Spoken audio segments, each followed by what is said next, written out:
Okay, this says I'm live. Live on Twitch and YouTube. My bitrate went down. That's a problem. Hello, Sam. You're immediately here. How am I looking?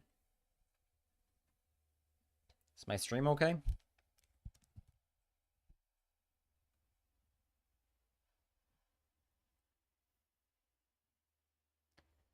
Because it has a red bitrate.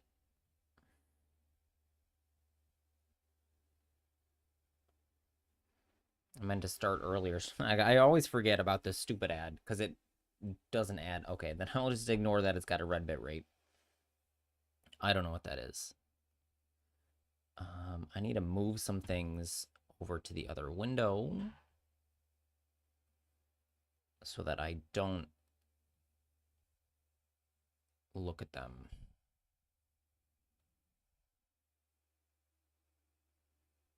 Okay.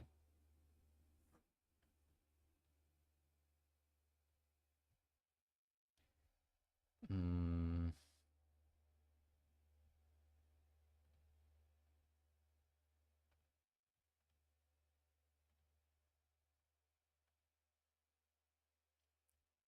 it's telling me it's bad on YouTube and on Twitch, which is a problem. Hello, Ark. So this settings has been fine. I don't have anything extra open. Oh, I'm not Ethernet plugged in. That's my problem. I forgot to get the Ethernet cord.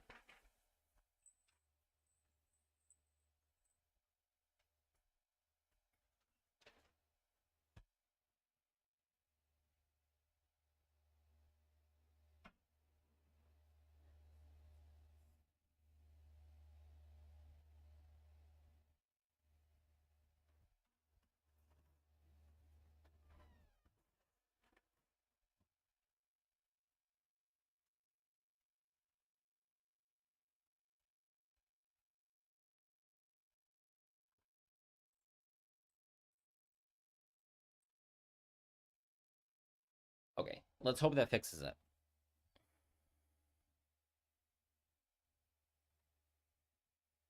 Still says bad bitrate, but it's got to like fix itself.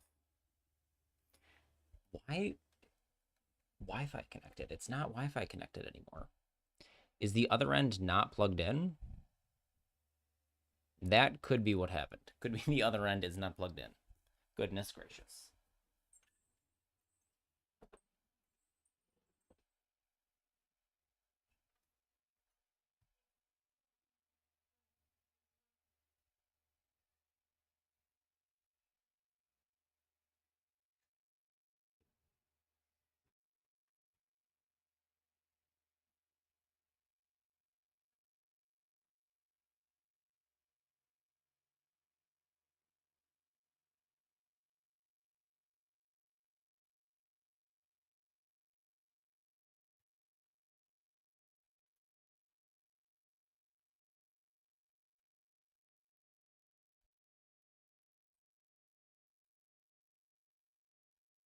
Okay, neither end of that cord is plugged in.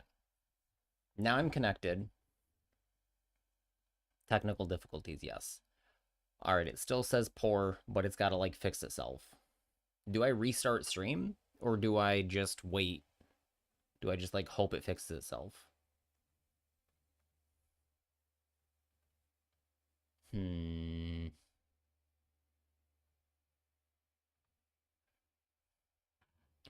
I will just hope it fixes itself.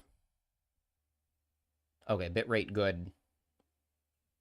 YouTube doesn't say good yet, but I'll deal with it. Okay, where is Twitch chat? Okay, I'm back.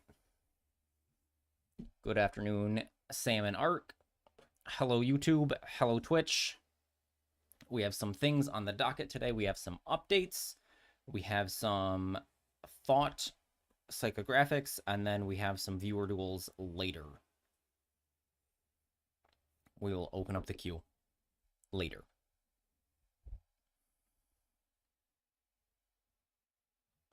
So, we're going to start with Master Duel updates. So let me switch to that. So just come over here. So we have a new secret pack. This is for branded alt art stuff, which we don't care about. These are all 3 rarity upgrades. Aluber the Booper of Duber, Cartesia, Albaz, and Incredible Ecclesia. What is it?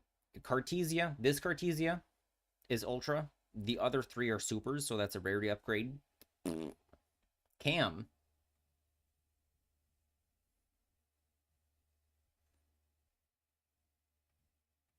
There we go. I don't know why this was off. Hold on. Hello, guys. You're looking at yourself. Thank you.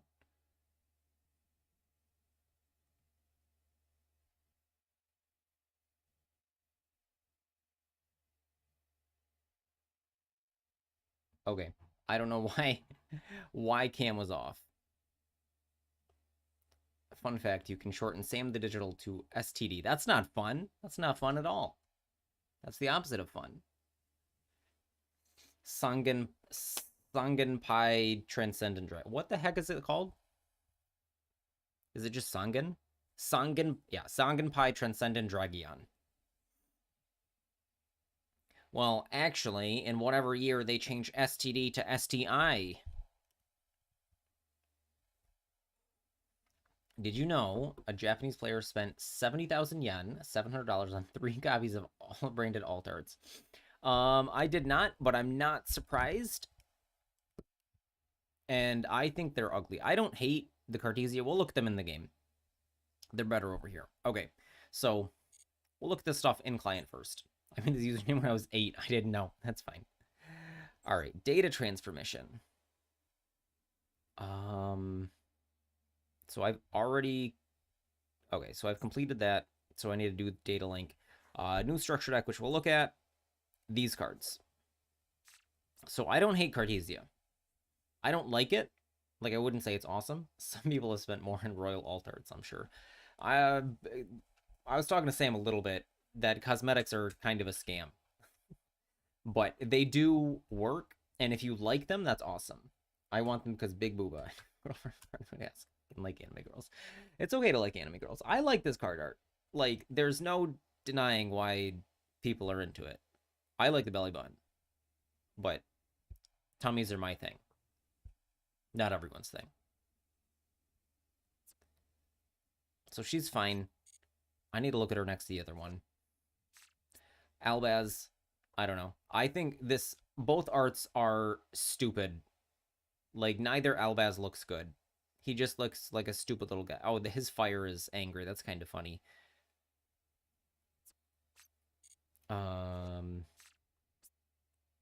I don't hate this art. I think it is better than the other one. It's more clear what's happening. We'll have to look at them side by side. I can't tell what is happening in this art. Like, I can literally see it, but it doesn't literally... Albaz looks homophobic. I don't know what you mean by that. I think he looks incredibly flamboyant.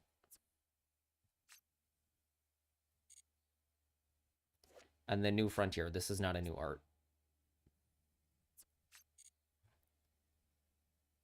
So let's go to the deck and look at these cards.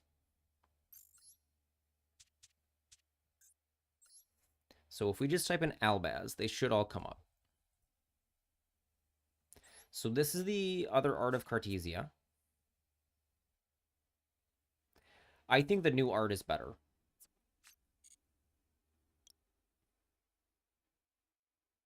Now I've lost her. This one. I think it is a better piece of art. Will I pull on it? No. No. No. I am borderline ready to dismantle branded, but I will keep the cards, and I like playing with the... So if I start playing with a card, that's the art that, like, sticks in my head. So, also very, very little on the screen. I also want the cosmetics, but I don't care about any of the cards. Literally, the only one would be multiples of this Cartesia. That's the only one I want. I don't want anything else. So this Ecclesia doesn't look bad. I don't hate it. I think this is some big hammer skull, some jet hammer, some King DDD hammer going on with Dragon Atlas here, which is a fine piece of art. This one I think is better. It's more clear that like this is a girl with a big hammer or something, or a big weapon at least. There's a lot of junk going on in the background, which isn't distracting, but is fun to look at. Albaz himself, I don't know what's going on. I don't know why he's dressed like this. I think he's hanging out with Kit and Ecclesia. Not Kit. Yeah, Kit. Kit in the desert. Where is he? That's the Ashen. Look at the not shiny one. This one is fine. Like, I don't think either Albaz art looks good. Like, I'm not at this drawing level, but I don't think either are a good piece of art that read clearly what's happening. Also, neither convey that he's a dragon at all. Like, this is a warrior or a spellcaster. This is not a dragon. And then the fourth card was a Luber, which is not an Albaz card. So this is original Luber art, which is also very, very busy. Okay, his head is here. His head is here. I never looked close enough. Let's look at your replays. In a bit. We'll look at them later.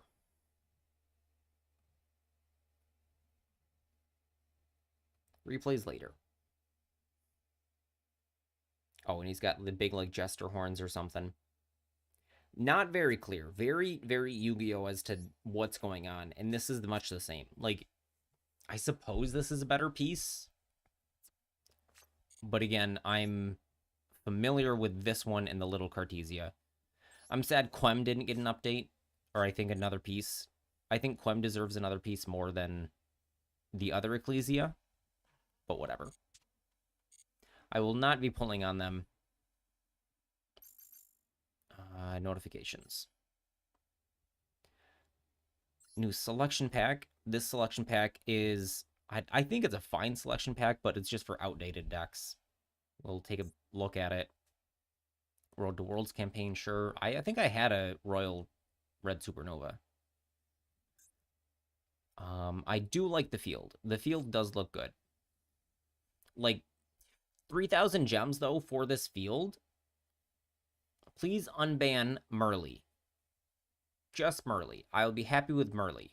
But I would also take Terraforming, Instant Fusion, Cyberstein, Solic to 3, Foolish Burial Goods back, the Millers.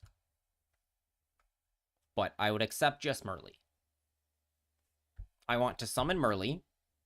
Oh yeah, I forgot about Pearl. I said Terraforming, but I forgot Pearl Rhino was also banned. I want Merly and Pearl Rhino back. That would make me happy. Everything else can stay gone for the time being. This has Fua and Magnamut? Or the pack does? The pack. Okay. These sleeves, these are... I like the sketch style, but I don't think this is an awesome piece of art. The style is good. I don't know. These exist.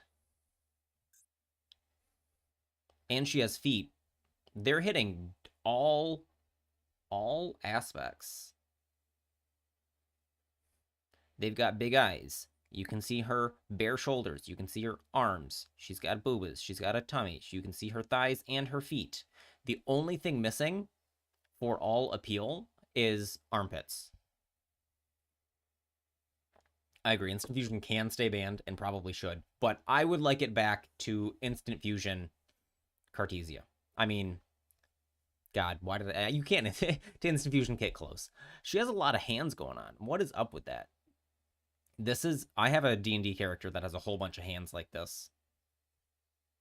I do like this art. This has grown on me already. What's the lore for all the arms? I don't have a clue. Oops. That was this. Okay, last notification.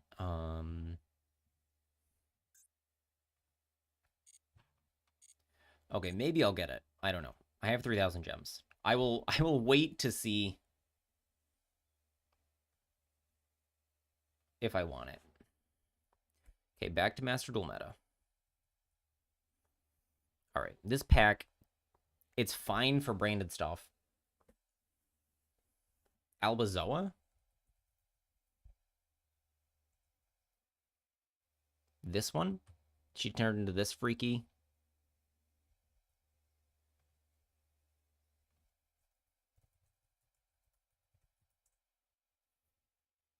Let's see.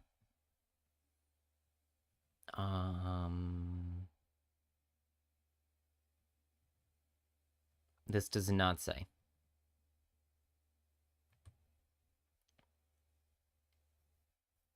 Okay. Next selection pack. Magnafua is here for generic cards. Nothing else is Dispatter, I guess. No, but I'm saying like isn't Albazoa and the Despia things all have a bunch of hands.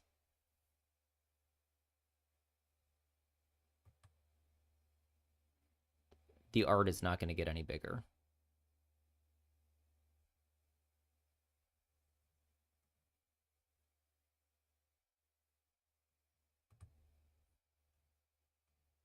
There's some other version of Dramaturge that has there's an art with an the sky opening up or something. I don't know. I'm not going to waste my time on Albaz more. Albaz has taken enough of my time in my life.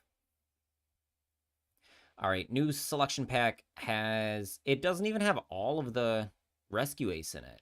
It's missing Preventer, and what else is Ultra?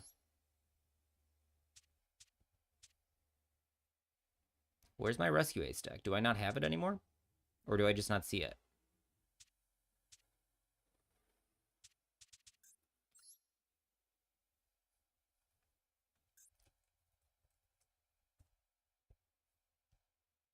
Okay. I could not remember if there was one more UR. It has Emergency, but it's missing Preventer, which is very important to the deck and changes how it plays. Lubellian Magna is good. Rescue Ace has kind of been borderline on should I... Magnamut released it limited. Magnamut has never been on Master Duel more than one copy. Magna and Druis both released at one.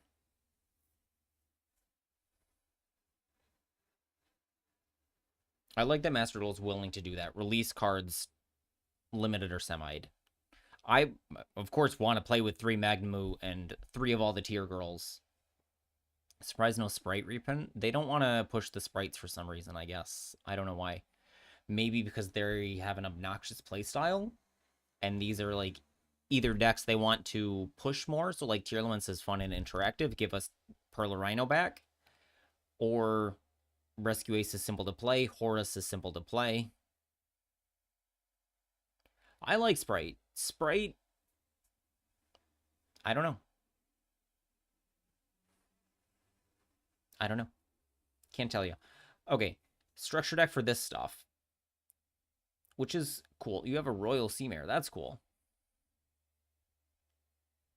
Kui Belt is in here. This is actually decent. This is... We have some of these cards. Hold on.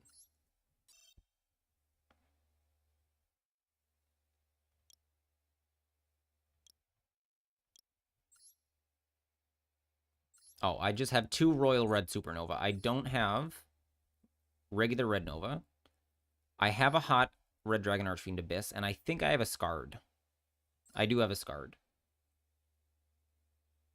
This structure deck does seem pretty goated. I built these cards a while ago. I also put Vision Resonator and Crimson Gaia in a Labyrinth deck. This seems real. Also, I didn't want to craft extra Red Dragon Archfiends for old formats. So I actually like this.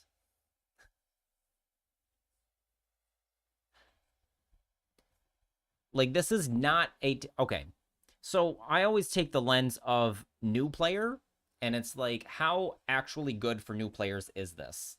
Hello, Bunny of the Black Void. because Yu-Gi-Oh! Is incredibly complicated for new players. The following the lines of what to do, like they literally need a guide of Vision Resonator, Bone Archfiend into this guy. This guy summons, I forget which one it is, one of the two from deck that summons two more from deck or whatever it is. Like I don't remember their plays. This Crimson. So if I'm in Stretcher, I can get 10 super. Yeah, so I have a couple safe dismantles then. Scarred. I think I dismantled my Visions and Crimson Gaias already. And a Hot Red. So that's at least 20 ultra rare dust that I can feel very, very safe in dismantling if I ever need these again. And some super rare dust. That's cool. I'm actually more excited about this than I thought I would be. Can it be good for new players, though? Maybe. Yeah, I can buy it once. I can dismantle them right now. Like, I don't use either of them in any deck right now. Oh, this one's glossy. But we don't need it. I don't need Koi Belt.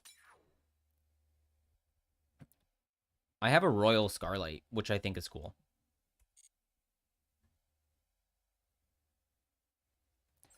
What else is in here?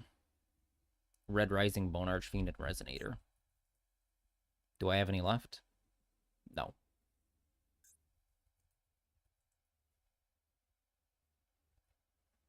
Oh, Bone Archfiend. Okay.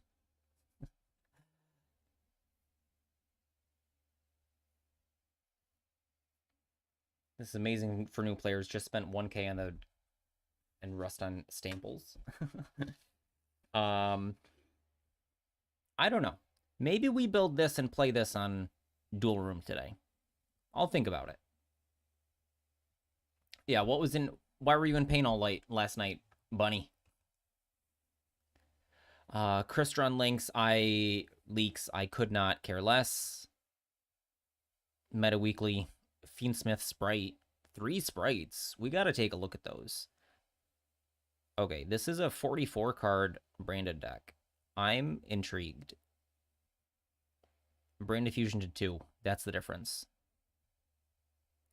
Mermail, very cool. 41 cards.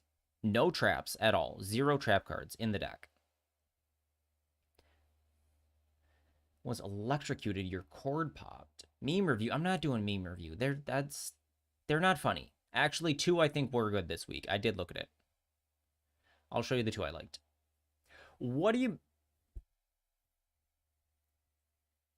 Your, like, laptop cord? Your phone cord? What happened? One time I was carrying my laptop out of this room, actually, and the light switch is really, really old and janky, and I touched it, and my laptop was still plugged in, and I had just replaced it, and it was this one, and there's, like, a single step in my apartment, and I fell down the single step, dropped my laptop.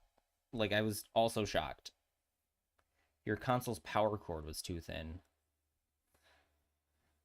Like, an all-night pain doesn't sound good. I hope you're okay. You can go ahead and put your image in the Discord with... You can't wait anymore. We're doing it later. We have an article to read before we get to it. Before we get to any viewer stuff. Punk is also interesting. These are interesting. I don't have Primate stuff. Skipping that.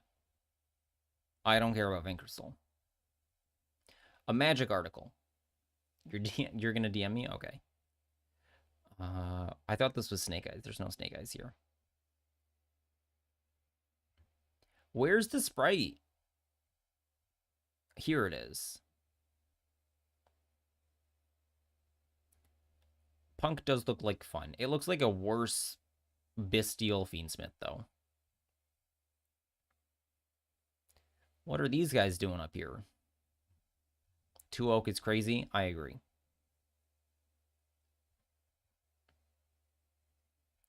More standard stuff. Second sprite list. Why are there 3 sprite players? White Forest Toy Box. Third sprite player. Mine's literally phase out. Okay, some of these are actually interesting. Okay, I liked this one.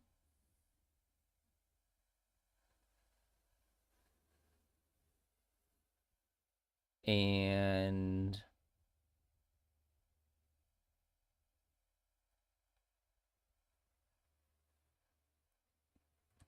these 3. This was it. We need Beatrice back. I miss Beatrice already. A lion doesn't play Snake Eyes Fiendsmith because lions are wild animals and don't understand Yu-Gi-Oh! That was worth a small heh. I also like this one. Hello, El Shadal Winda from Yu-Gi-Oh! Hello, Archon of Maria from Magic the Gathering. And then I don't know why they go away. Each player can't cast more than 1 spell each turn. Each player can only special summon monsters once per turn. They're not the same thing, but they're the same thing. And then this was also... This was actually funny. I went, heh. Spending 10 hours to make their bad deck work. Okay, we'll check out these and maybe this later. Okay. I'm going to read this article. I forgot to put an image on my... The last one is the only one I liked. Opie OP. Is my Discord here, or is it going to pop up on the...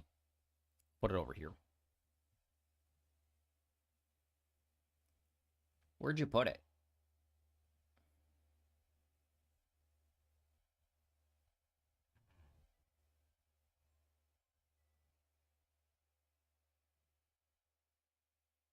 Sent the image in the outlet.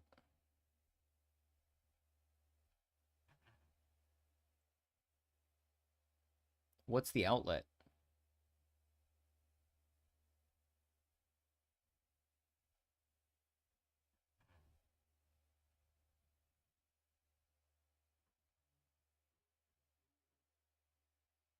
To your DMs. It's an unsafe one now.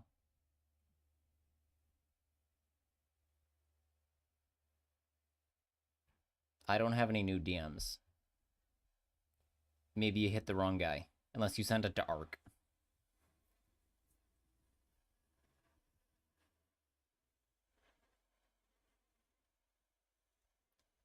Who is...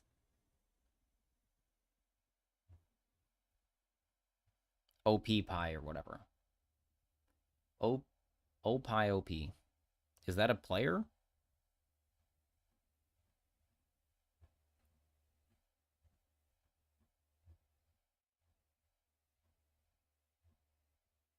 No. What are you saying is Opie OP? You put a fork in an electrical plug when you were a kid? That's not good.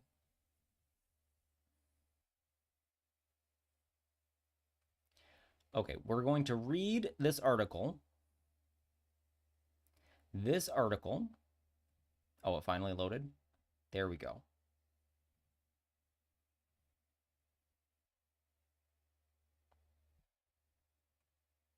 All right, go ahead and send it over. It killed the socket? Oof. Well, I'm glad it shorted the socket and not you. This is a burned hand. This is not... Why can't I copy the link? Copy link. This is not a horrible, horrible hand. Like... But... I can't tell if this is like soot or smoke or what's going on from the outlet. And then this is the plug. You probably needed it grounded, a grounded cord, and didn't have it. You probably had another one that fit. Hurts like shit, though. I bet. Rabbit hand reveal. I have hands, too. Okay, it is time to read Timmy, Johnny, and Spike Revisited. A lot of players have their goal is literally this one.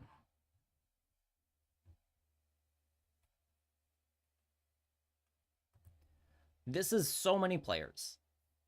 So many players say they want to win. And I'm like, hey, why are you playing that deck then?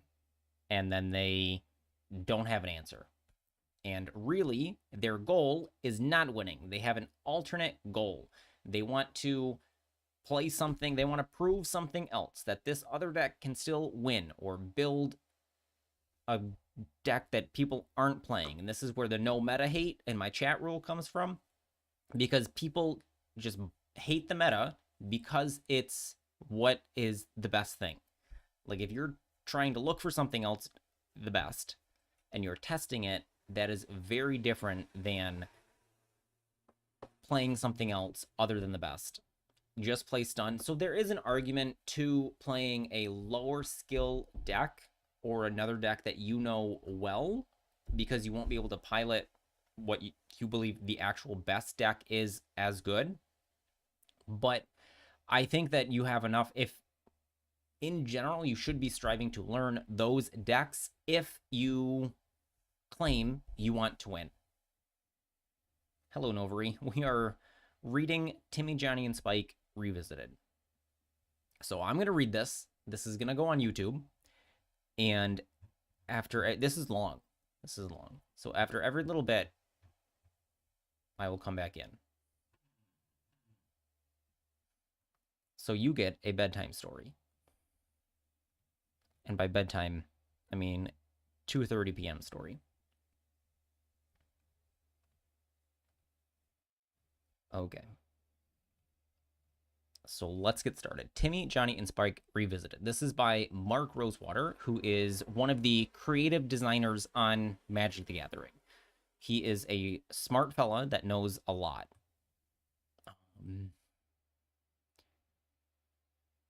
Okay. So let's start with the obvious. What or who are Timmy, Johnny, and Spike? To answer this question, let me begin by flashing back 10 years. When I was hired into R&D, I was a bit of an oddity. The way I put it back then, I was one of the R&D guys that studied words in college. Everyone else majored in something that involved a lot of numbers, be it mathematics, engineering, or a number of different sciences. I, on the other hand, had majored in communications. I was a writer. This meant that I approached card design in the same way I approached writing a story. After all, to me, they were both forms of creative expression, so this begs the question of how I function as a writer. I write from the heart. I write to create an emotional response in my readers. This is the same way I design Magic cards. Here's where it gets interesting. In order to create an emotional response, I had to understand what emotions I was trying to evoke. In short, I had to ask a number of questions. What does a Magic player want when they play Magic? What are their reasons for playing? What makes them happy? This is where my communication background helped me out. You see, when you attend a communication school, they make you sample classes in all the different aspects of communication. Now, I majored in broadcast and film. Yes, I managed to pick a major where watching television and movies were actually homework. But I was also forced to dip my toe into the school's two other sections, journalism and advertising/public relations. In one of my advertising classes, I stumbled onto a neat little tool called a psychographic profile. The idea of a psychographic profile is that by isolating different personality traits and behaviors, you can understand what motivates a particular type of person to act in a certain way. In advertising, psychographic profiles are used to understand what motivates people to buy a particular item versus another. But the field of psychographics has advanced over the years and is now used to help in all sorts of fields. Why not game design? The play's the thing. Timmy, Johnny, and Spike are psychographic profiles for Magic players. That's what the test was all about. It lets you know which profile, including all the various hybrids, you fall into. So what makes the psychographic profile so valuable to a Magic designer or developer? The simplest answer is that our job is to make you happy. If we know what makes you happy, our job gets a lot easier. It took me many years to piece these three psychographic profiles together, and many years after that to really understand how each worked. I should point out that this is an ongoing learning experience, which is one of the reasons, by the way, that this column is so much more advanced than the one 4 years ago. I had a lot of help from the rest of the R&D fine-tuning the details, both in how to interpret what each profile liked, then how figuring and then figuring out how to make cards that satisfied that group's desires. One of the biggest stumbling blocks is that each group had a clear stereotype that pulled focus. That is, when we talked about the psychographic profiles, we had a tendency to err in talking about one particular subset at the expense of the rest of the profile. That, I feel, is what I did in my first article on this topic. I oversimplified to the point where I reduced each profile to a stereotype. This has caused a number of inaccuracies and misunderstandings. One might even call them myths about each profile. Today, I'd like to set the record straight by doing a better job clarifying each profile. As with the last time, let's begin with Timmy. Okay, Mitsurugi, I don't know if it's still tier 0. I don't think anything is tier 0 in TCG, and I don't pay any attention to TCG, so I can't tell you. And this article itself is from 2013, so it's been 12 years since this article was first posted.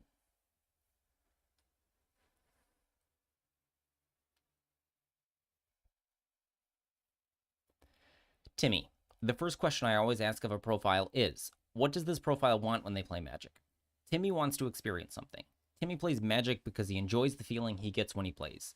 What that feeling is will vary from Timmy to Timmy, but what all Timmys have in common is that they enjoy the visceral experience of playing. As you will see, Johnny and Spike have a destination in mind when they play. Timmy is in it for the journey.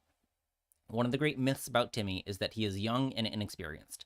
I think this comes from the fact that a non-Timmy, particularly a Spike, looking at a Timmy play, reads his choices as those of inexperience. Why else would he play overcosted fatties, or coin-flipping cards, or cards that simply put aren't that good?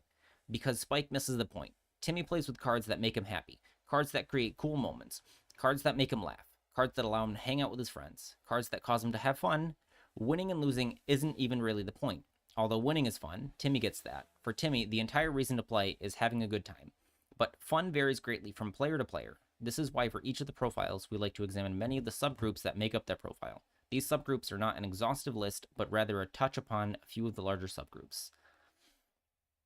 So Timmy's most often, a lot of the anime players, people that want to play an anime deck, are some sort of Timmy. They want to experience the game as their favorite anime character. Power gamers. One of the stereotypes of Timmy is that he, or she, for the rest of this column, just add or she, loves playing big creatures and big spells as he smashes his way to victory. My last column on Timmy really enforced this image. This isn't true for all Timmys, but it is true for this group. The power gamer equates power with fun. He enjoys the vicarious thrill of dominating the game. For power gamer Timmy, Magic is about seeing how much he can do. How big a creature can he play? How much damage can he do in a single turn? How much can he win by? The important thing to understand is that the power gamer, while a subset of Timmy, is not the entirety of Timmy. As you will see in a moment, there are many other ways to enjoy the game of Magic. Social gamers. These are the Timmys that thrive on the social aspect of the game. To them, it's all about interacting with their friends. They see Magic as a means to spend a fun Saturday night. This is the group that is much more partial to multiplayer variants, as they want to involve the entire playgroup in a single game. Although I should point out some social gamers like pairing off and playing traditional two-person Magic. Social gamer Timmy makes his card and deck choices to maximize fun interactions. Of all the Timmys, social gamer Timmy is the most likely to issue house rules and self-ban cards. Why? Because if the point is to have a good time with one another, why let irksome cards get in the way? Diversity gamers. This third subgroup finds it very fun in the variety inherent in the game. Due to its modular design and fanatical following, Magic has had many different deck types and formats. Diversity gamer Timmy wants to experience it all. For him, the fun is in this constant exploration. Each time he plays, he wants to try something different than what he did before. Yes, he occasionally returns to things he's done before, but only as a breather before he leaps once again into the great unknown. This is the group of Timmys most likely to try cards that no one else is playing. Not to prove that they can be like the Johnnies, but because they are honestly interested to see if the card might be fun.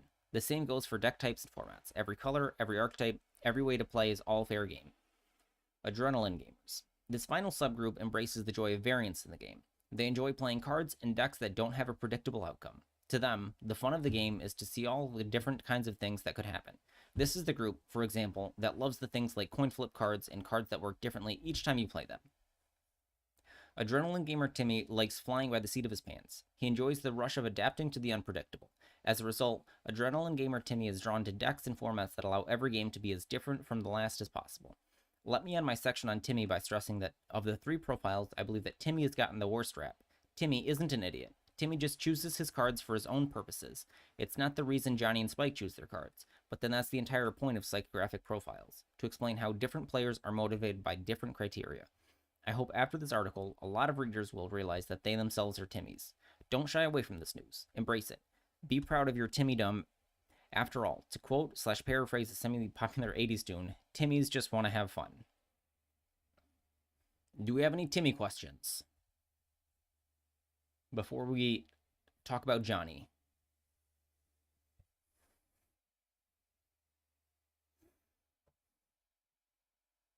Timmy was an average kid that nobody understands.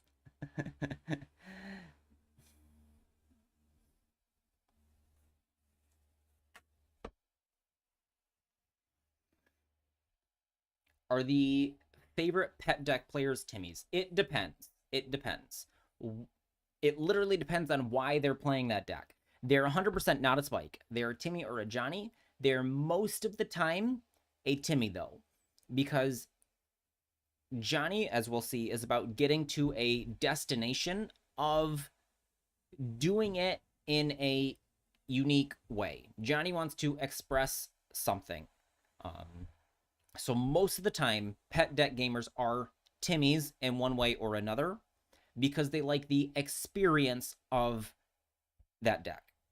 So playing your pet deck, even if it's to relive, so like if you're, so like playing, if I were to play Tier Elements now, because I really, really liked how Tier Elements played when it was the best deck, even though it's not the best choice, I'm not trying to prove anything. I'm trying to recapture that experience I had. So that is a Timmy reasoning for playing the pet deck. I think that many, many Yu-Gi-Oh players are Timmys and don't realize it, that they're looking for an experience. And a lot of them are looking for a more role-play type experience where they're trying to play an anime deck or anime cards or cards from their favorite character or some other theme. And that is a Timmy experience. Your BE deck is your pet deck because I love playing it. Not to win, to have fun, but because it reminded me of my brother. What's BE? You're making Malice, you're not a Timmy. Malice doesn't mean... So playing a meta deck doesn't mean you're not a Timmy. Your reasoning for playing that deck makes you... Oh, Blue Eyes. Nice. Yeah, so if you're playing... So Blue Eyes is a good example. If you're playing Blue Eyes because it's the best deck, that's a Spike reasoning. If you're playing Blue Eyes because some experience about it, you love summoning the Blue Eyes, you like the animation, that's a Timmy reasoning. It's for the experience. Blue Eyes was my brother's favorite deck, except that he won't be able to use his favorite card now. This sounds like a sad passing story that we're going to have to save for another day. Very, very touching, though, and I'm glad that you're able to continue that.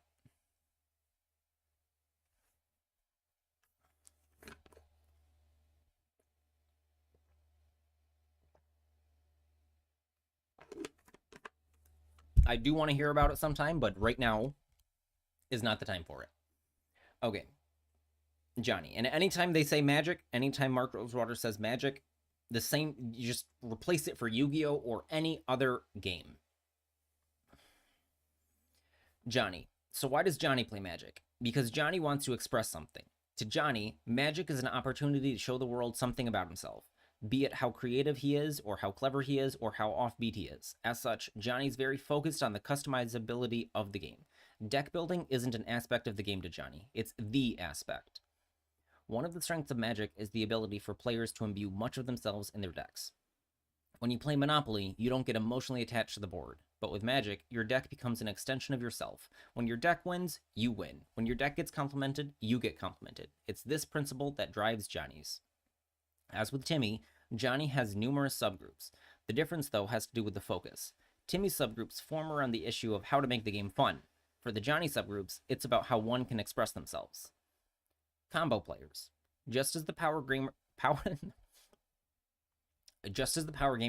defines the Timmy stereotype, so does the combo player subgroup define the Johnny stereotype. The combo player is fascinated by the interaction of the cards. His quest is to find combinations that no one else has. He wants to build a deck that will impress all who see it. Because of this desire, the combo player is drawn to cards that have a sense of potential. In particular, he likes cards that he can build a deck around. How the combo player varies from the other subgroups is that he is very focused on the modular aspect of the game. He wants to find the connections between the cards. This means most of the focus is on the individual cards themselves. Offbeat designers. The offbeat designer also comes up with strange decks, but he starts from a very different vantage point. Instead of being driven by the cards, he's driven by ideas. What if the deck had only lands? What if the deck never played permanents? What if the deck stole every card played by the opponent? The difference between the combo player and the offbeat designer is a subtle but important one. The combo player is proving that he can master the system by finding gems in the midst of chaos. The offbeat designer is proving his ability to find answers for any challenge. The former is an explorer, the latter an inventor. Deck artists. The deck artist also builds decks, but in a very different vein. The deck artist isn't trying to find anything or demonstrate anything. The deck artist is trying to use deck building as a form of self-expressive art. These are decks that do things like embody the elf culture, or represent the Empire Strikes Back, or play in a way that makes the opponent appreciate the uniqueness of the card choices. The combo player and offbeat designer are showing off what they're doing. The deck artist shows off how they are doing it. So here, Mark Rosewater says that anime players fall here. I don't completely agree, but that's fine. You can also fall into multiple categories. Yes, everyone is aspects of all of these at all times. It's what is your primary motivation. So if you want to play Malice because you like the combo play pattern and how the cards move and interact, and that's fun for you to do the combo, but it's also very good and the best deck, so you choose to play it because it's the best deck and it's fun, you have two reasonings there. And they are not the same as each other. Uber Johnnies. The Uber Johnnies build their decks based on sheer stubbornness. They are out to prove what conventional wisdom says can't be done, can be done. To them, no card is too bad to find a use for. No deck archetype is too unworkable. Nothing is truly off limits. These are the people playing Appliancer. The Uber Johnnies thrive on doing the undoable. They live to demonstrate that they were the one to succeed where all others had failed. Yes, this is the group that makes R&D designers like think one with nothing, which is this card, which is a card that has the text, discard your hand. That's the only, imagine it's a quick play spell, discard your hand. No other effect. And if that gets your brain turning, if you start thinking, oh, I could put that in Tearlament, I could put that in Dark World, it is objectively a bad card that you are turning into upside in some way, and that is a Johnny thought process of what you're doing there.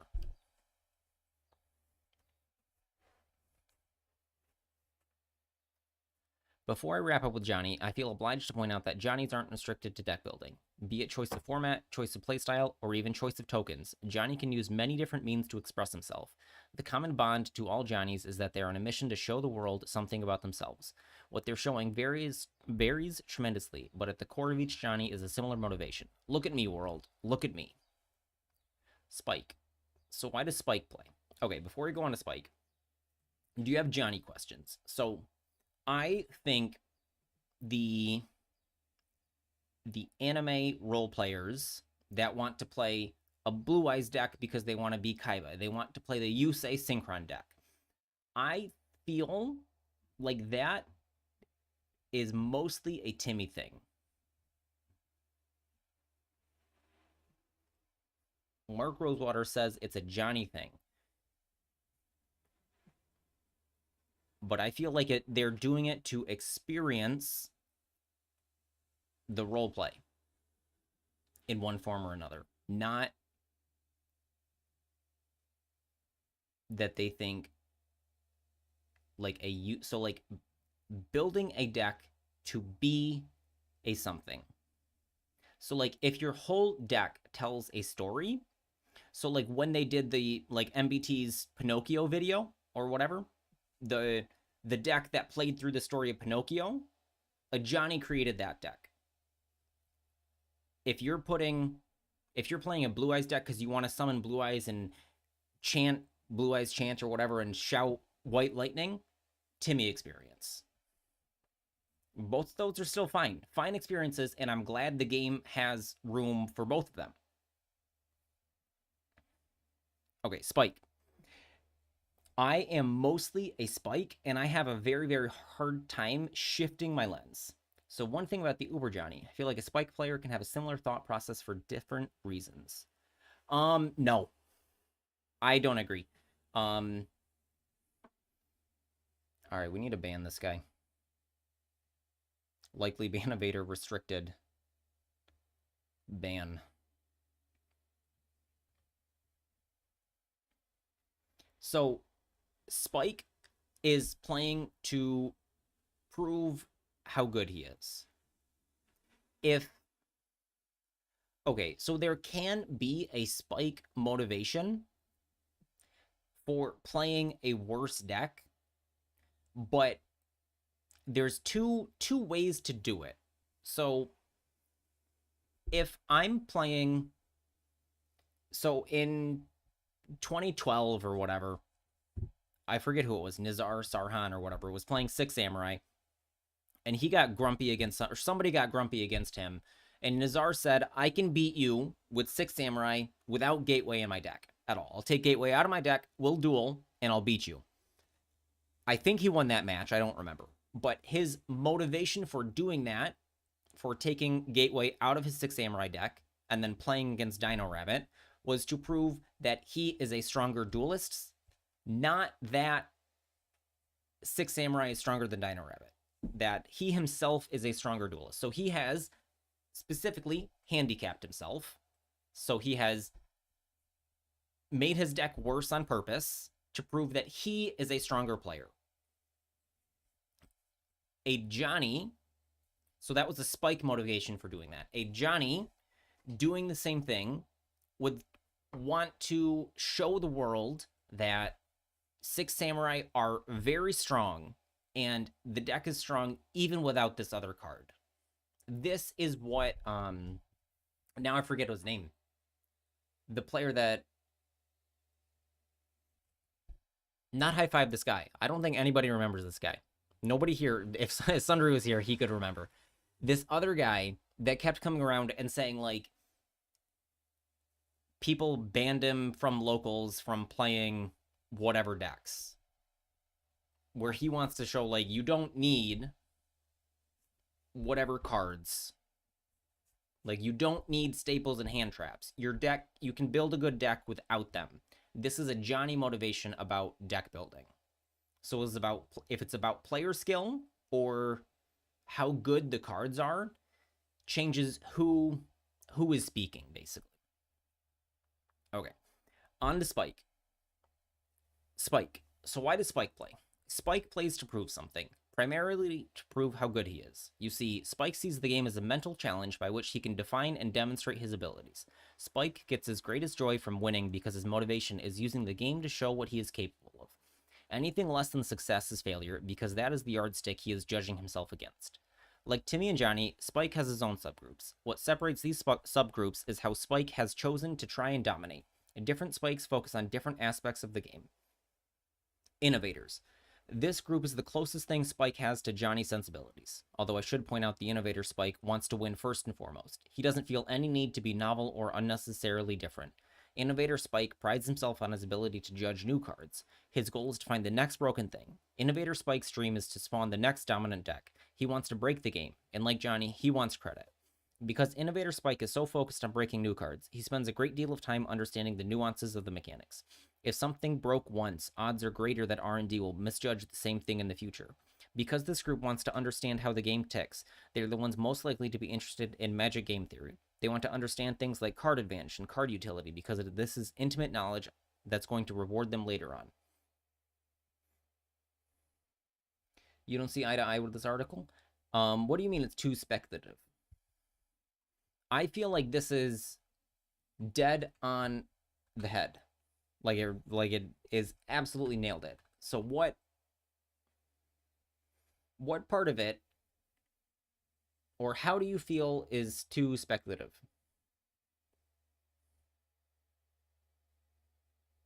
So what you're thinking of are Spikes who are innovating because they see things that others haven't seen. So yes, so the recent example of Millennium going into Snake Eyes is Spikes, is Innovator Spikes trying new things is this better? And an actual spike will drop the Millennium stuff as soon as it's not good. It's hitting dead on for a lot of specific anecdotes, but is a little too specific in your opinion. Okay, well, the thing is, I feel like it's extremely broad.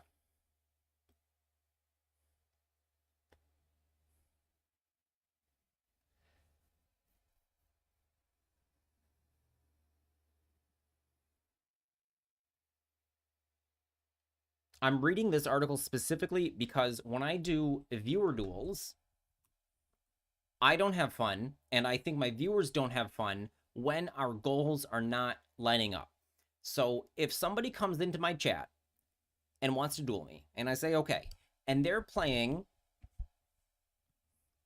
a Jack Atlas themed deck, and they summon Red Nova Dragon and pass.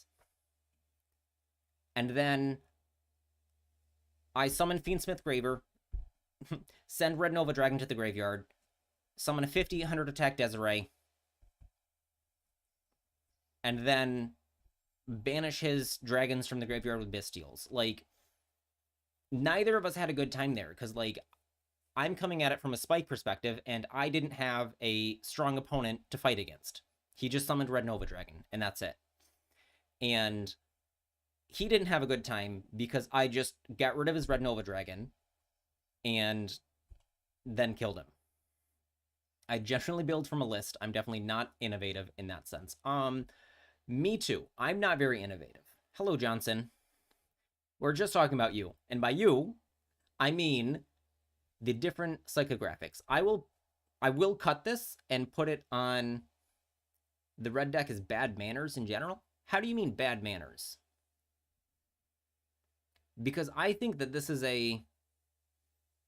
it's a Timmy thing. So Timmy and Spike don't often get along because Timmy wants to summon Red Nova Dragon and Spike wants to win. So then Spike is going to destroy Timmy most of the time. It's one of those decks that you can negate so much and it still plays fine. I don't think so. I think there's a reason it is untiered on Untapped and Master Duel meta. Nobody is playing this deck. There's a Magic format with 4 players or something where everyone's meant to play a deck with similar power levels. Some people have bad time if people have different goals. Yes. Yes, this is Commander. And people have a bad time when their deck's power levels or the cards they're putting in it are very different. So I don't know how to find a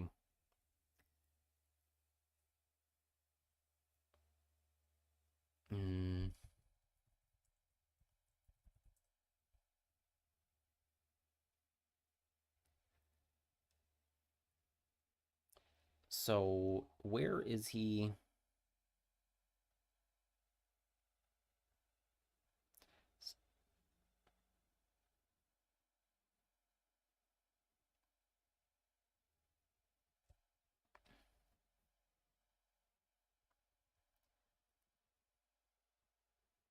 What deck are you playing? Embrace the Cat.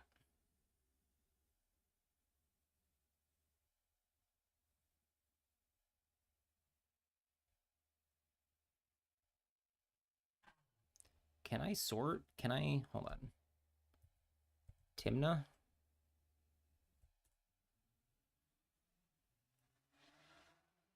Okay, I was almost there.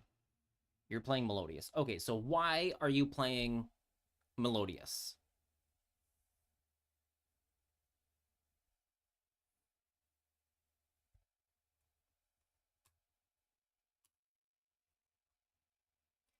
You can join the viewer duels, but we are reading this article right now, and we're almost done with it. And then I'll open up the queue. More or less because you're fearful of a lot of the overpowering targeting cards. So what about something like Desiree, that doesn't target. Like, it just negates things on the field. Desiree is extremely common and popular right now.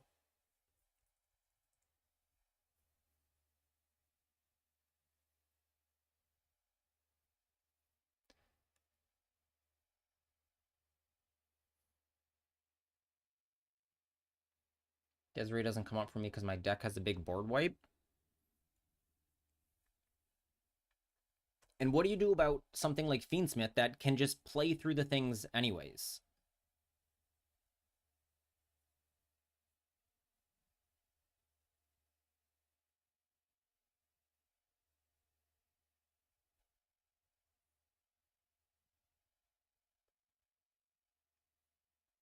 Schubert of Fiendsmith is not an issue for my deck. Okay. Is Schubert the one that bounces?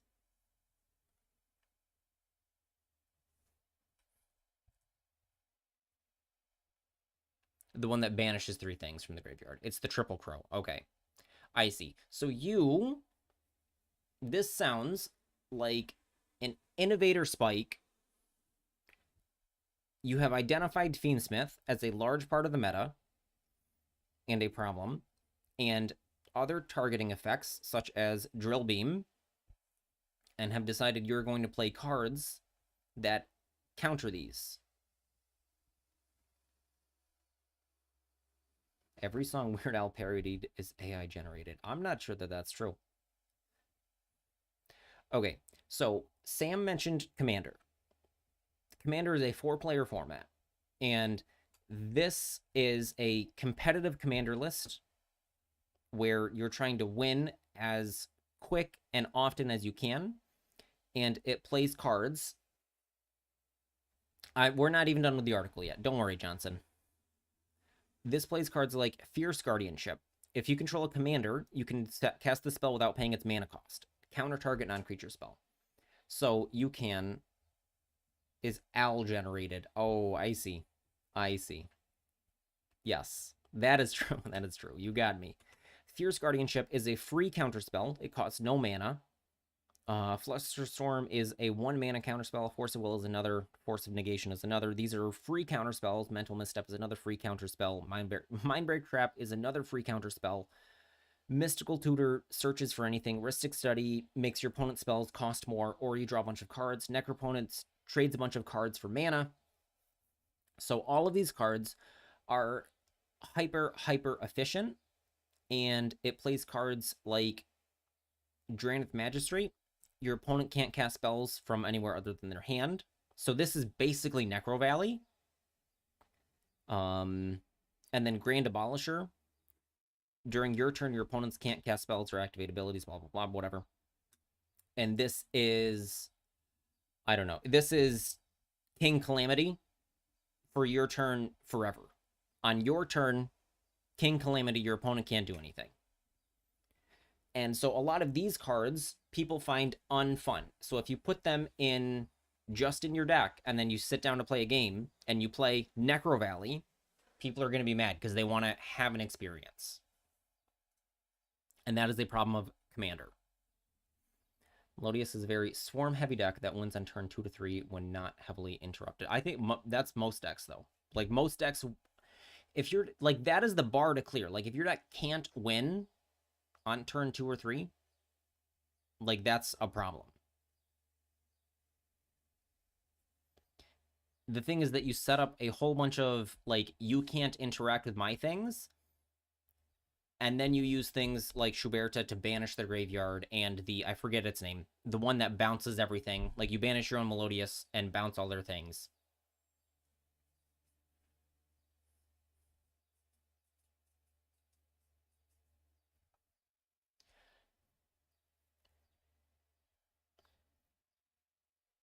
So you think this Resonator deck beats Melodious? I would think that it doesn't come close. I would put Melodious at a much higher power level than this deck. I don't like this deck all that much because the effects are way too simple, but Aria makes up for a lot of its problems. I literally don't know which one Aria is. Melodious cannot be targeted or destroyed by battle. Yes. Yes, this one, and then the other one that makes them not able to be destroyed by effects are annoying to deal with.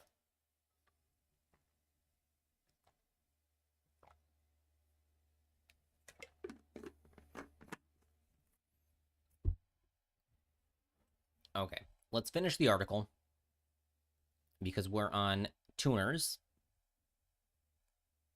and then we're going to skip a lot of this.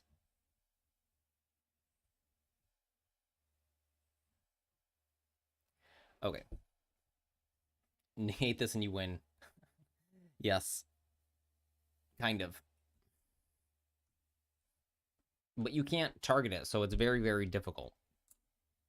And it doesn't activate, so you can't negate it with an effect that negates activations. Okay, let's finish the article. Tuners. This next subgroup of Spike doesn't try to innovate. They leave that up to the innovators. This subgroup is the next in line. Once decks are produced and played, this group tries to dominate by fine-tuning the known decks, known as min-maxers in the role-playing side of gaming. This is the group that tries to squeeze every ounce of advantage they can out of the resources at hand.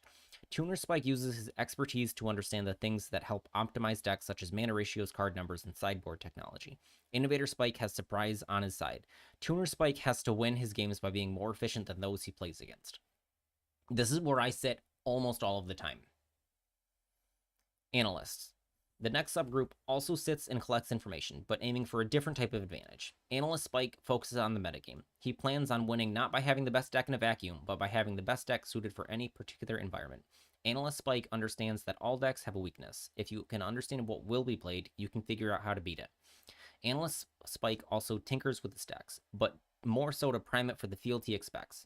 In addition, Analyst Spike, at least the tournament version, and yes, there are spikes outside of the tournament environment, is very focused on the sideboard.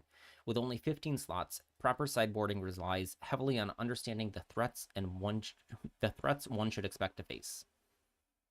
Nuts and Bolts. The last subgroup has moved beyond deck lists and metagames. Nuts and Bolts Spike focuses his energies in perfecting his own gameplay. He believes that the ultimate key to victory is flawless play. As such, Nuts and Bolts Spike spends his energy looking within. He tries to understand his own internal flaws and works to improve them. Because of this focus, Nuts and Bolts Spike tend to spend more time on his limited formats, as it allows the most opportunities to improve his general skills. Some Nuts and Bolts Spikes do focus on constructed, but is the minority of the subgroup. The most important thing to understand about spikes is this. To them, magic is a means to test themselves. As such, their enjoyment comes from marking their own progress. While that often means winning, there are spikes who measure their success in other ways. For example, some spikes measure themselves not against winning or losing, but by how perfect their play was. The last thing I want to stress before I move on is that spikes are neither limited to organized play nor necessarily good. There are spikes who play casually. There are spikes who are downright horrible. Being a spike is measured by why you play, not where or how well you play. And the inverse is true for Timmy. What do I think about voiceless voice and generator? In what way? Generator is something that has never been good enough to like actually read the cards. I know their field spell summons a guy from the deck when your opponent draws a card. And Voiceless Voice I find frustrating to play against because that is a deck that I feel like can continue doing its things forever. Like it can just play through endless disruption.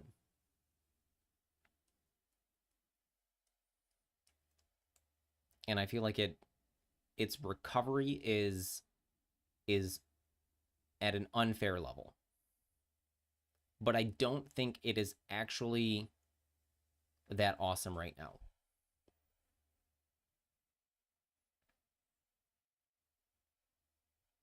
I thought Voiceless Voice was on here.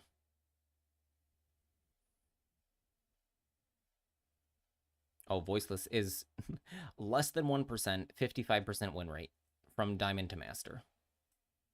That's where it stands right now. So Voiceless Voice is quite good. It's very unpopular right now, though.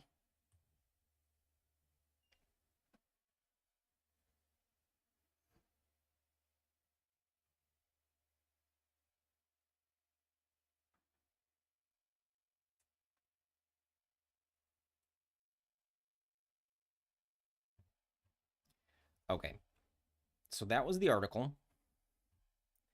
And the point here is that people are coming to the game for different reasons. So, what do you think about voiceless voice and generator is a loaded question because from what lens am I taking it? Because my lens is always going to be Spike. So in the competitive game, if I pick up either of these decks, is it giving me the best chance to win? Generator, I don't think so. I've seen it played very, very few times. It's not popular. I feel like it's safe to ignore. Voiceless Voice, I think, is very good, but I'm not ignoring it. I know how to play against it, but I'm ignoring it as a choice for myself because it's so many UR. Plus, there's a bunch more UR in the deck than just these four. Like 4 UR doesn't seem like a lot, but then it's Swarvis and a whole bunch of other things. I'm not criticizing your question. I think this is a very, very normal question, but the lens you're going to get. So if you're asking, so if you ask me, what do I think about Red Eyes? I'm going to say it's garbage. I don't ever want to play Red Eyes. But if you ask me, would it be fun to play a Bestial Full Metal Red Eyes deck? Possibly. It could be a fun experience. You like hearing about people's sentiment on a deck because I like using that to decide what to build. So what are you... This sounds, on the Timmy side, you want a good experience. You want a fun time.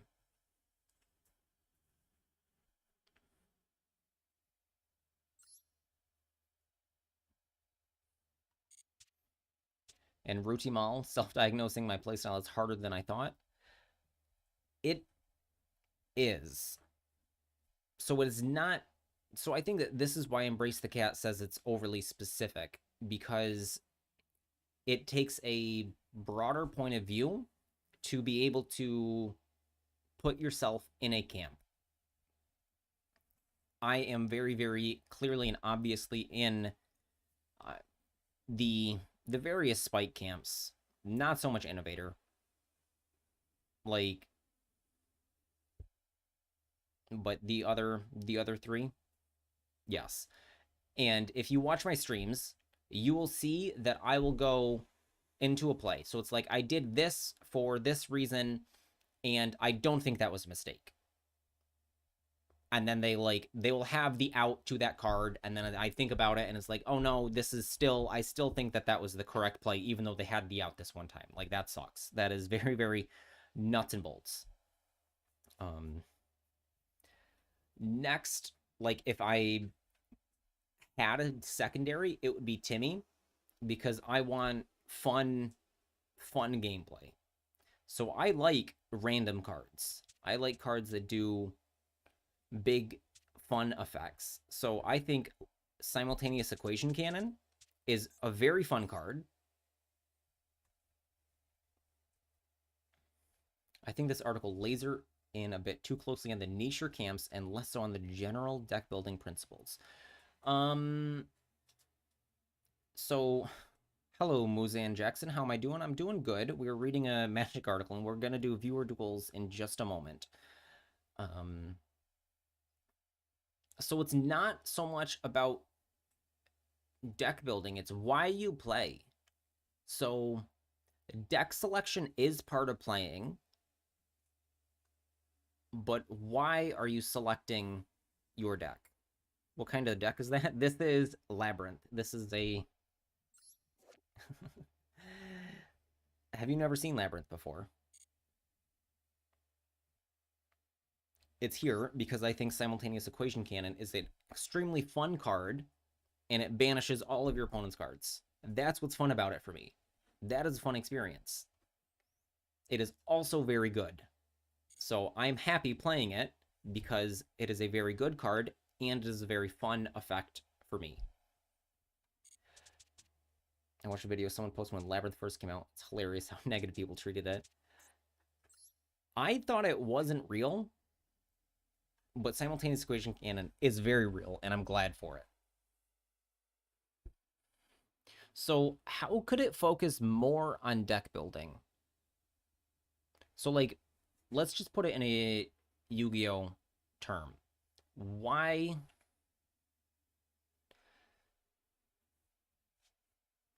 So you pick a deck. I've been playing. So I was playing Mermail because I find it very, very fun. I think that this play pattern is fun. I love to take my opponent's cards out of their hand. I love to see their hand. And I love being able to play through disruption. That's why I was playing Mermail, and it was good. When it wasn't good enough anymore, I'm very happy to put the deck down. Because the spike mentality is overriding my Timmy sensibilities. And then I switched to this deck. Just Fiendsmith Bestial. And then I'm able to nuts and bolts grind with what I believe is a better deck. I picked IDS after Googling a decent performing cheap deck that I didn't need to farm for. Sounded like a Timmy at the beginning. No. That's still a spike mentality. So you are constrained by budget. So if Crush Card Virus is $2,000 and you cannot make that a priority, your next priority is winning without Crush Card Virus. You still want to win as much as possible, but this is unattainable. So the budget deck, you can still be a budget spike player. Being a budget spike player doesn't negate being a spike. And then I proceeded to never switch decks, squeezing a bit of performance and rank I could out of it. So, yes, it depends on why you continued to play Invoke Dogmatica Shaddoll. It could be a nuts and bolts spike wanting to perfect your gameplay, getting as good as you can be at the game. If you want to prove that the deck is good, if you're trying to prove the deck is good, then that's a Johnny mentality. Money is outside of it, yes. So money is a limiter for everyone. I don't have Primate cards on this account, and that's literally a money thing. Like, I have not decided that spending the money on the gems to get the Primate cards is worth the boost in power. Embrace the Cat also has the Fiendsmith Bestial pile, which I'm terrible at piloting, and also missing a couple key parts. What are you missing for this? They should re-release a Beatrice-like effect with a bit more investment into activating that effect. It makes Lab a lot more playable in some variants. I think the good part of Beatrice is that she's playable and she's so easy to access. Like, if you make it harder to access that, or more restrictive in what you can send, it's just a worse card. It could still be a very, very good card. Like, Cherubini and Foolish Burial are still very, very good cards, but you have to draw Foolish Burial. Cherubini can only send level 3s. Still very good effects when you need that effect. And so with IDS, if you're playing it because you enjoy playing it, that's a Timmy mentality.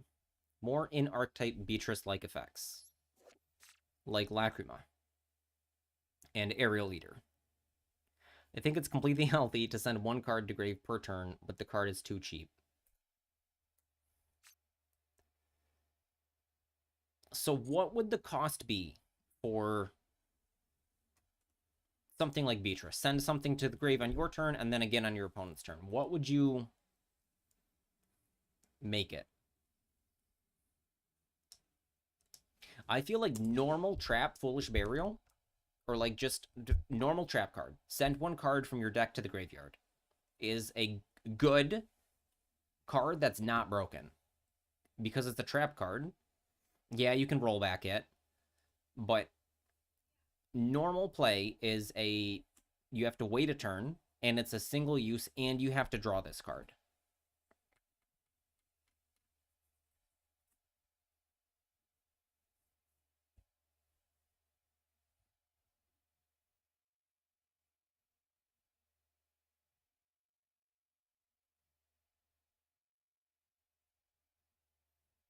All right. What were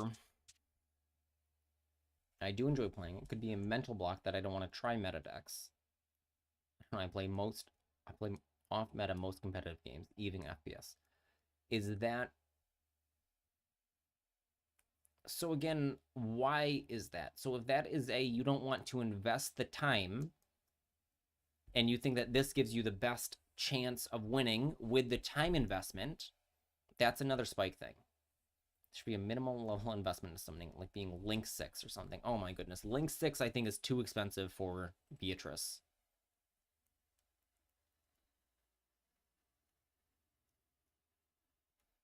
Yeah, we have Curious. That's true. I feel like Curious is in a fine spot.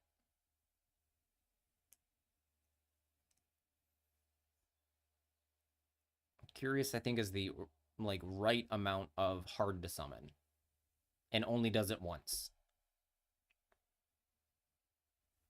You don't know the answer to that at this time? Okay. Okay, I'm gonna open up the duel room. We'll begin viewer duels. That's solo mode.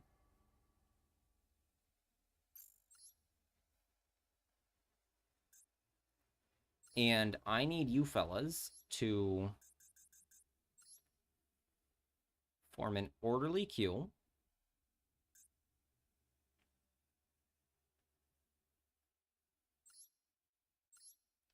So I forget how to do it. Queue start? I have to look it up.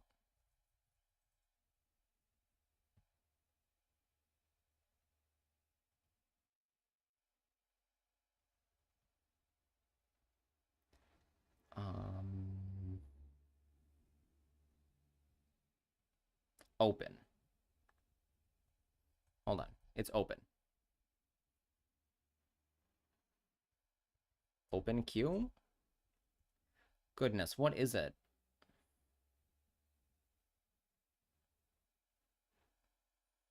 Thanks, Play with Viewers bot. I've got it somewhere. I'm thinking of coding a Sammy script that would act like a Qbot. I think that'd be fun. Where am I?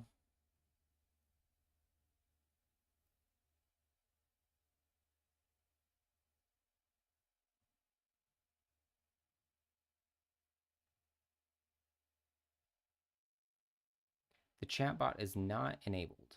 How do I enable it?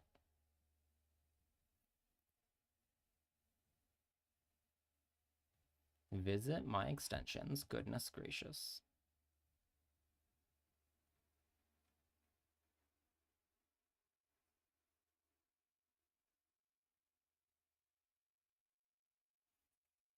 Okay.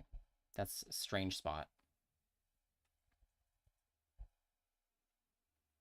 Okay, the queue is open.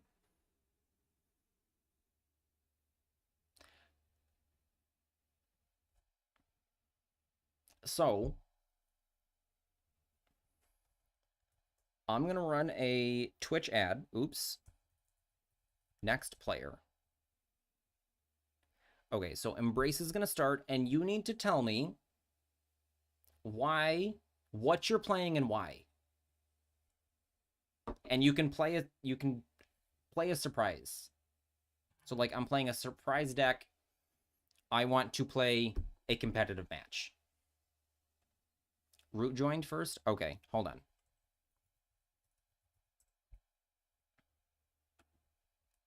Root is not in the queue.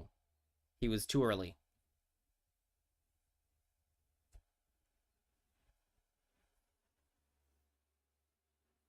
So we also, okay, so I'll leave this open.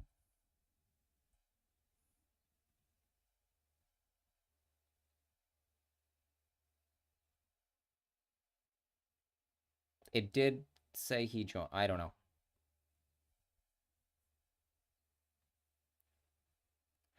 Okay, so both of you need to think of a reason why or what you're trying to play. Will, where is it? I have this article here. Whatever, up to you. Okay. Um, and let's pin this. And let me check in on YouTube to make sure that Muzan Jackson isn't trying to get in here. Okay. So I'll just have to keep an eye on YouTube. Your decks consist of two categories. Decks you want to win ranked with, and decks I want to play in duel rooms that would be fun. So this is that second thing. What's your fun deck?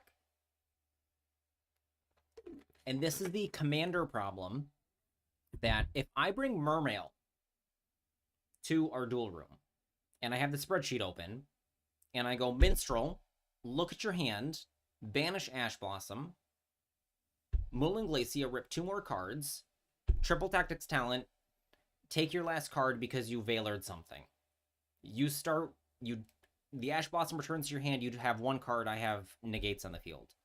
Like, that's a fun game for me. I have to run a Twitch ad. I'll be mad about hand ripping unless it's triple tactics. Exactly. Like, this is why you can't just say whatever. Because if you say whatever, I'm going to bring something like Mermail. So I will run a Twitch ad. Why can't I? You recently ran an ad. You must wait. Oh, okay, here. Okay, running an ad. I have to use the bathroom. Then we'll get our document and run the queue.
Okay.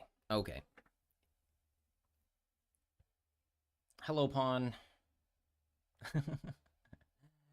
Yes, our lovely host is on break. Let me come back.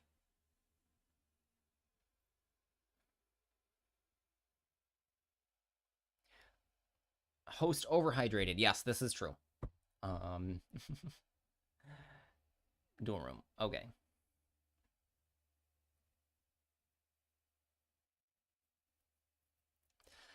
Should you come up with a TV show that doesn't? So I would just not bother. Like, if there's so many TV shows that it's just like, no, I've never seen that. I'm sorry that that happened, or I'm glad for you, but I ain't reading all that. So we need to quickly create. So we need a play with viewers rules.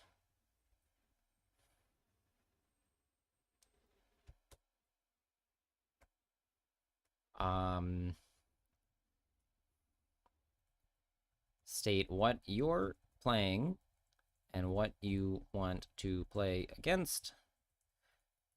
Your deck can be a surprise. This is so we can match expectations and I don't bring hand-ripping mermail to a game against a Blancer.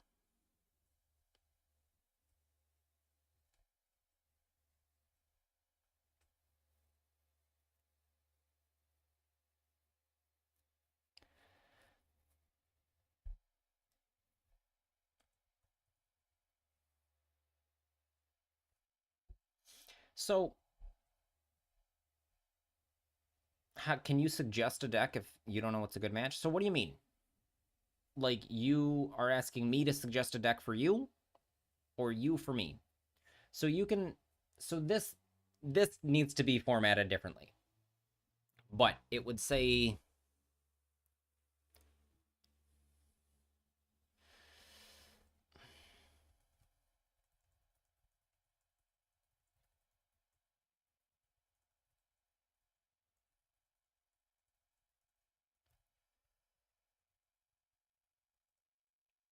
me for me. Yes, yes. So like,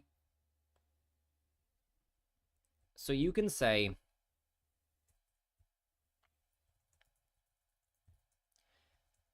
I want to play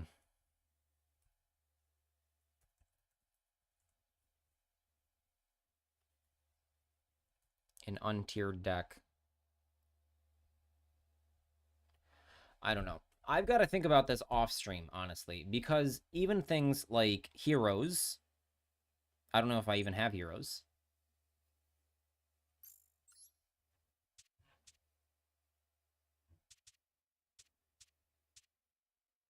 Okay, I don't have heroes built right this second. But something like heroes is at a lower power level than the meta decks, or like Infernoble. They're at lower power levels.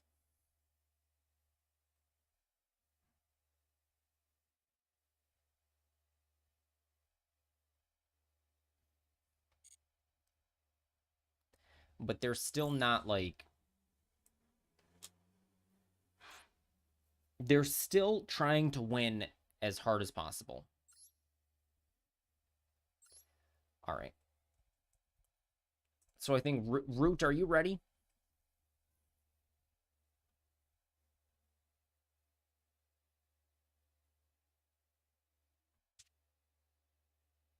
So all of my decks right now are not particularly fun. Oh, this one. Oh no, this is just Red Eyes. I thought this was the Dragon Maid's deck.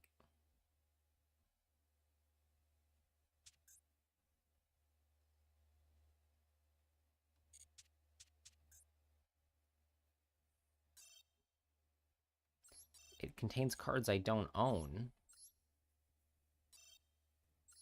Oh, it was a Lacrima, but I do have one. Plat Diamond level. Okay, so that is probably a better... Playing my rank is probably a better suggestion.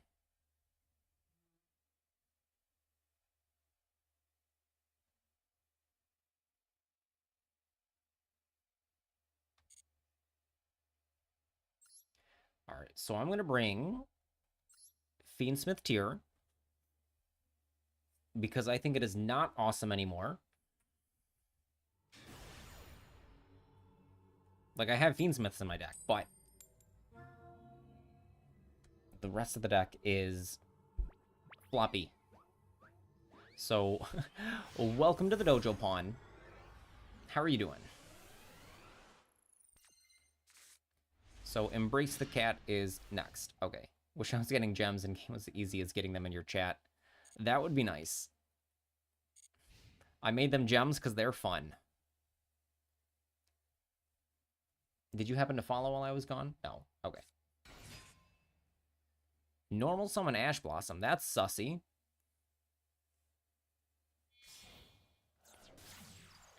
Link Almirage. Sure. Does this turn into the next thing? I think this turns into the next thing, and then you banish Almirage for Maximus. Or you pass on doing nothing. That's what it is, Secure Gardener. Huzzah.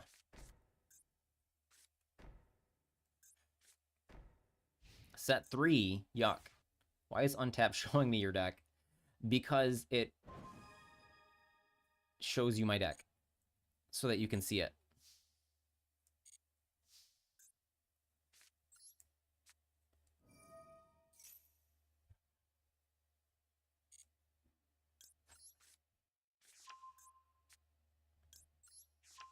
All right, and we are Fiendsmith Gaming into 3 back row.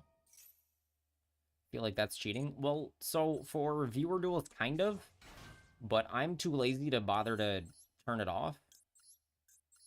So, like, I just don't care.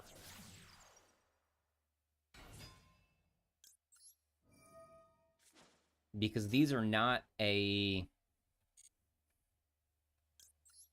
I don't care about the win that much. Like, I want to win, but you still have to beat me. Even if you know all my cards. And yes, it does become significantly easier. What do we have? But I'm just not particularly concerned if we're here to have fun. Also, I think it is a bigger boon for everybody else to be able to see. We're here for the hype and aura moments. Basically that. I could summon this as a 3 or a 1.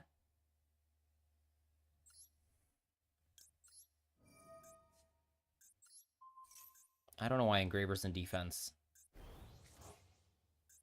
That is a leak that I think I have. I summon monsters in the wrong position going first and second. Goodbye, Secure Gardener.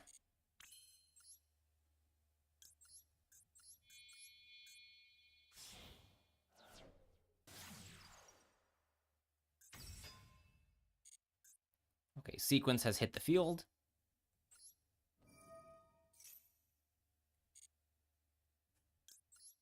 We go Desi right here. And again, saying that that was a leak, that I summoned my monsters in the wrong position, is a nuts and bolts spike thing. We summon big Desiree.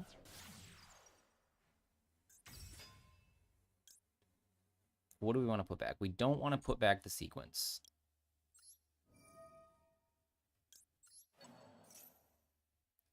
We will reborn our Desiree.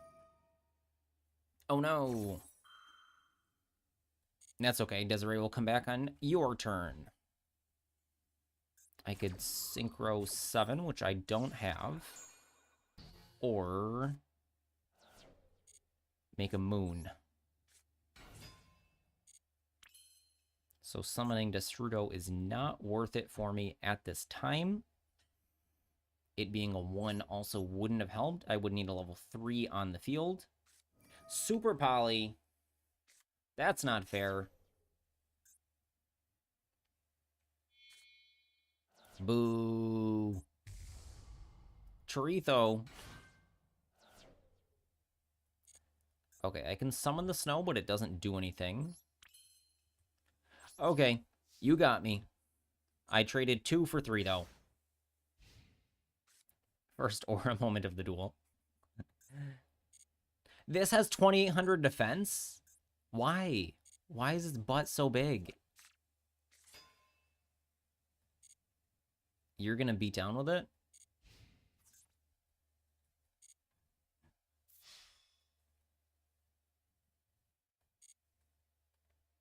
Where are my tier limits? They're supposed to be in my hand, and they're just not.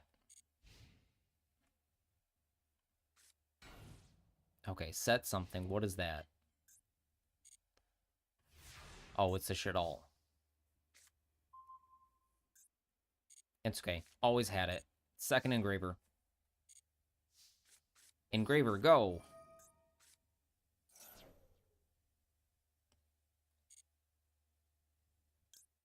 Second tract.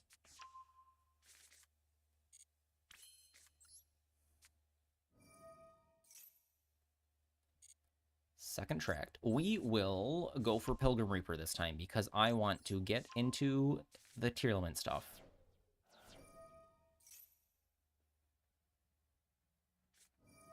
Schism. That's not fair. Do I have enough things to banish? 1, 2, 3. So we activate Max C. So we need to snow now. 1, 2,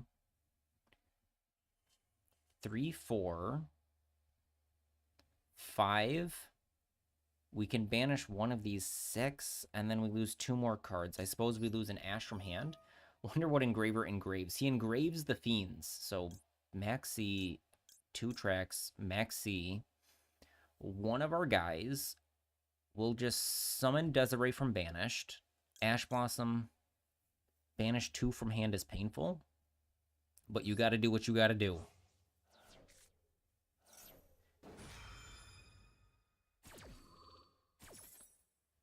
So we will put that Winda face down.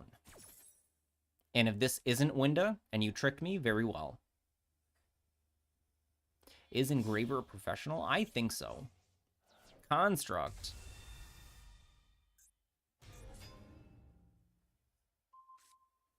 Okay. That's fine.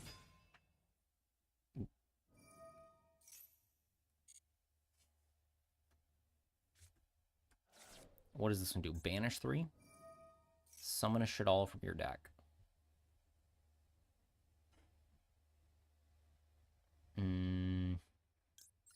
I'm just gonna call by this.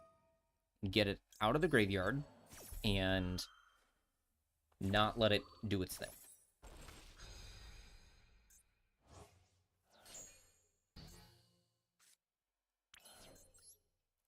Okay, we go back into Requiem.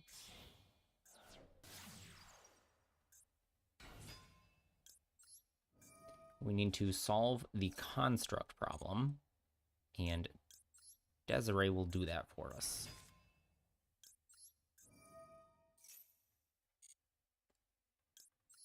Put this in the graveyard.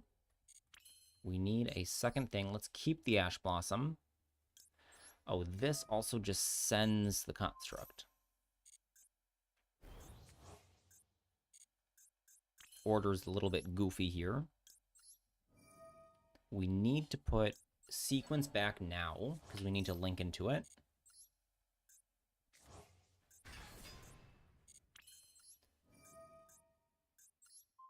Okay, get rid of the construct. You have no other shit-alls in the grave.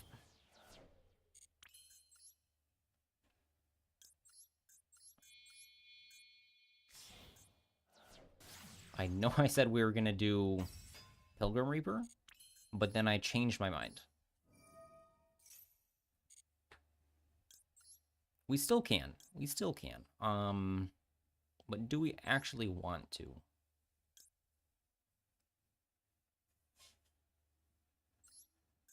Engraver summoned itself. We can summon Desiree here. Make Agnum Day. Summon... We only have a single 6 unless we go Engraver. If we go Desiree, we don't get the second 6 at all. You finish your Mega Rock pile? Awesome.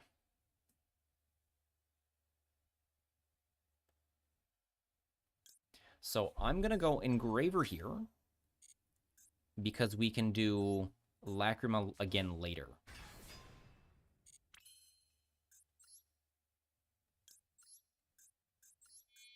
Because this is more fun.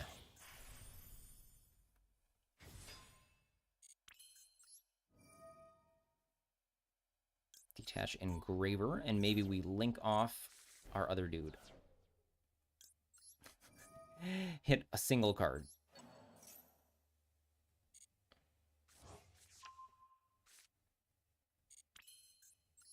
And that's not even a good one.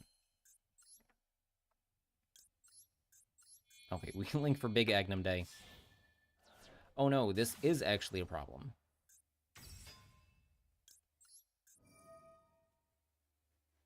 We put back Engraver, I guess.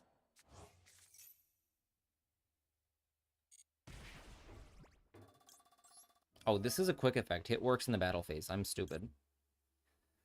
We summon Lacrima. Lacrima doesn't negate.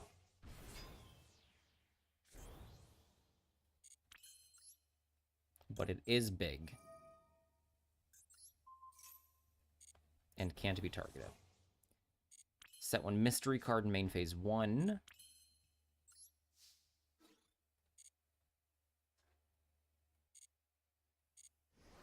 Is Agnum? No, Agnum would be...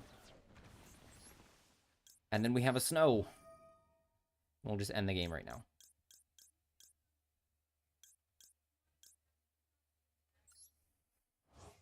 Okay. Suboptimal vanishes, whatever. Because the game is over. Unless Root has something. Yeah, snow for game.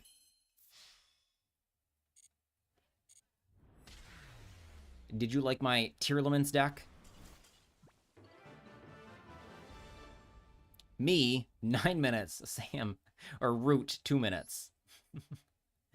GG. Okay, now Embrace the Cat. Are you Feet Sniff? Where is Embrace the Cat?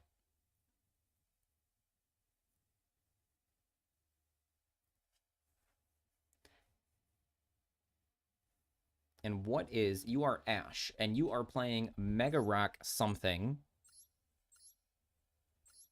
So I need to bring a worse deck. Is this deck is no longer playable. I have to change 2 things about it. This deck is playable. Oh wait, what's not allowed in it? Mega Rock is C+ tier? Oh, I dismantled this.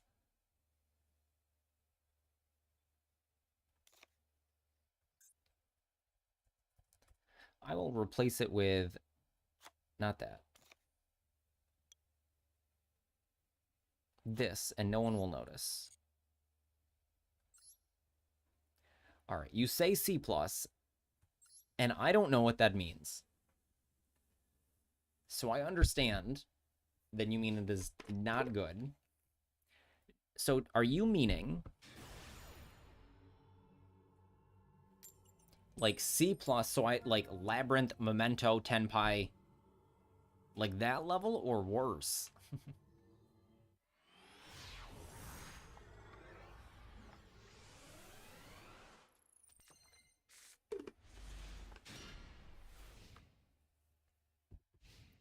Saying Megarox failed math? Yes, I think that they...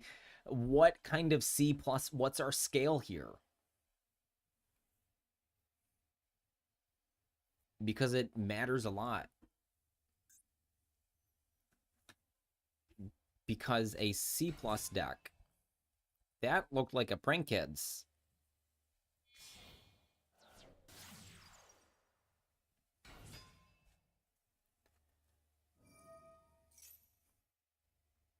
So this... So Prank Kids, I think, is an important engine to say in the deck. Unless it's just these two. Like how, whatever it's called, the other rock deck plays them.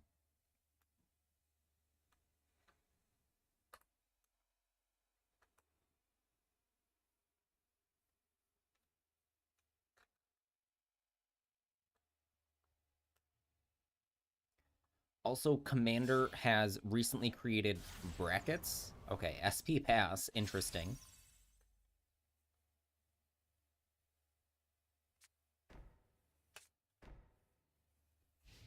Okay, do we fire off MST on one of these things? I think not yet.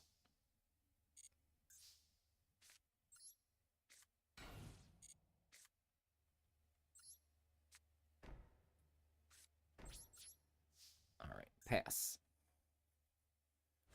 Embrace the Cat didn't get a starter, and that's okay because that's the type of game we're playing. I did. I drew my starters. My deck is just... yeah, this isn't a rock. If you attack this, it triggers. You can't activate during damage step. 49 cards. Wow. Okay. Damage step. I will go get a Raikou. Huzzah.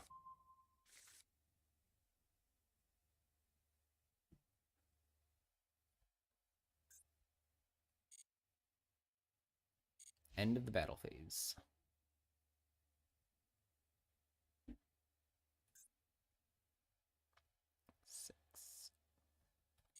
Okay, end phase. We will hit this.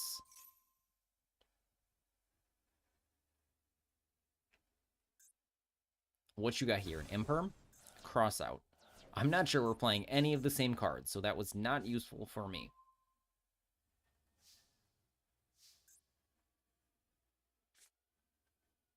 Okay, we're going to get rid of your SP without activating any effects. Maxi, fine. I will give you a single draw. I will Synchro Summon my Brionac replacement because Brionac is, for some reason, Ultra, even on Master Duel.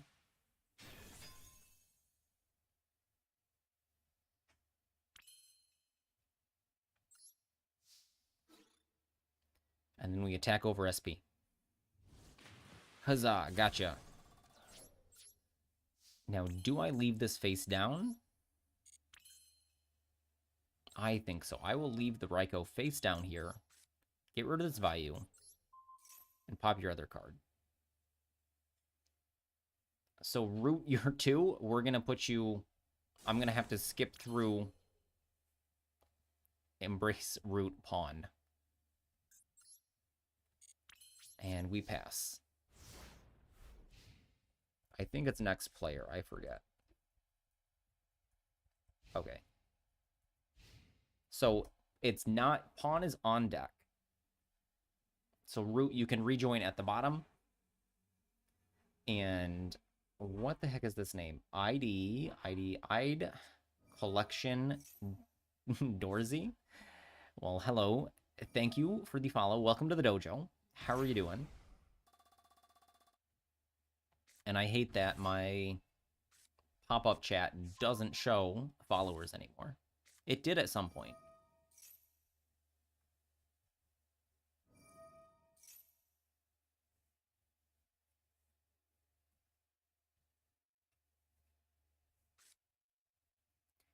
Gigantes.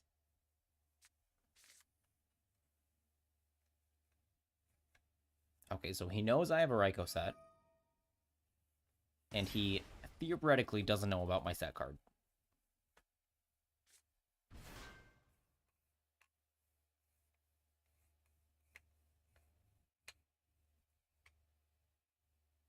Okay, get a warrior. I think you skipped Sengenjin.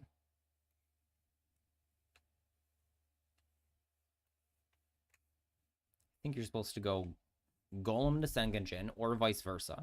and then shield last to get the third piece for Curious.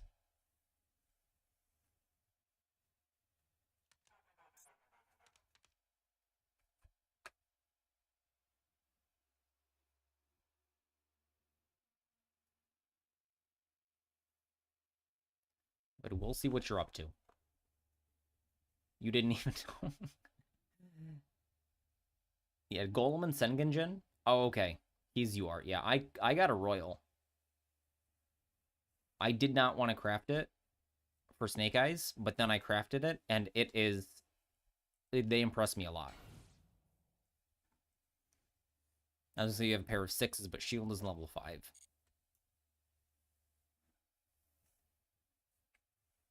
Sengenjin gets Golem, Golem gets Temple, Temple gets Shield, or Golem gets Temple, Temple gets Sengenjin, Sengenjin gets Shield. Okay, let's hit your mystery set and mill something good. Highest Raikou, that's fine.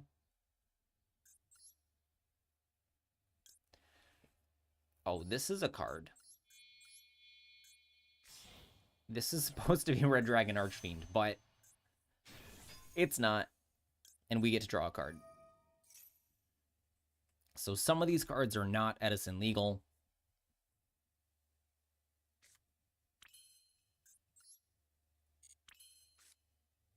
So we're going to go ahead and pop.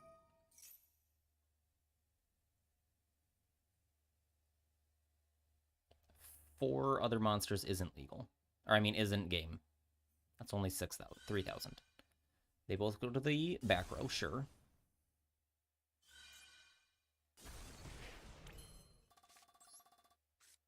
And then we BM. I did this in the wrong order. I wanted to summon Plague first.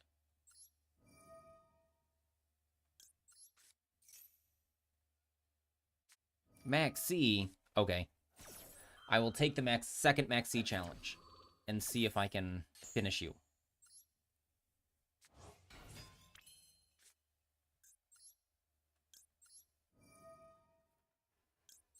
You could Nibiru me. Nibiru was a rock. That would be disappointing.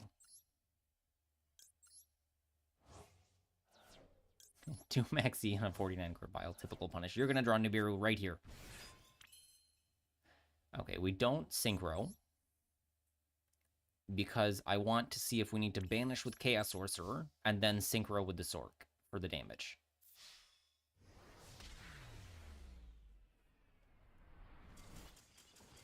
Gotcha. GG. Royal Scarlight. Okay, now I think it is Mr. Feetsmith. Feetsmith, which is Pawn.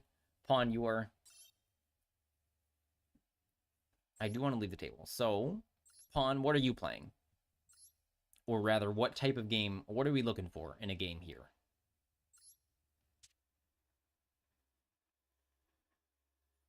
Yeah, Nibiru is good in rock decks because you can reveal it with Dragite, you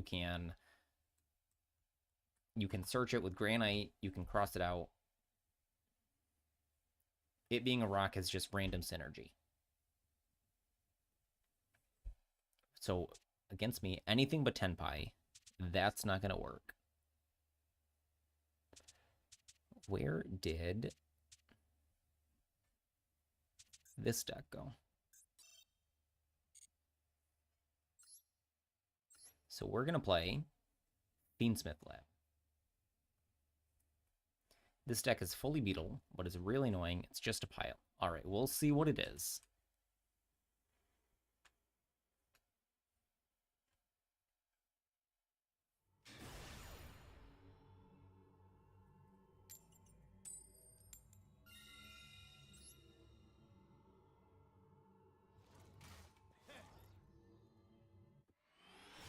All right, we win the coin flip.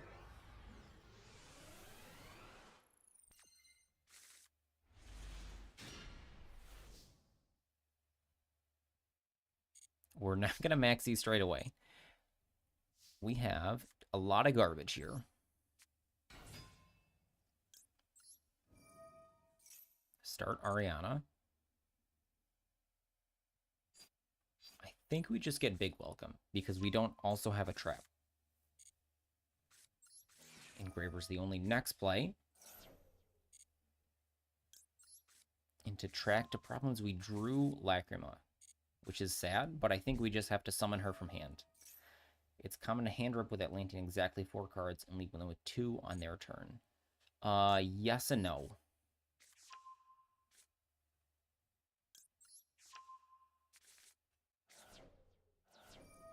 So what they do is they Minstrel take a card from their hand that they'll get back later.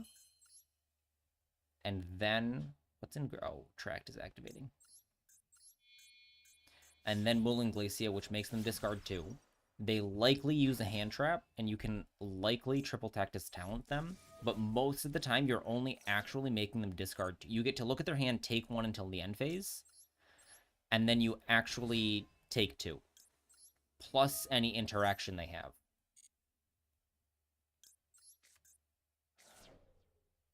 I'm surprised there's not Fiendsmith traps in here. Necroquip is in here, but we've activated Engraver already. I think we want to leave Aria right there. And then summoning Necroquip does nothing right now. So we put back Aria. I saw someone demonstrate it, and they almost always hit forward. They get 1 back. What are they doing? Double Mullin? Because I'd have to look into that, what they're doing to hit 4. Because I feel like that is a, like, don't play around hand traps. Play into every possible hand trap as you get there.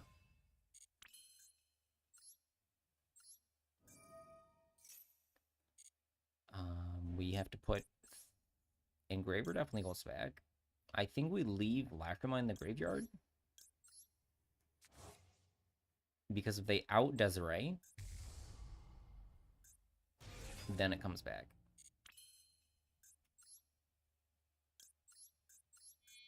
So I don't think Fiendsmith Lab has any specific synergies. Like, they don't do anything awesome together.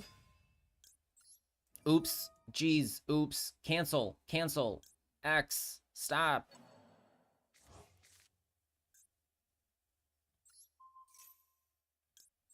That's not what I wanted to do at all. I did not want to activate Desiree.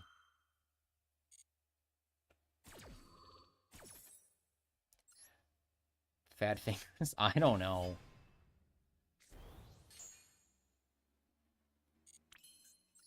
I saved it, though. I did lose my Lacrima, but I saved it. Also, I put these in the wrong zones. Imperm should go in the middle. All right, pass.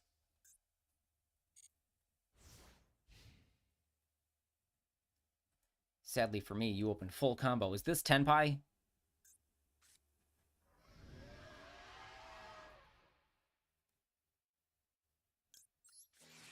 All right, well, I have a Maxi. So let's see what you got. Do we try to Big Welcome snipe the combo out of his hand?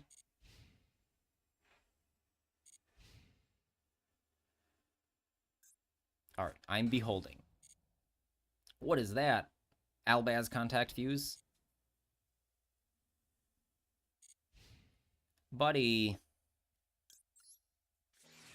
Where's the full combo?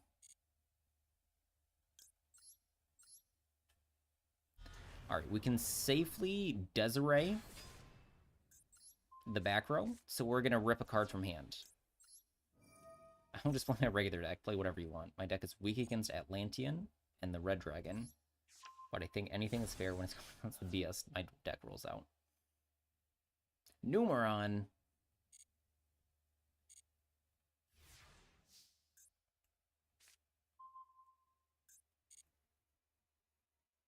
Okay, so I think we won. Okay, so we can't allow this.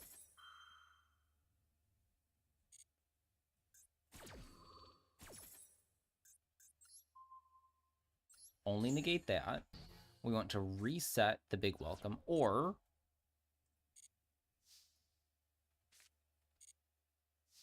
Do we want... Hold on. I want welcome here.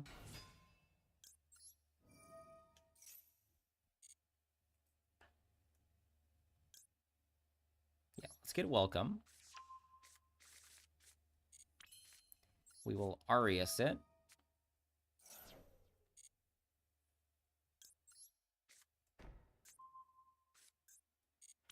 Summon our lady.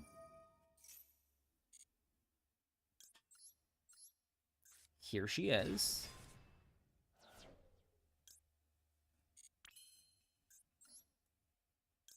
And we are going to bounce. Hello, Sundry.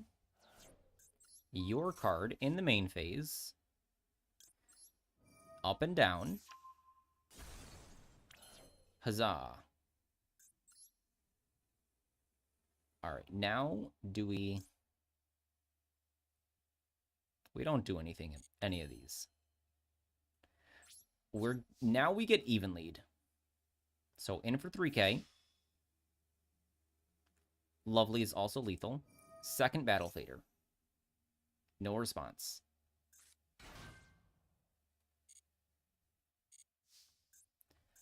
Reset our welcome here.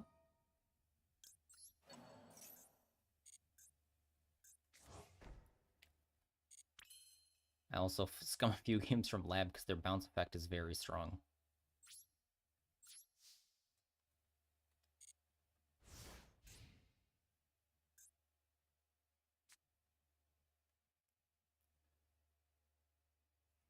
Thought it'd be funny to numer on me. I think that's kind of funny.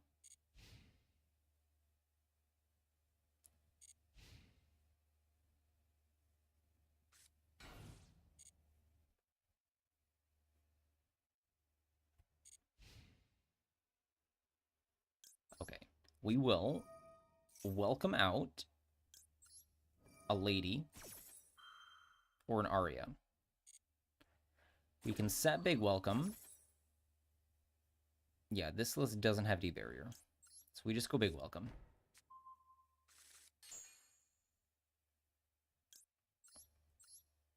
Summon Ariana. And then we get a furniture. I don't think it matters. We want the one that doesn't go to the field because our field is full.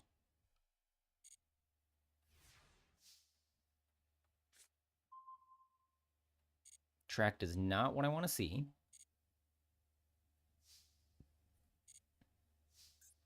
I can link two of them into something. Yama. But we'll just go battle phase now. And see if Pawn has another battle fader. Alright, what's your set card? Destiny Hero Defender? What is that? The battle phase of that turn ends immediately. Okay.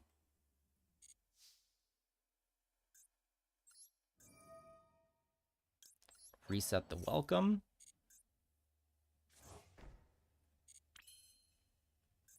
And go ahead. So I'm sure there was a path to bounce it. If I linked off two of my dudes and then big welcomed, Lovely could have destroyed it.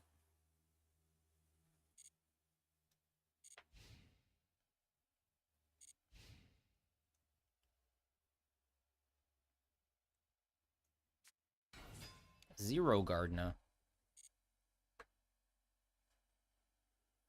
End of the main phase. End phase.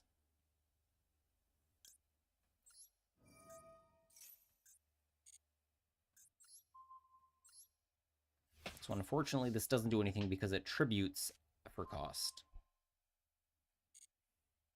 So I can't stop that.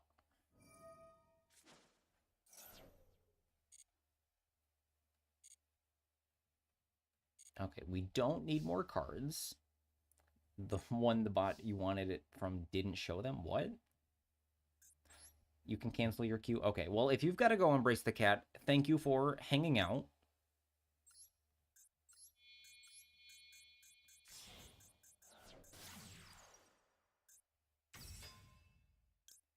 I can't destroy Feed the Sniff right now.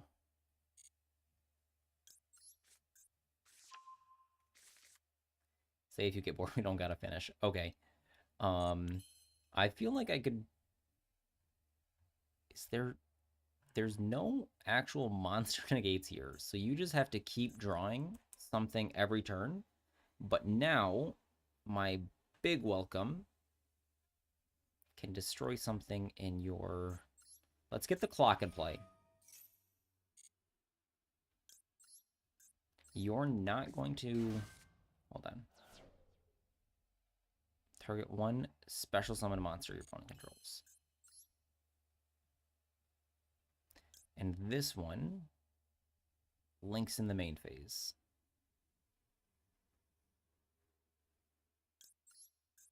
So we'll link this one now.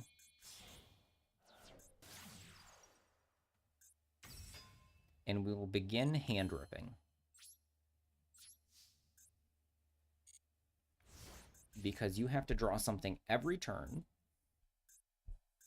And if I take your card every turn, you will eventually run out of things, and then I can kill you. So we'll summon this fella from deck, bounce it, block you from Ghost Ogre, not that you play Ogre, and I will deny the welcome. Don't need it.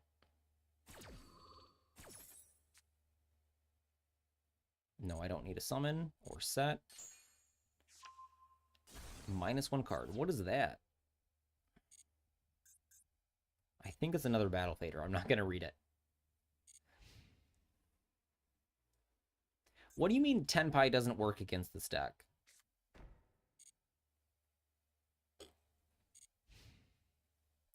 Just Transcendent?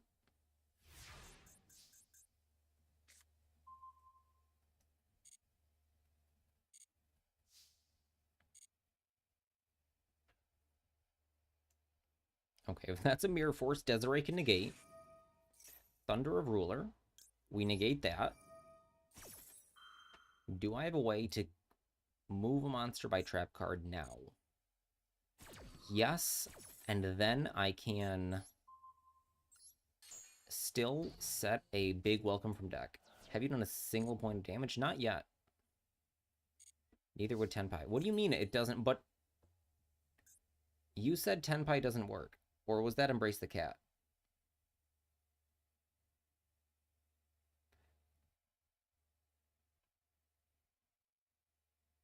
No, you said anything but Tenpai. Oh no, I did that wrong. Okay, so we have to set big welcome. Tenpai wouldn't work. It's an anti-Tenpai deck. Okay. I see. I see your point. But I think Tenpai is actually better suited against this deck because you can summon Transcendent Dragion. And then you're out of things to do.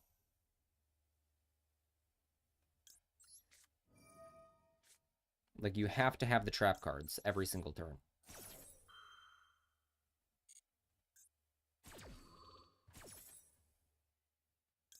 Set the last big welcome, which we need to keep in rotation.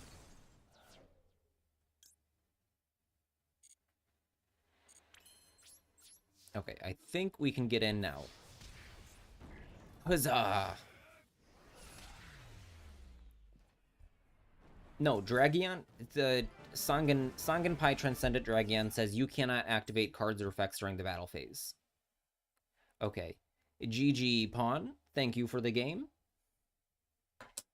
And who is next in our queue? Sam the Digital. Sam, what are you playing? And what type of game are you looking for?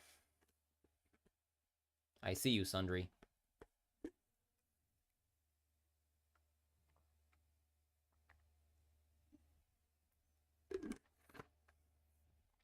So I think maybe... Where did I put...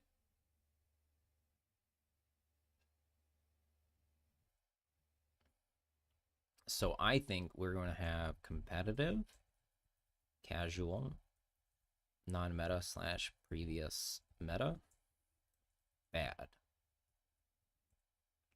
These are going to be our tiers, and we'll fine-tune it. And then also specific.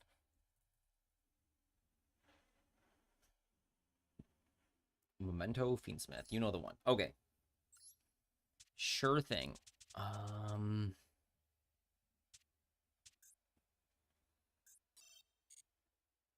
Okay, then I'm going to draw Maxi Fulos and beat you.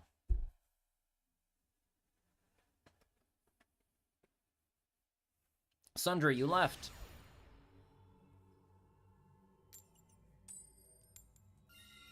All right, going first. Good sign.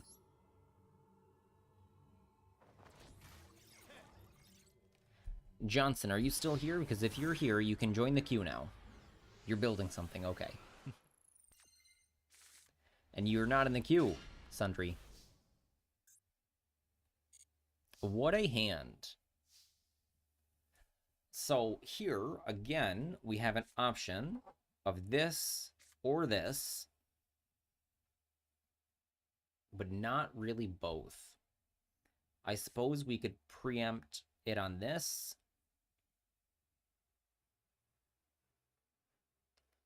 But I think I'd rather... Let's do that. Let's see how that works.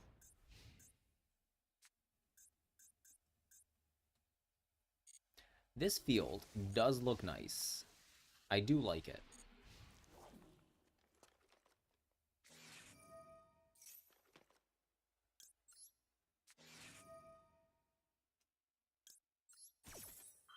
Okay, so we cross out on Ash, because that's a 3 of. Is this cool field worth 3,000 gems, though?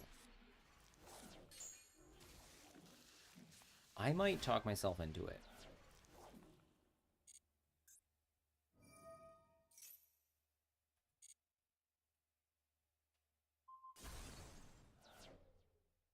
Okay, Tatsu. Tatsuno Toshigo.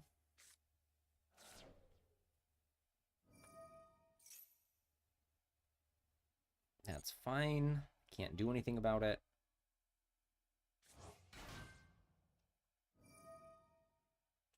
Targeting a memento when you grave, add it to hand.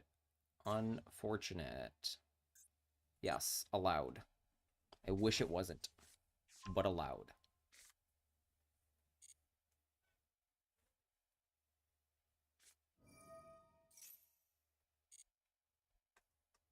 Sleepy summons. Now you're going to fusion summon. I'm going to cantrip with Fulos here. And you still might be able to kill me through Fulos. But probably not.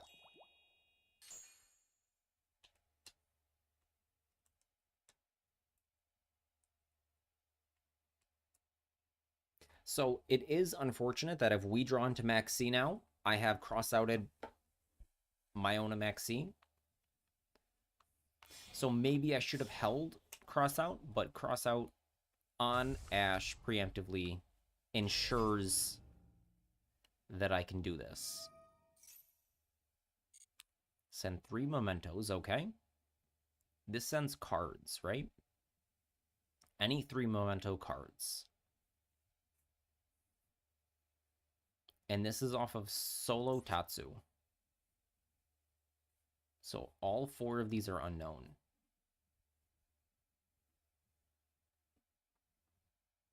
Wait, where did the second Tatsu come from? Oh, the second Tatsu came from hand. Yeah, so these are still 4 unknowns.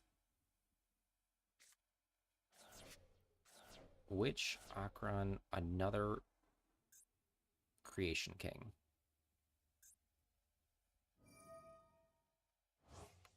This adds the field spell.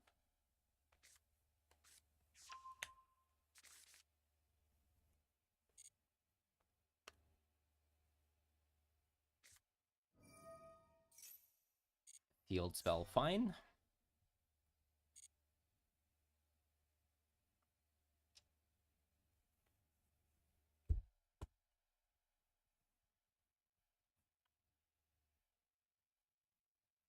You did the thing again a few days back again. What?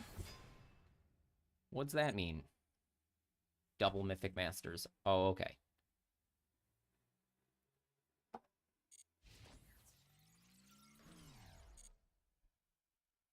Does this pierce? No. So we summon Bestial Druisworm, banish your Anduich.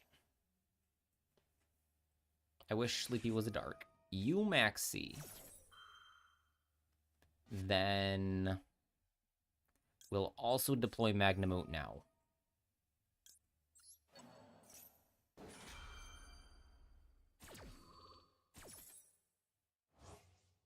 Summon them both in defense.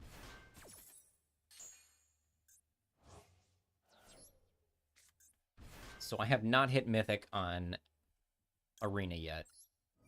Mostly because I don't care. I find Brawl more fun than Standard. And so why play Standard for a rank when I don't care about the rank?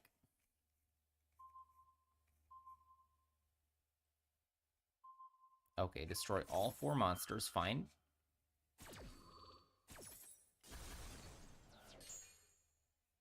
Hams in a glass.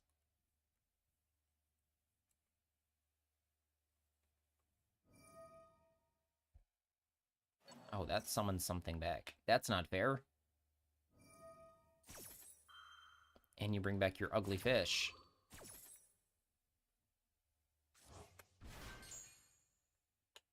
You're in the battle phase.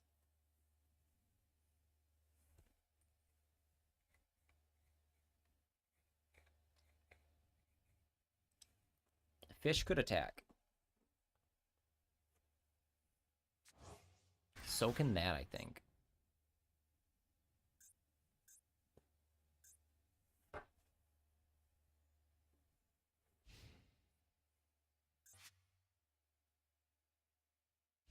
That's it? Okay.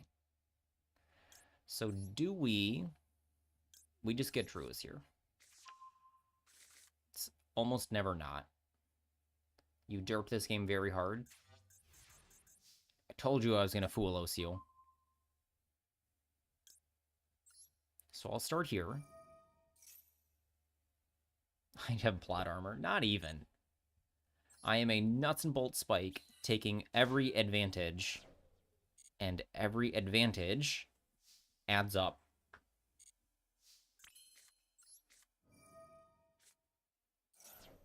So I've selected what I believe to be one of the best decks. I am weak to Nibiru with what I'm about to do. Droll doesn't matter here and is actually really bad for you. So watch this. Now, I am Nibiru-proof. I don't want your monsters. I want to Thoughtseize you. There's the Nibiru. Goodbye. Single Lacrima in hand.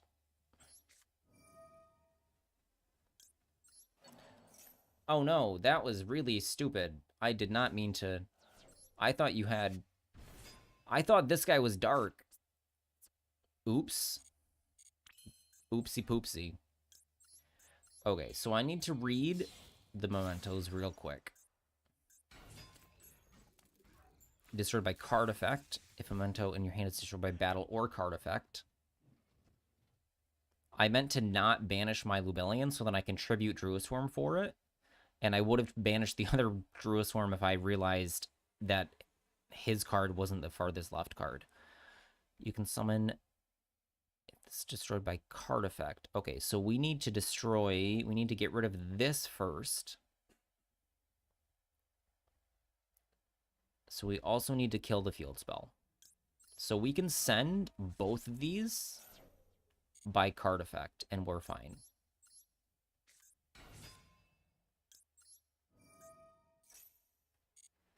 So here's Engraver. And we will engrave the Fiendsmith. Oh no. Why? How did I make... Oh, the token. Okay.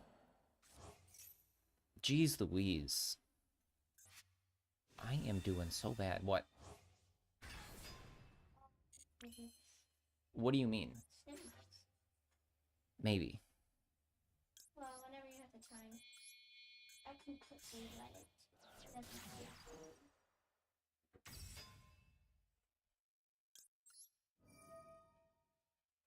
Okay, it would be better with this to go. That is a dark, so we can summon our guy. We can fuse from field, but it'd be better to link or fuse it off. So why are your monsters to the right there?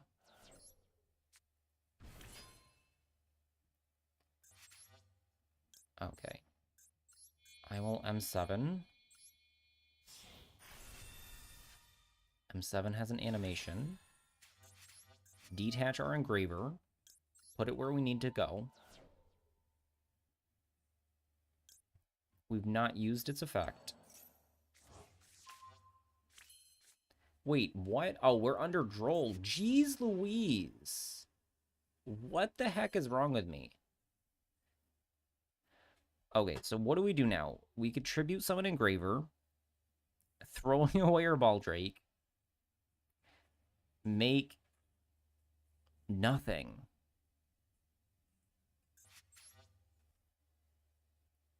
Jeez Louise. Everything has gone wrong. Why can't this attack?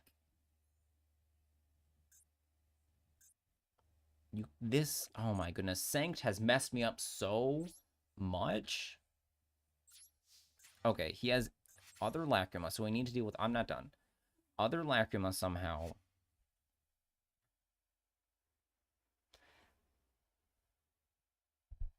You're gonna... So I messed up so bad because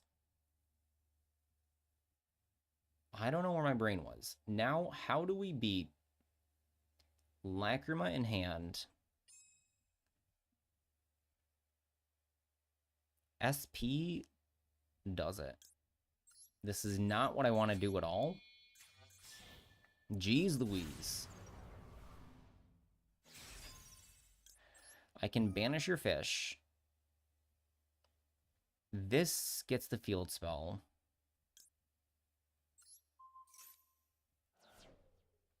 Okay, you normal summon Lacrima. SP banishes. Plus we have our own to summon. We don't want to do... Yes, we do. We do want to do that later. Oh my goodness. Okay. I think you've got it, Sam, because I absolutely threw this game. I threw it so hard.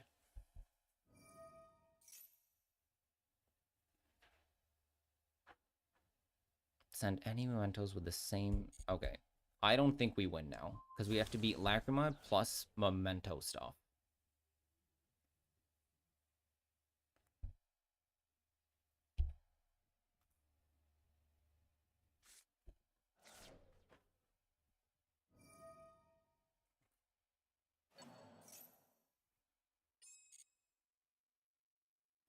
Why does Fiendsmith Memento play URs you make in most situational times? What two URs are they?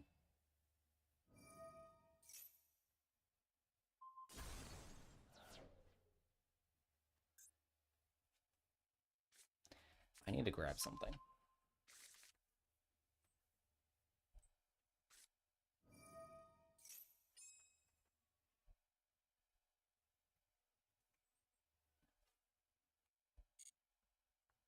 Okay.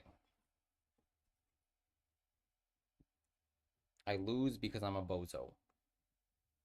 And this is the nuts and bolts spike attitude of I was bozo. I did not play correctly. I don't deserve to win.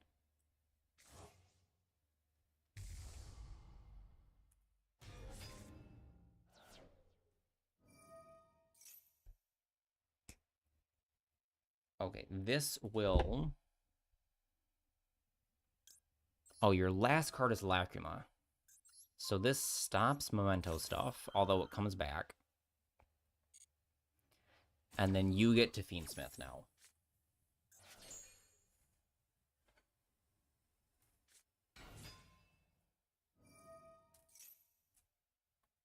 And summoning my sequence does nothing. Oh, you have no other things. Oh, duh. Duh. Requiem.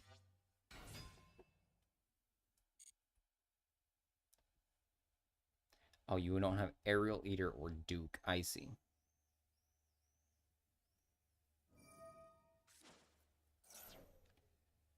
Stop asking about Lacrima, but I do want to activate her later in the turn. Okay, so now you can double Engraver.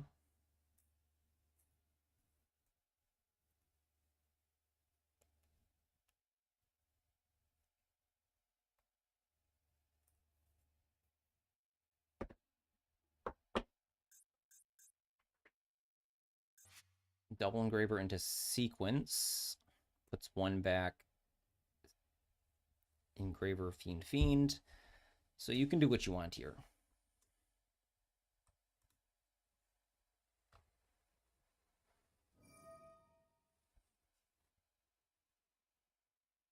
Okay, can we recover this? We have to beat either a Desiree or a Caesar with Engraver Lacrima into sequence plus our top deck. So I think we're sitting okay, actually. We can recover this.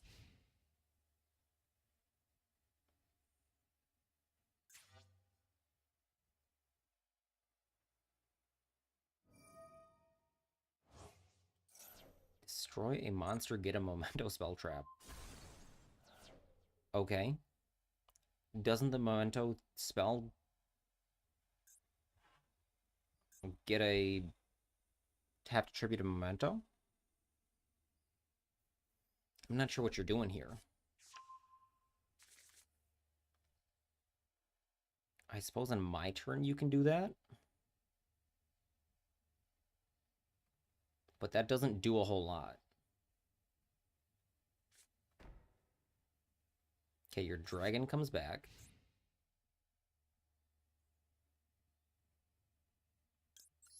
Okay, we SP. What does this do? If this is destroyed, you summon a Memento from the graveyard.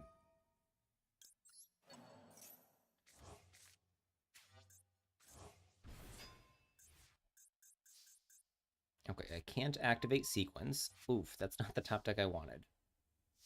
Maybe it is. He knows about the engraver that I put back with M7. I think you should have gone for Caesar here. You summon a whole bunch of mementos. Oh, wait. And if you do... No, get out of here. I thought it tributed. I'm thinking of Goblin Biker's Breakout. Good to know. Okay, now you're finished, Sam. My sequence is already in the field. All I need is the pieces in place. So I can make any other Link monster I want.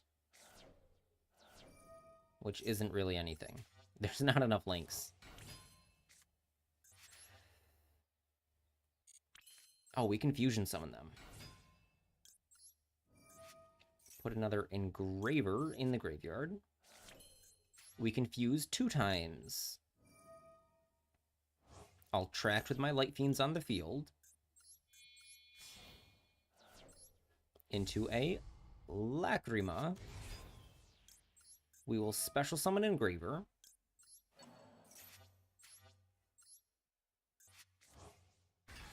We will turn that into a Requiem that we will link off. Have we used Engraver? No. So now we need to fusion summon Desiree. 1, 2, 3. Desiree. Turn this back into Engraver.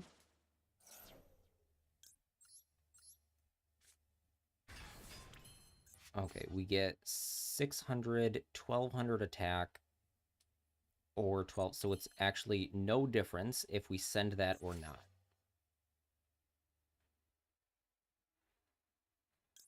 We link this into Agnum.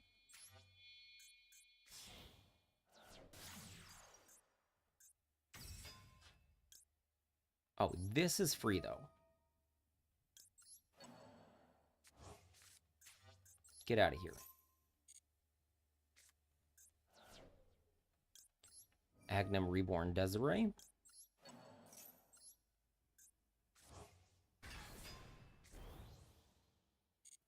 Equip 2 more things to Desiree.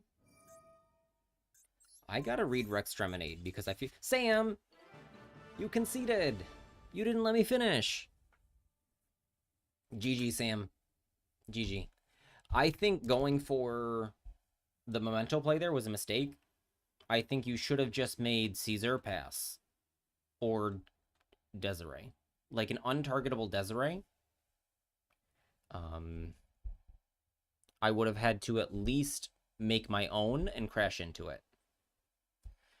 Because you know SP is coming back, so your Dragon and SP come back, and you should know that Bone Party destroys on resolution. It doesn't tribute. So just like I already did, you activated the Twin Dragon. I SP banished to make it not resolve.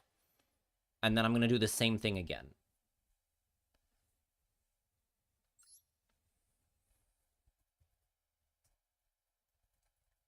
All right, I think Root is up next.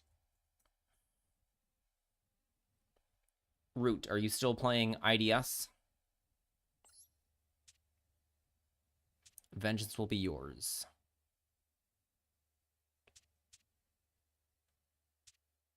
I played Tearlament, so let's run it back.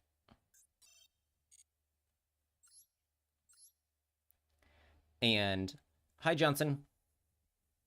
We are now doing viewer duels, so go ahead and hop in the queue. There's no limit as to how many times you can be in the queue. Fusion was wrong turn 2. Yes. Would Winda help last time? Not specifically, because I summoned Snow. So you go Winda, I summon Snow, and then I flip Winda face down and continue playing.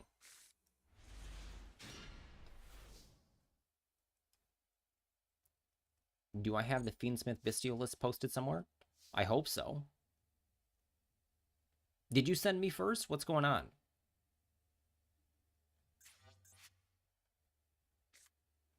All right. We hope not to get drolled. Maxi. Fine.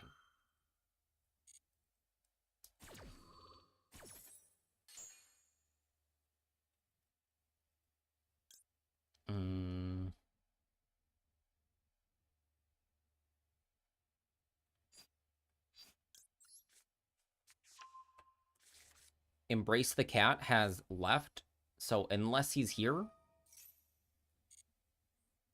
Are you safe to... Yes. Okay. You are safe to AFK. Oh my goodness, okay. Never mind. I did want to do this.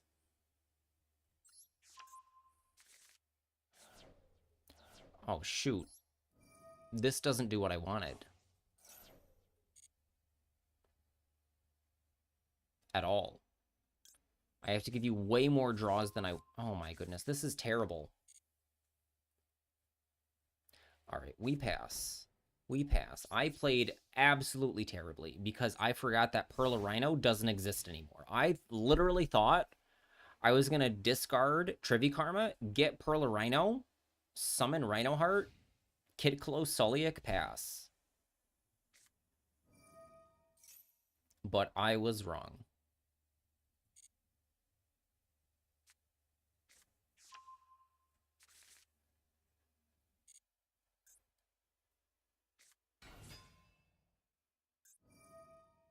Okay, so we're going to maxi you preemptively. Huzzah.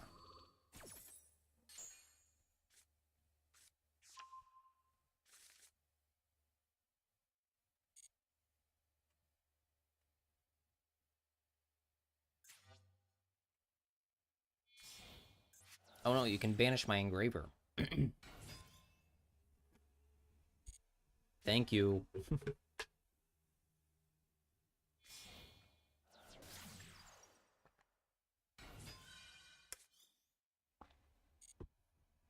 Yes, give me the cards.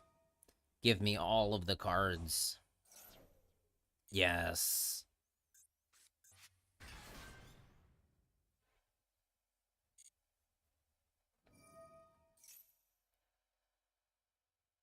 You're about to make a huge mistake.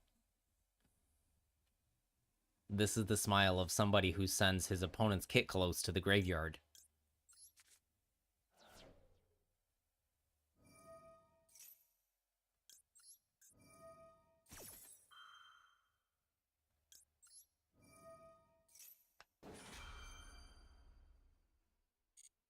So what is this? The Shadal one and Titanic Lad. Nice. So I cannot negate your fusions. 1, 2. Oh, we do activate both of these, right? 1. Shoot, there's no Dragostapelia. Or... Alright, I activated the wrong one then. Oh no, I activated the right one to leave both in deck. 1, 2, okay. So we summon our boy, and by our boy I mean our girl, Rukalos. I can't negate Meltdown. And your opponent cannot activate cards or effects when something is fusion summoned. Okay. Battle phase, end phase.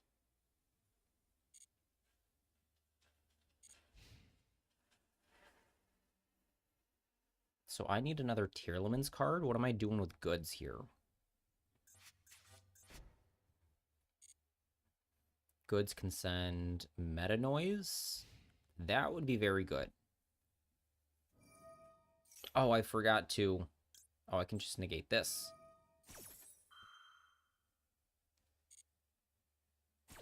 You have to have called by now, but that's a schism. So you could be holding... Oh, it doesn't go to the grave because your Titanic Lad is in the graveyard. I forgot. Goodness.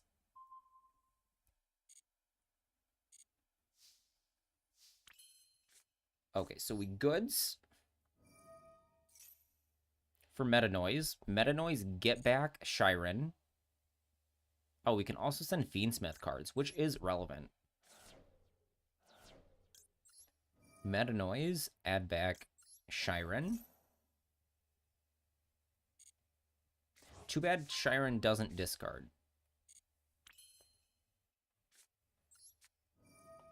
Activate. We need to find tier cache. Schism.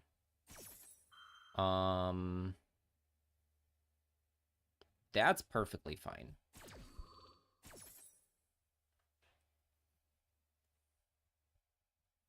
The Garura in the graveyard is actually kind of a problem. So here's a Shiren. Goodbye. This gets crime. You don't want to send my Shiren. You do want to send my Shiren here because it can't trigger because I've already special summoned. But I can just negate your Winda, send Shiren anyways.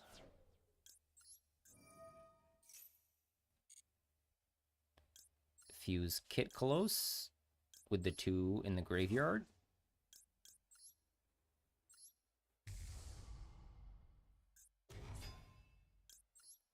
We don't have Scream online, so we get that here. Oops, tier cache was the play.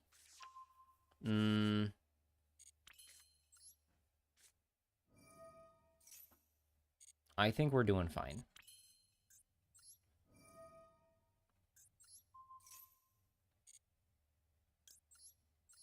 This can send tier cache, but we have no way to get it on the field, so this is actually not useful.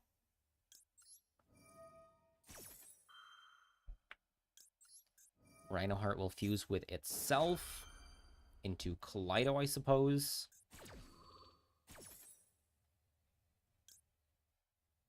So we do want a fusion summon. Okay, we did hit a Kaleido and another Shuffler. We're not going to summon Rhino, because that would do no good.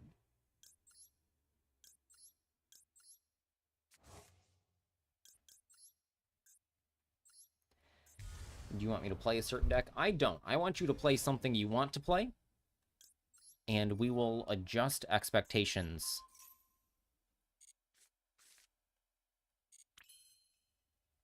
What can I super pop? Okay, close. Because you have no light fiends.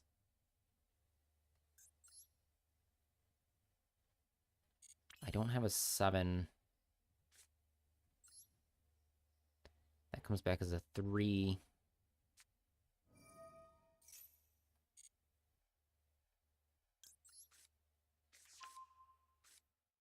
Okay, Root, you're, I think, 100 ways dead.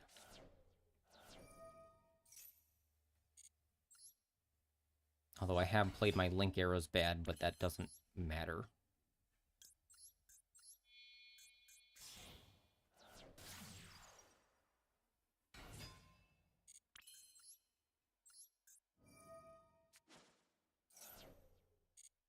I guess I'll summon this from hand to put the last engraver in the grave. Here he goes. No, your mistake was Maximus. Maximus against Tearlaments. But you, I don't know if you knew it was Tearlaments at the time. Yes, you did, because you saw me Trivia Karma for Grief. So that was the mistake.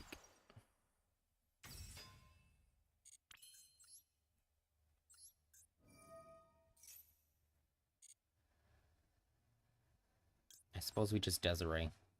1, 2, 3. And make our Desiree maximum power. You do get your Shadal Fusion back.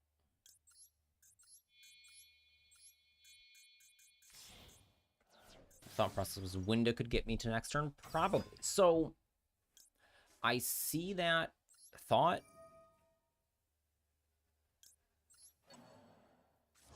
But Rukalos can just attack over it.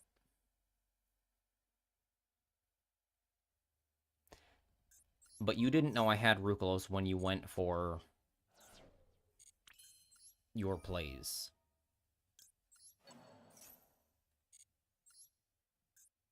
And then you're kind of committed into it.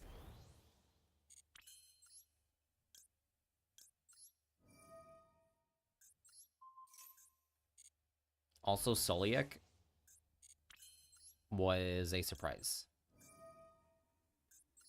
Like, you had no idea what my set was. I hard drew the Soliak. That's a big Desiree.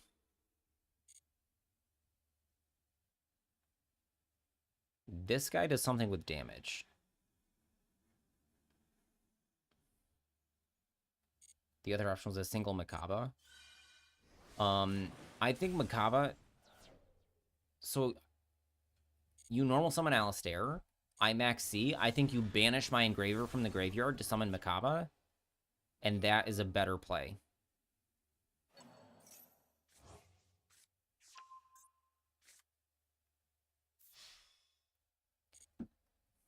Okay, it took me 9 minutes to get there, but Engraver for game. Because the rest of my hand, I mean, you don't know what it is because I did very, very little on my first turn because you maxied.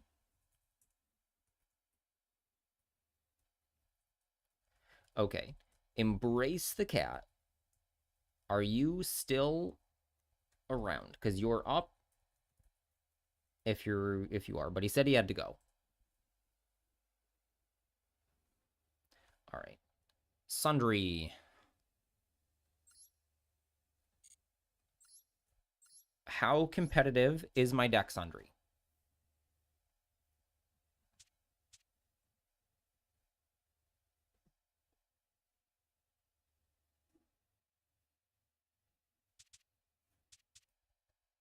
I feel like there was something, one of these, not this. Oh, wait, it was that. Playing Argo Stars, Fiendsmith, Primite. Okay, then I will bring a real deck. I gotta try branded at some point, a low branded card count.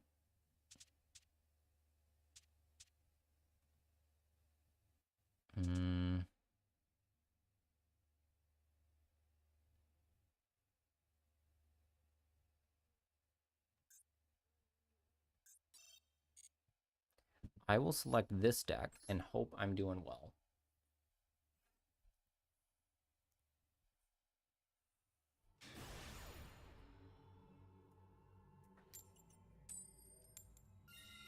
Huzzah, I win.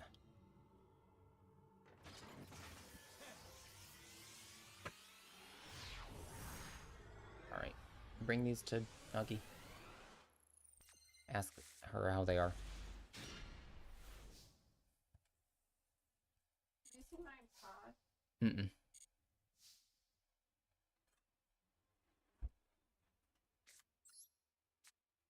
Okay, are you ready for this?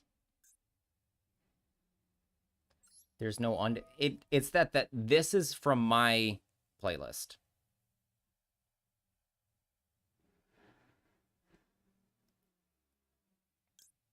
So suppose we dump Shadow here. At Dragoons, summon Pike. I do need to remind myself of the spreadsheet momentarily.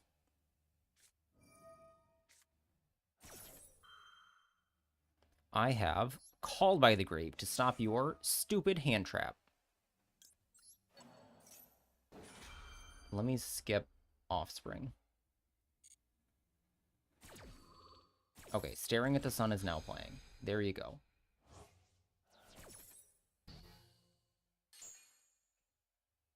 We summon the Pike.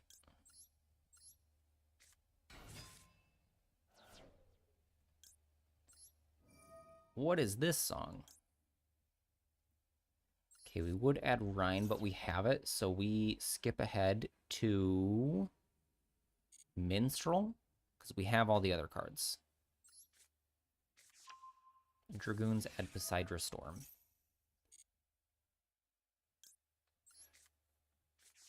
Rhine Tribute Prince, add Ice Jade.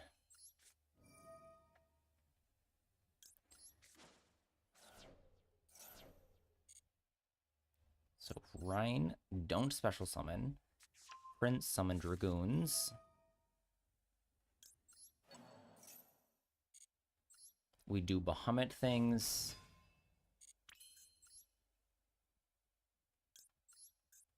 Here they are. Oh, Staring at the Sun by the Offspring. I see.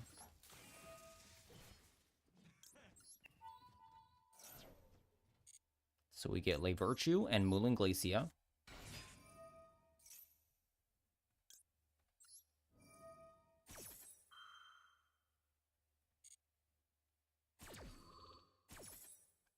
Le Virtue gets Stream. Dragoons gets Moulin Glacia. Le Virtue detach Pike. Add back Dragoons. This, I feel like, should be illegal. This feels so dirty. Bahamut Shark being so much plus. Like, it is 2 Dragoons activations. Now we summon Shadow.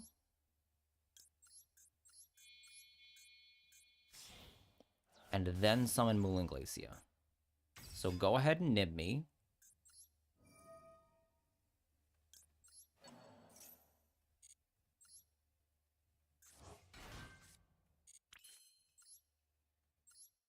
Okay, here's a Moulin.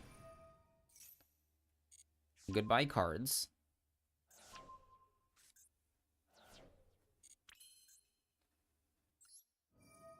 Now we pitch Dragoons. We get Diva. And we have one more Dragoon search, I think.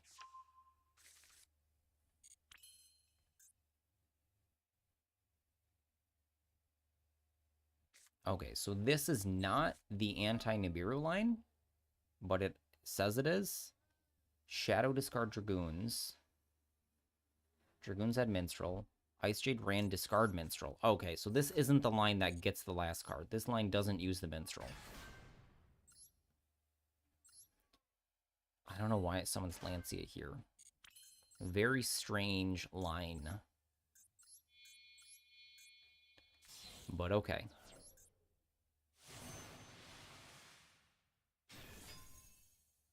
Now we summon Abyss-Trite, Reborn Dragoons. And this way, Mooling Glacia doesn't leave the field. Capstan, any banned decks? No. We are all about... I need to summon the Dragoons, right? Send Dragoons. Summon Dragoons. We are all about finding the matched power level. So, Dragoons add Diva. I'm not sure that this is right. Poseidra Storm, send Dragoons from field, summon Poseidra Storm. I see. Now we summoned Poseidra Storm. Dragoons add Diva, but we already have Diva. So this gets a Prince. Abyss-Trite equals Poseidra. But with competitive level decks, you're going to get stuff like this happening. And I will not feel bad. Now we summon Mermail King.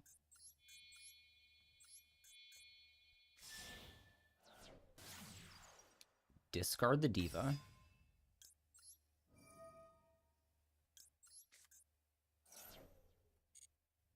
Reborn Diva, Minstrel, Shadow. 1, 2, 3. Chainlink 1 Minstrel. Put Prince on top. Chainlink 2 Nepta King.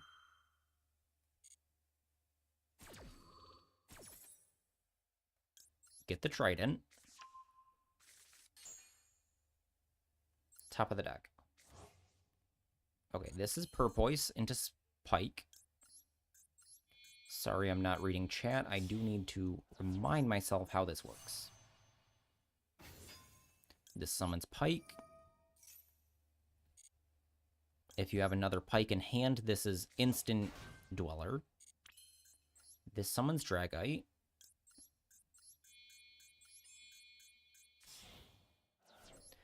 So I don't know how they hand her up 4. I would have to look at other combos. This is now Dweller. So we Reborn Dragoons. Okay. Dweller. Under Neptibus. Okay. You're so mega dead. Well, that's the plan here. Nibiru me now is the play. Okay. Go ahead.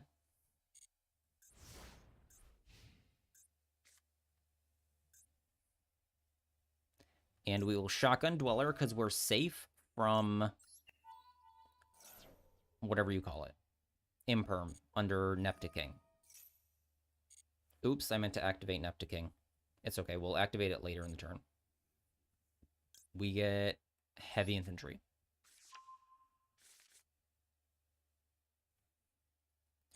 Alright, we can Rhine to do things. So we want to start, ideally, lay Virtue, or Stream, Virtue Stream on Poseidra to reborn it later in the turn. Does this negate activation? It does.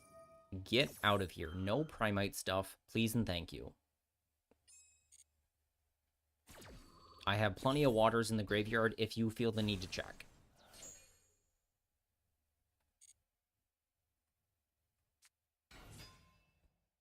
Dippity.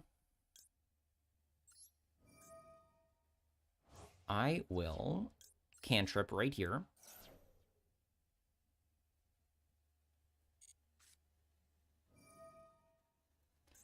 Destroy your Light Fiend and get back my Trident.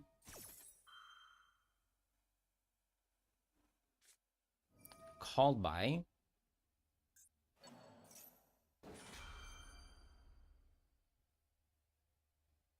I have cross out for the last called by.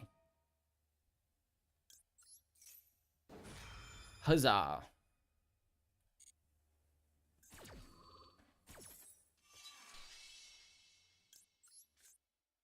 Cross out resolves. I mean, a dragoon. Heavy infantry resolves.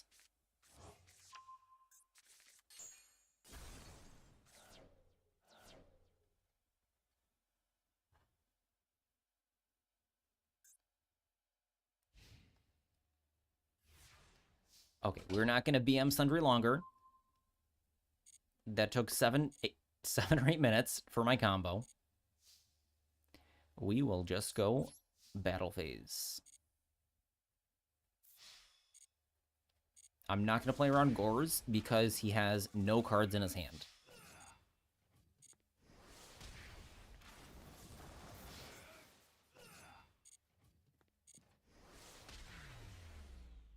What does this one do?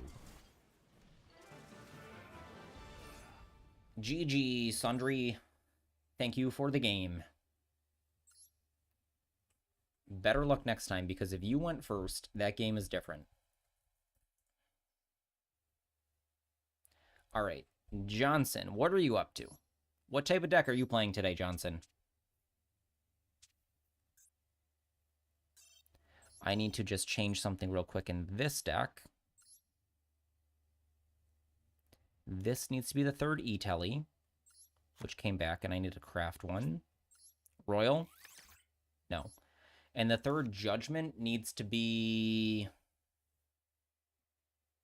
Oh, I forgot. I got rid of those.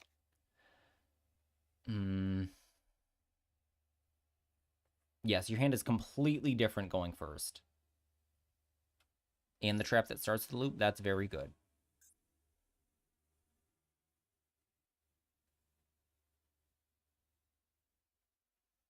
Strike? I could play Strike. I feel like Strike is very, very... I don't know. I suppose. And I need to go buy the Red Dragon Archfiend structure deck real quick. Because that is something I do want to mess around with as a fun deck. Oh, I have a free pull here. All right, Johnson, you are live. Oh, nice. I said that this is the only card we possibly want, and we got one. That's rad. We do need to craft something. Oh, yes, this.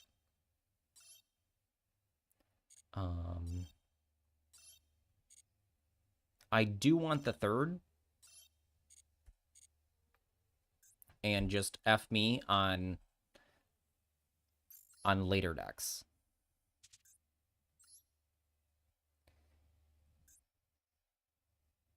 Now, oh, they're not in favorites. So now I have 3 of these, so I have no excuse to play the others. I didn't buy it just for those. Actually, let's play 1-1-1. Okay, Johnson, you are up in the queue. Let's see if you have made it.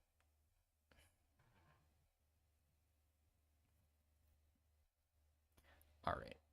Johnson, you don't seem to be around, so I'm going to bump you back. And I have to find the command for that. Commands. Close queue, clear the queue, go to the next player, move players in the queue. So move. You pulled 3 Lacrima.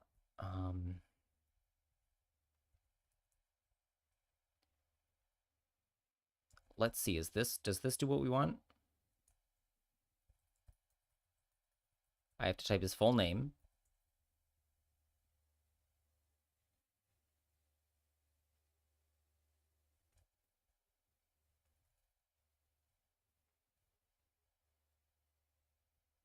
Okay, it did move Johnson down. Okay, so Sam, are we running it back?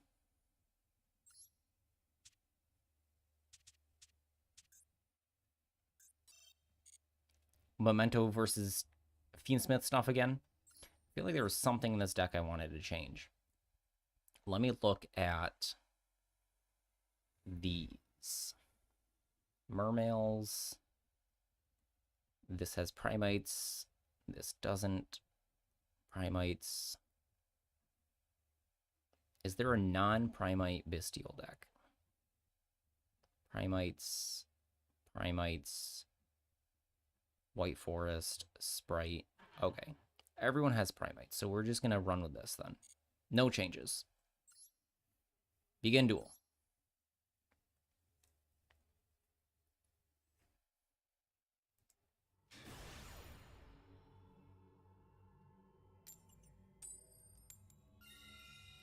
Okay, I won, so you can go first.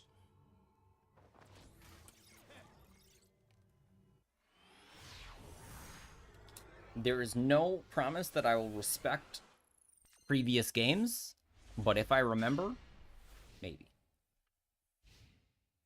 You want to run it while they duel? Okay.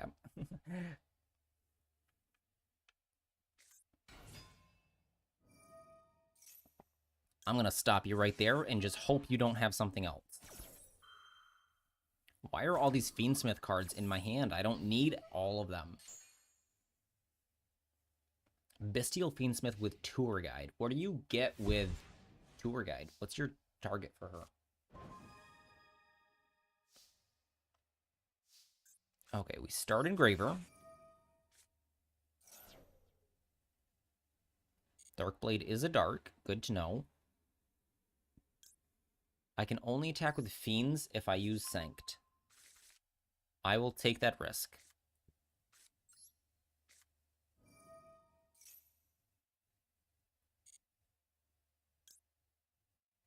We'll get Lacrima. Discard Lurie. Turning less good cards into better cards. Alright, no Max C. And Foolos doesn't apply. I think you would Ash the Engraver, but you might not. A lot of people save Ash for the Requiem. But at this point, I already have Engraver in the grave. So here I think that's a mistake because I haven't normal summoned. You saw me get Sanct, and I have Engraver in the grave. So starting Engraver, I think hitting the Requiem is not good. We will look at your hand, take Nibiru. No Nibiru. So Goblin or Fiendsmith stuff. Lacrima is a stronger normal summon than Lurie. During your main phase, destroy this, send 2. So we'll force you to do memento stuff if I don't kill you. Hello, Villimos. Sangan make closed moon, Sangan to get Max C. That is funny. That is actually a good play.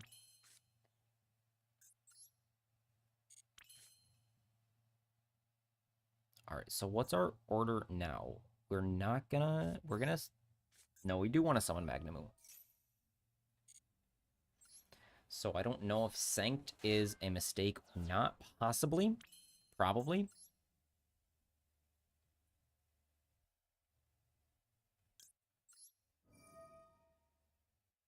Engraver, put back Lurie. Sanct is kind of annoying because it is a token, which doesn't go to the graveyard. You lose Darkblade here.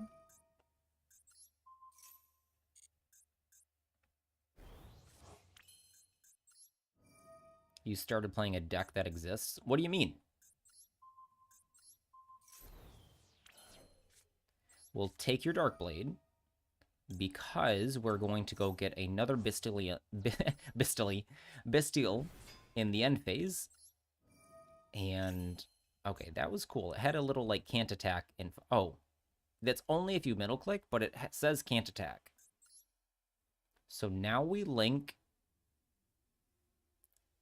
We need another Light Fiend in the graveyard, so we don't link yet. Lacrima. Put Engraver in the grave. I want to make Oh, Chaos Angel is a fiend. Excellent.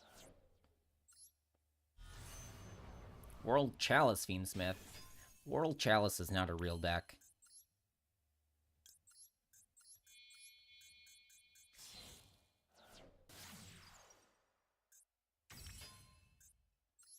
Activate sequence.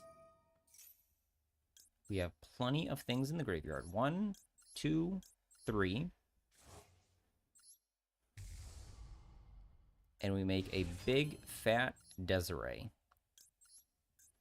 Good to know, though, learning today, that I can't... If I activate Desiree, I can target my Agnum Day, chain Agnum Day, and it won't go to the graveyard because it changes card type. Yes, you are very dead here. Where's my... Oh, I used Requiem already. If I had thought ahead, I wouldn't have, but I was freestyling. Because I want the 7,000 Desiree.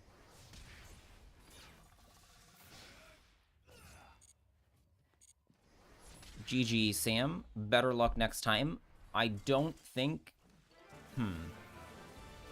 So either way, your play is a normal summon that loses to Ash. Because if you go Lacrima, send Engraver, link Requiem, activate Requiem, I Ash Blossom that,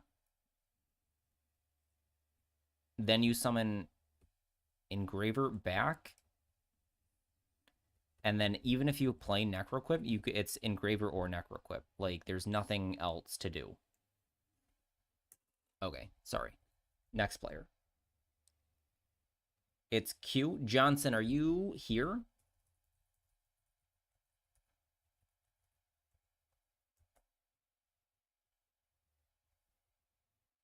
All right, I need to use the little streamer's room again. And in the meantime, we'll wait for Johnson. It's Johnson's turn if he's here. If not, we will move on.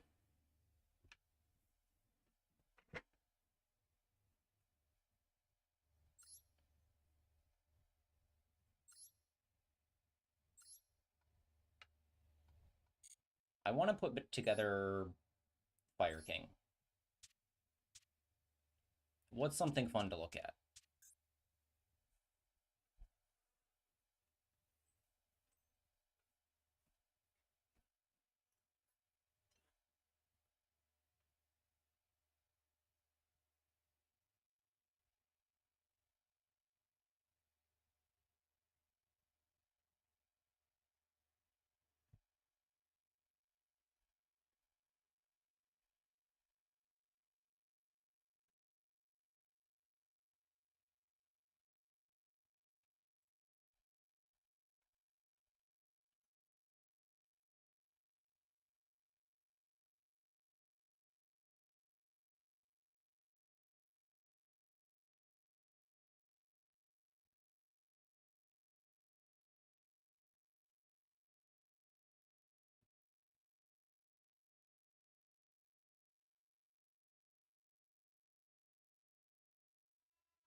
Okay. Nope. Johnson, you're back.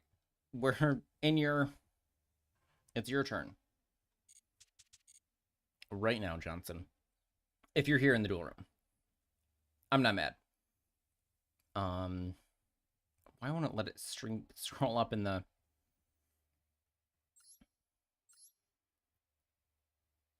Okay. Okay. I can see it now. Hello, Raccoon Zach.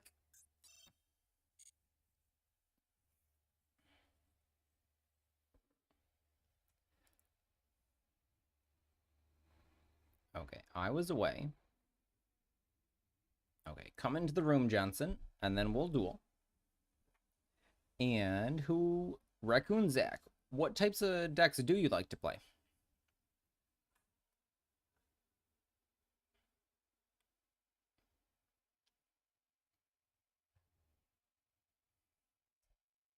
Okay, here's Johnson. Good luck, Johnson.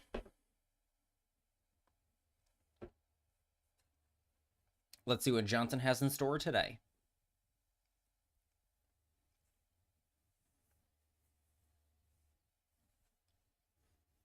Johnson, have you played with the Primite cards yet?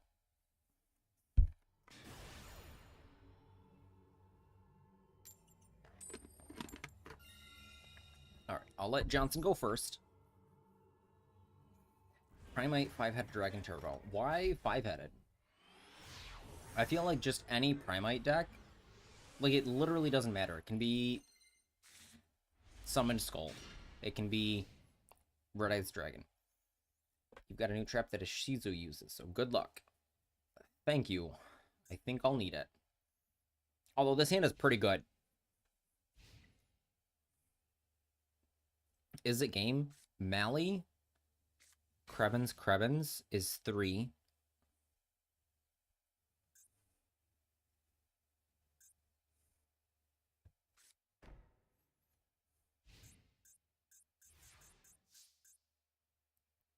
What is this song? Who put it in?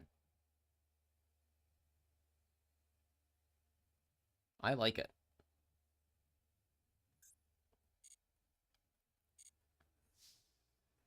Alright, we are going to Rhoda for Elemental Hero Stratos. Get our Stratos. Normal summon Stratos. Stratos effect. Add Malicious to our hand.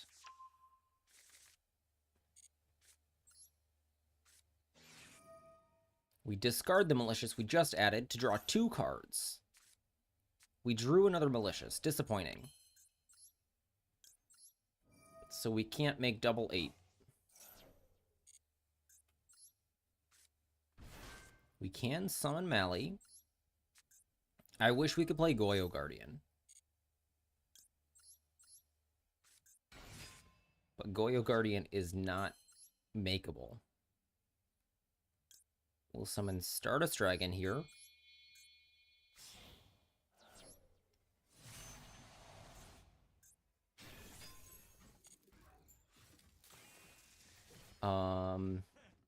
We could. Like, I can go Krebens into Coral Dragon Double Dad, but I want to see what Johnson has in store.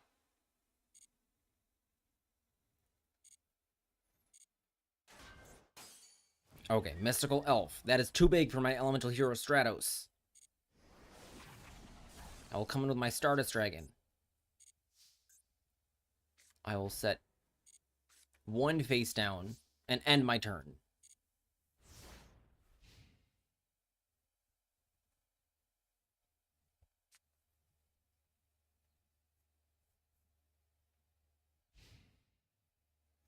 I don't think a more cracked hand with this deck exists. Not draw Malicious.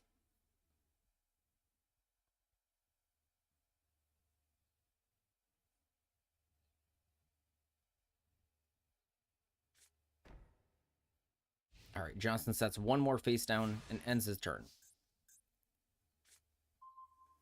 Okay, we drew Plague Spreader Zombie. This will allow us to synchro climb even farther. I will summon the Plague Spreader. Heroes? Not really. There are heroes in this deck. Dragons. All of my monsters are now dragons. Interesting. I will synchro summon to Gaia the Fierce Knight because Goyo Guardian doesn't exist. I mean, it does exist, but it requires an Earth Tuner. I will use Plague Spreader to put the Malicious back in my deck.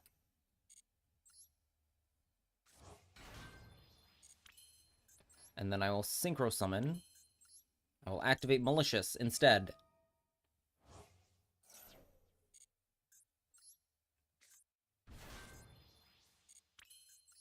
And then I will synchro summon Red Dragon Archfiend. This is just Teledad, 2008 or 9, whenever it was. Okay, Johnson, do you have something to stop me? Come in with Stardust Dragon. 2,500. 2,600 with Gaia. 3,000 with Red Dragon Archfiend. Yeah, Mally is very old and is still good. Alright, good game, Johnson. I'm sad you didn't get to do your thing. You can rejoin the queue and try again.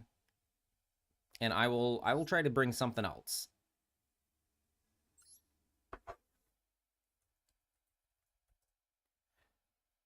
Okay, next up is your trap was... No, don't worry about it. Don't worry about it. You had technical problems, and you couldn't say anything. All right, so Capsen is Eligos. So Eligos, I believe you said bring anything I want. Or did you have a qualification? Dojo does generally like metal, yes.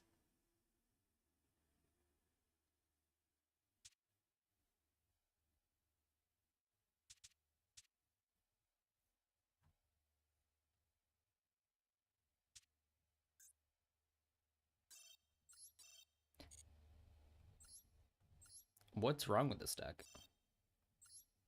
Oh. Kui belt.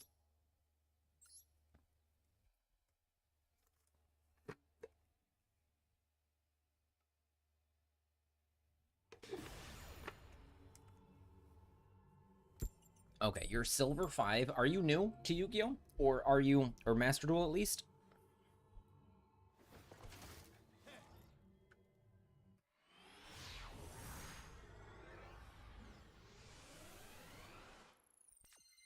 Johnson, you can rejoin the queue if you'd like.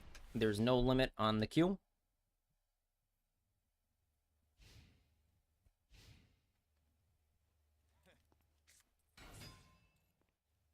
Marine Cess.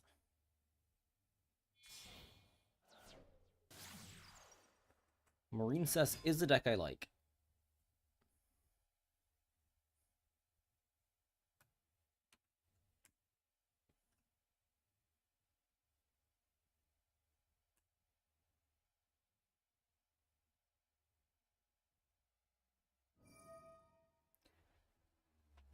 So what is another deck? Maybe Pure Dragon Maid? Although I feel like that gets a lot of advantage. Because I had it before, and it is still, like, above some of the power level of some decks.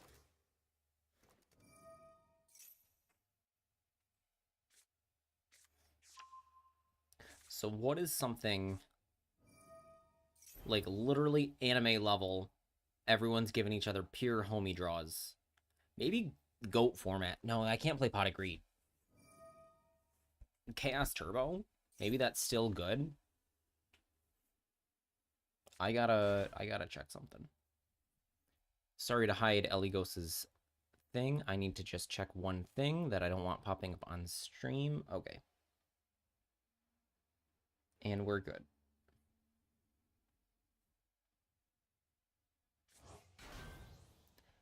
Five-headed dragon. Five-headed dragon. Maybe you're right. Alright, we're in Coral and Enemy. What screen is this going to pop up on? Okay.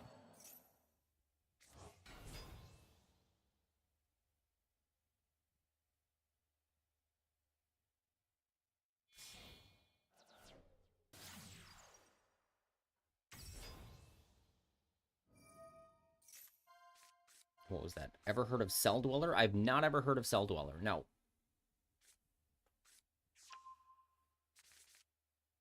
Unexpected die in Primate, but only roar, so you can summon more dragons.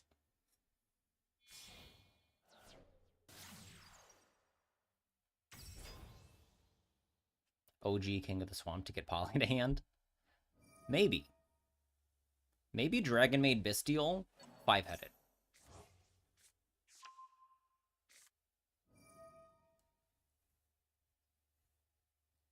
Or, no, I think Dragon Master Knight. I need to check them. Or like OG Lightsworn. No, I don't think I have enough Judgment Dragons to do all the old Lightsworn stuff. Ever shuffle them all back, do it again. I was thinking about Dragon's Mirror as well.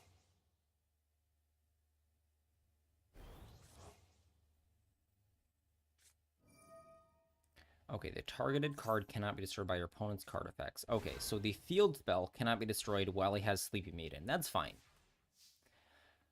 I have bad news.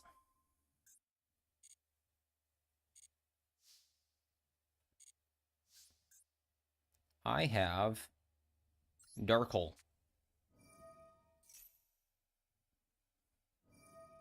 You negate my Dark Hole. I will negate your Argonaut. And I don't care about Sleepy Maiden. And then I think I cantrip with Extra Foolish.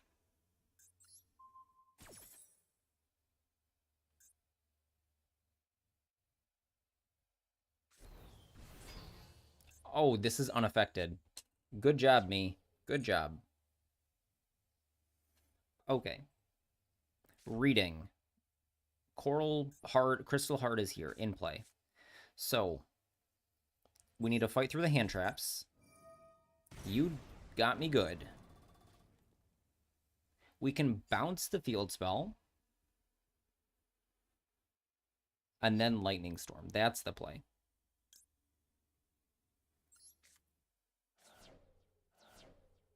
Malong. Bounce the field spell. Lightning Storm your monsters now. I think they can die. Yes. Okay, you can have a Marine Cess back. That's fine.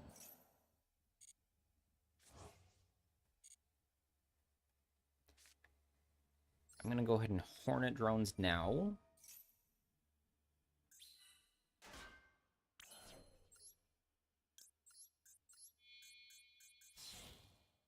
And do it this way. Because Kagari is not going to be useful later in the duel.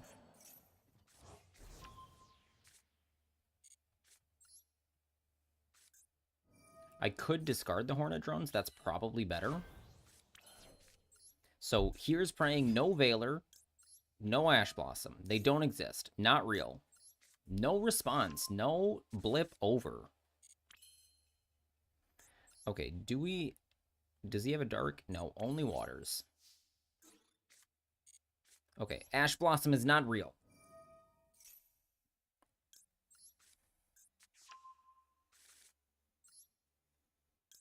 It's just like I said. Ash Blossom is not real. Okay, so the dragons come in. So in with one attack. We will definitely click yes on Chandra. We've dodged Nibiru.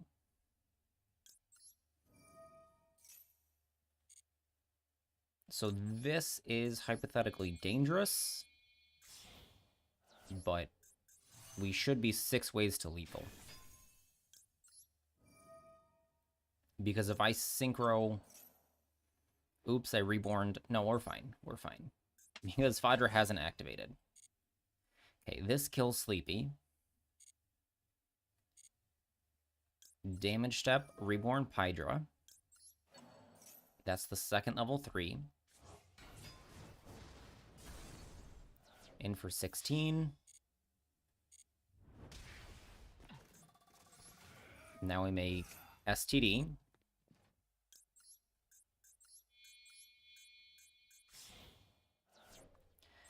So, Cap, what else? What's the rest of your hand that you had no responses to anything? Oh, I could turn the token to attack. That's funny. Get in with the token. That might be the first time I've attacked with the Sky Striker Ace token.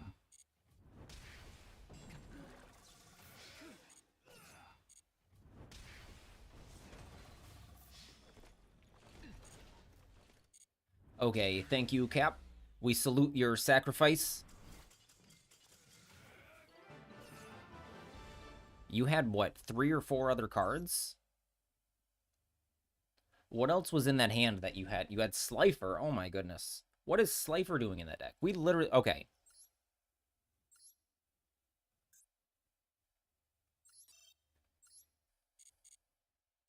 We need to check this. We need to see this deck. God card Marine Cess.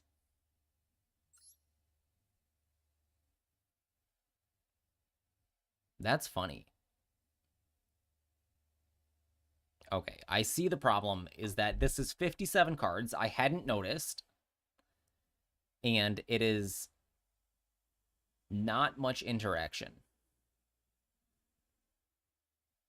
Why 57?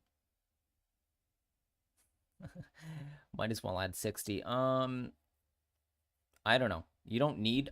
Okay, you need to max out the Marine Cess card. At least another Spring Girl and this. And you have no Aqua Angel.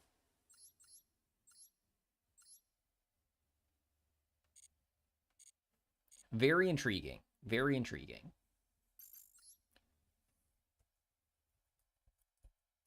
Argonaut is your interaction.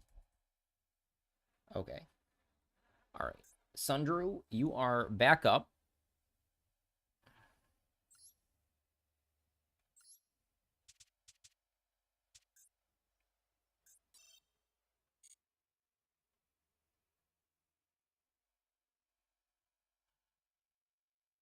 Are you here, Sundry, or did you run away? Join me at table 2.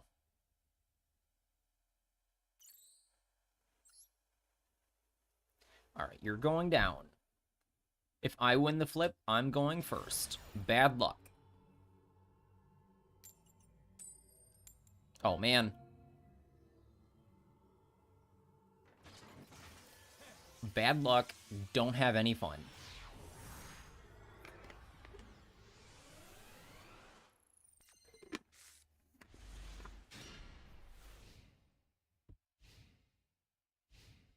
All right, our hand is decent going second. Look at this. Don't tell him. You have a Droll Lockbird.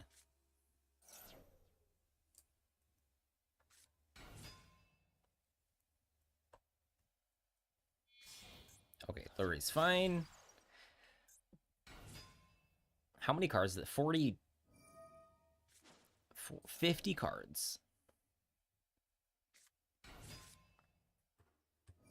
Okay, you've normal summoned.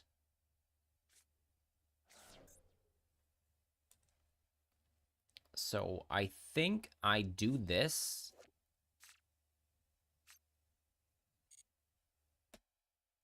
On Engraver.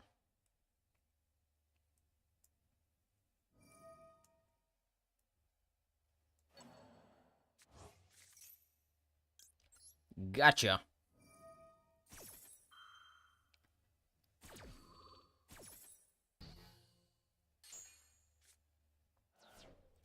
All right, Johnson.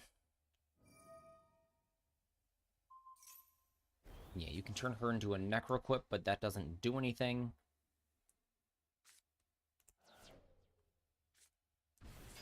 Sure. Tracked plus 3 cards. Okay, tracked could be anywhere. Could be any of these cards. That's decent.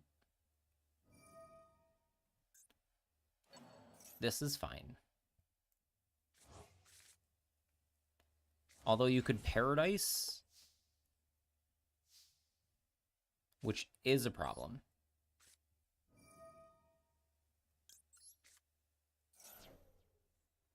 So we may need to... This also triggering is super annoying.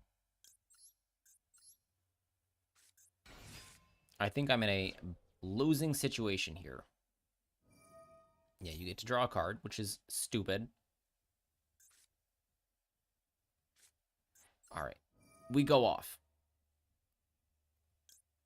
Dumb Shadow.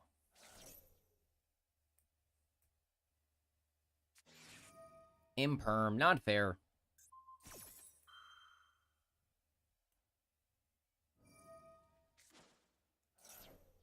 And then you Requiem. All right. We're going to Ash that because you would have Maxied me already. And we don't want you getting to Paradise. What is this?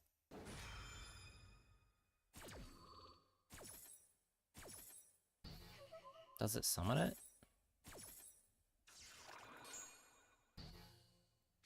If you have a continuous trap in the monster zone. Okay, so here,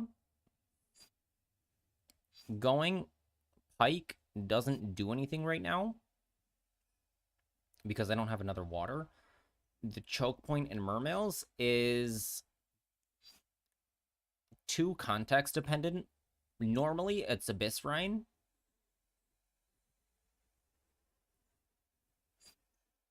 So what am I going to do here? If I summon Pike, I go get Diva. Diva, summon another guy. Synchro 6.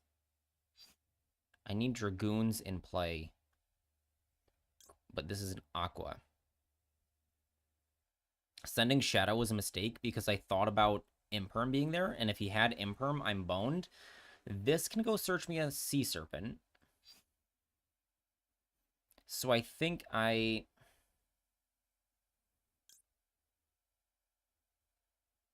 Summon Dragoons. Summon Shadow Squad. Summon the Pike. Okay. You don't have anything for my Aria here. Success. Oh, this gets Diva. I'm stupid. I was thinking that this gets Dragoons, and then I had the Diva. But that wasn't the case. This summons a 3 or lower, so it's going to be 6, and I need to summon Shadow Squad back for later. You're out of interaction. Good.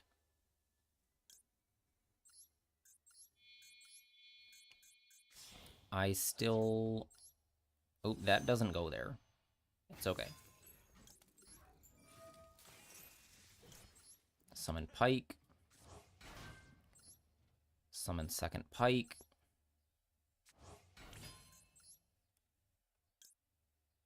Make Bahamut. We're not summoning Diva back without linking. So I think I've flubbed this really bad. You have one more dependent before dooming me, but that's it. Okay. So I can discard the Virtue Stream. This can get back a water. So Pike or Diva. And then what?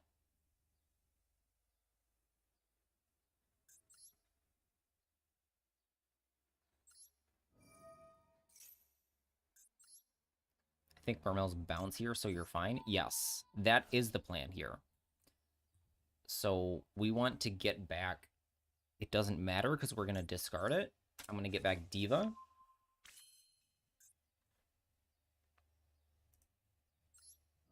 Activate this. Pitch Virtue Stream.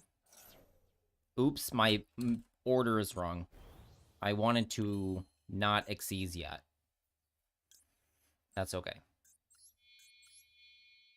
This is actually fine. I think she can summon Mermails from the grave. Shadow Squad is a custom card. It is.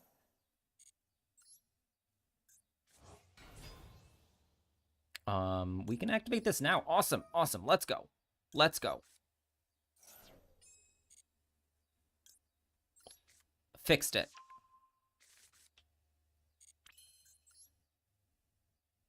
Okay, we want to tribute that. We don't have any Dragoons in play. So we need to go this now. This gets our Dragoons in play. So we will detach Shadow Squad, Trite, it doesn't matter. Send Dragoons to the graveyard. I don't know why he just bounces. Like, send one card from deck to grave, bounce 3 things is insane.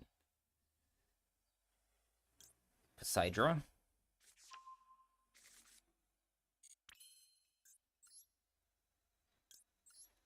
Anemone.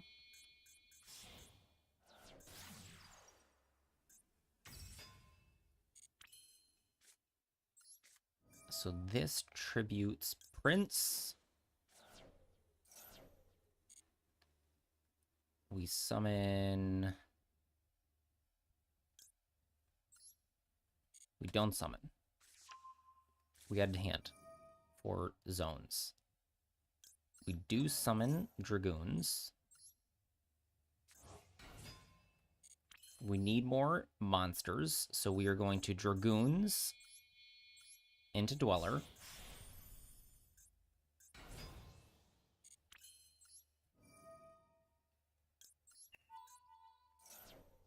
Oh, you could Paradise. Paradise was the set card? We want more things to discard, which we just don't have. We're way past 5. Let's get Minstrel in play. Okay, this is 82.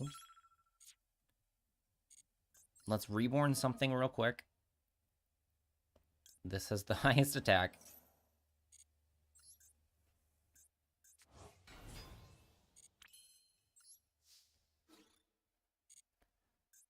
Okay, you don't have Gores. No need to waste your time. So the choke point in Mermail is hope they can't extend. You stop Teus and Rhine most of the time, when possible. And negating Neptibus sometimes stops them, but doesn't matter, like you just saw, some of the time. You put one of the trap, and you summon off the monster and drew the trap. That starts the combo off Necroquip. I see. Unfortunate.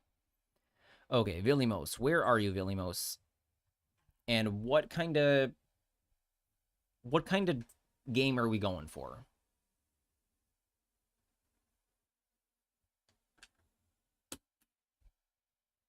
Is this you, Villy? GRM?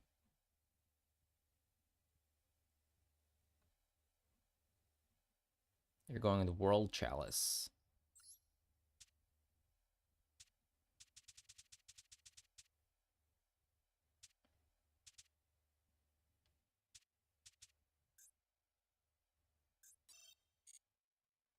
Okay, good luck.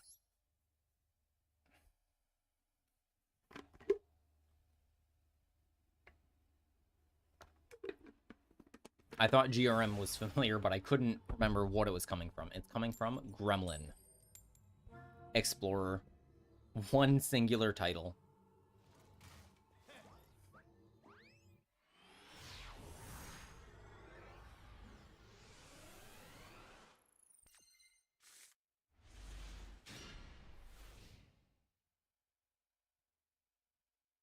Okay, good luck.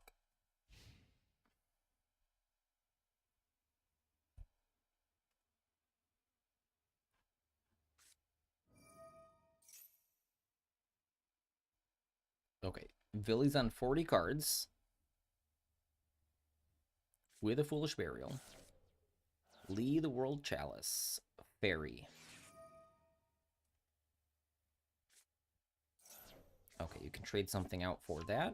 Cool.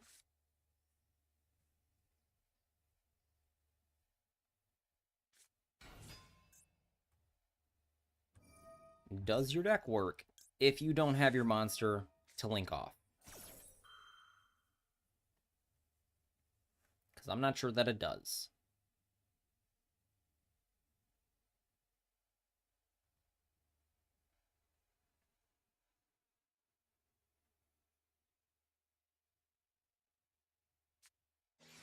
Called by on my ogre. Good thing I have a Saronir.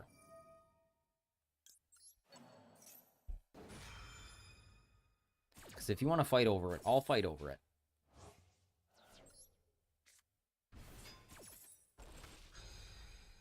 You're called by Mist. You can add that World Chalice.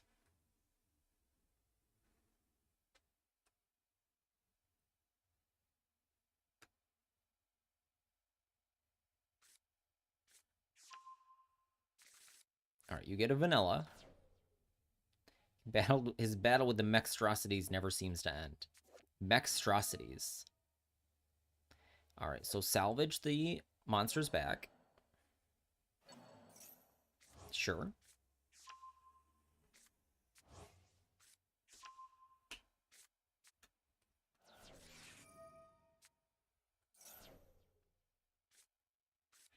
Okay, now we're fiendsmithing. So he has 2 World Chalice and a vanilla with the normal summon used up. So this is just fiendsmith all the way.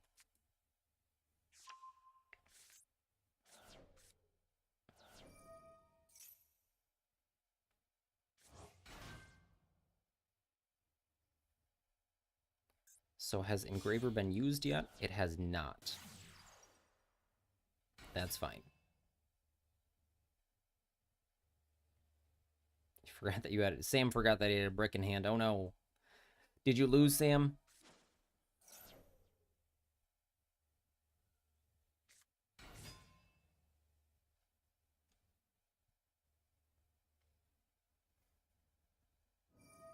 Okay, so here's Engraver. Sure. Okay. 3 World Chalice monsters in your hand. World Chalice monsters in your hand.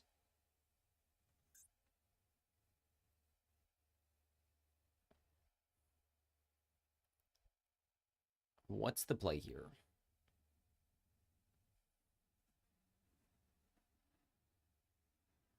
I think I let whatever happen.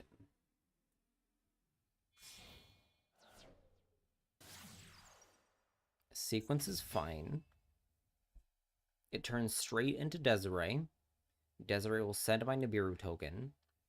If I Nibiru now, you have nothing. You can bring back Requiem on my turn.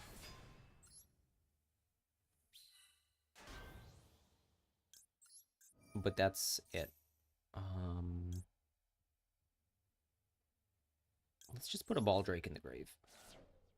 Because we have this already.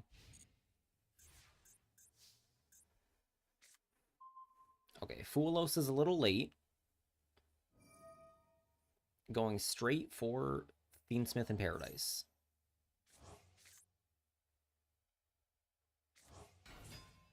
So I can play Regained. That makes us vulnerable to Paradise. Sure, Requiem is fine.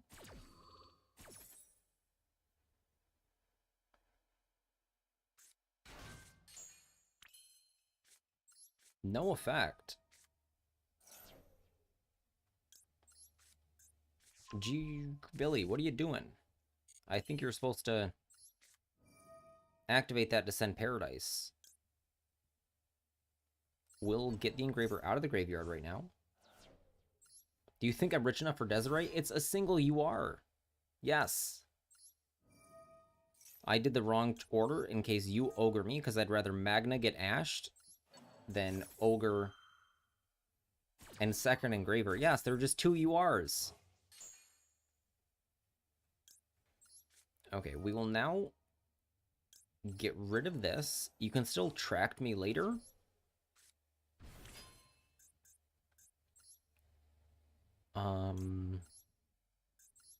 Swap this out.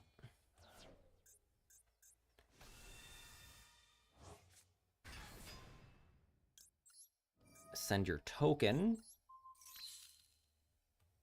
Okay, we've summoned 3 times.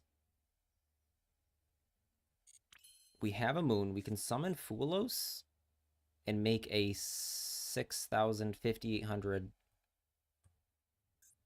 Yeah, we need to do that to game you this turn.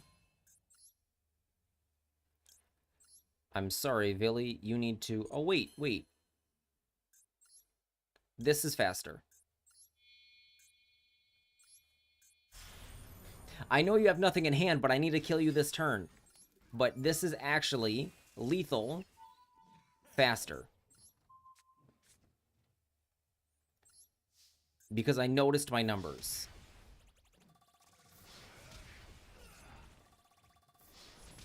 So surrender button for game. Yes, I do know you have 3 World Chalice monsters in your hand. Okay, GG Villimos. Thank you for the game.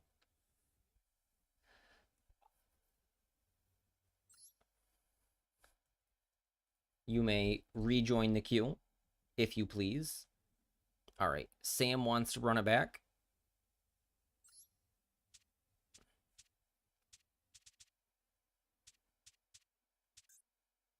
Sam's up for game 3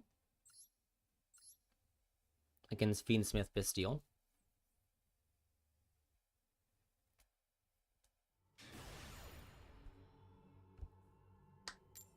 First replay, sure. After this game, we can look at the replay. Surely one of you will be Dojo. Ark has. Ark came in with Snake Eyes. I had no interaction. Oh my goodness, this is a beautiful hand. Your game reset itself. That's super frustrating.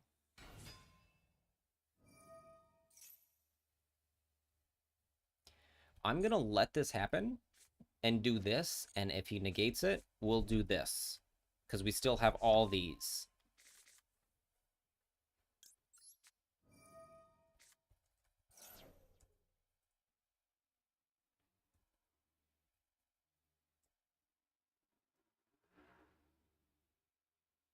Oops. I gotta actually go click on what's happening. Did I remove somebody's song?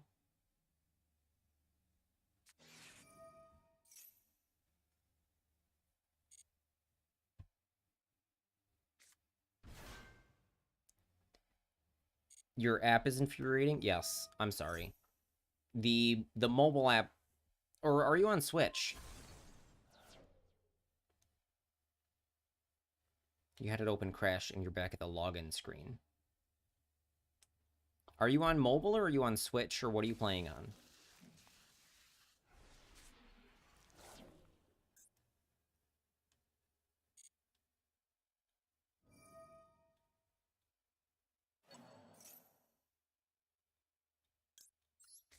Oops, Magnamoot is not the play. Well, Johnson, I hope you get it sorted and you can come back another day. Or later today. I'm online for like 1 more hour.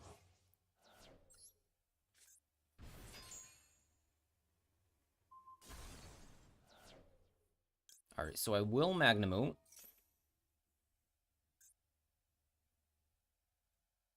Even though it's not going to resolve.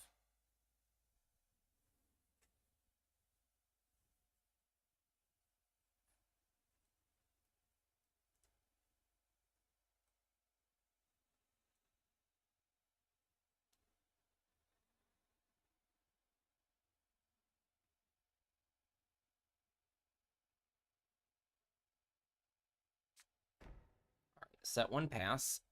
Magnuma search wasted. Can't happen. Oops.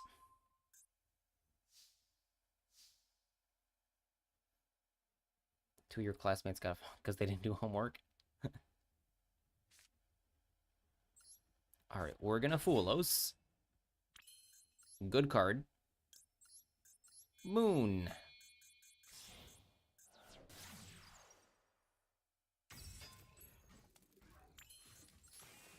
Okay, Moon is fine. We will Requiem.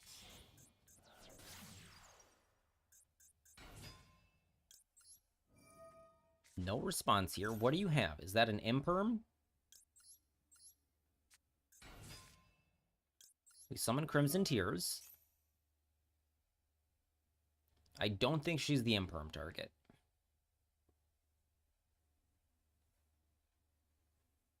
You're back in. Awesome.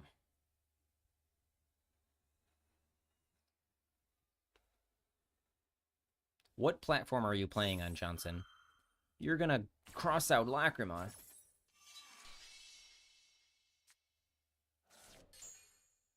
Okay, well, your Lacrima is now gone.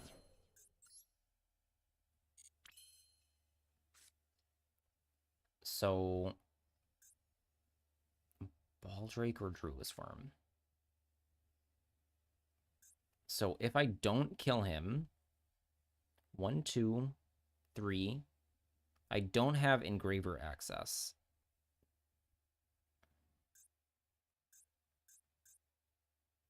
So, Druid's Worm is not gonna do things without the Baldrake. We'll take the Anjwitch. Sam, is it correct to take the Anjwitch or the Baldrake there?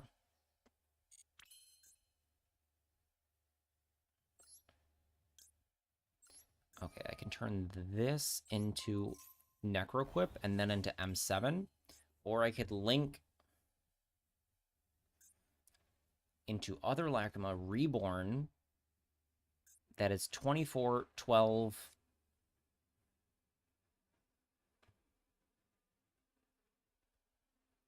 Oh my goodness, where is... All right, 24 plus 12 plus 12 plus 25 is not lethal. Dang it. How do we kill you? What's the play to lethal here? Baldrake doesn't do it. We can't make Desiree. Chaos Angel is 35 plus 25 is not it. 27, 25, 25 is also not lethal.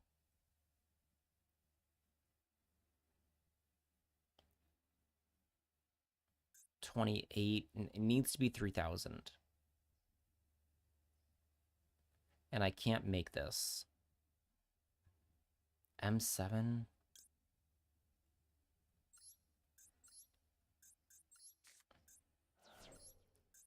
Use Agnum on battle phase? You can. But now I've gotten rid of my Lacrima. You've heard surrendering is lethal. I don't think that's true.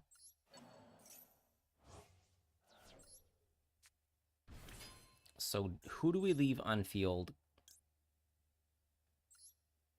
We use the princess, and then I think we use this because we can Magnus search Druis.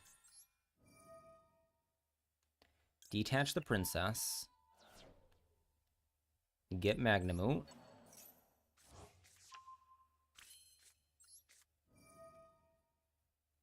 Magna banish Necroquip because we can't put her back. So you can Agnum in battle phase. So summon. That might have been it.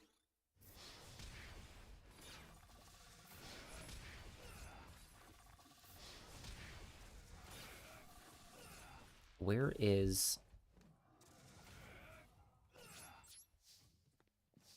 Okay, so Lacrima is 36, plus Agnum Day is 18.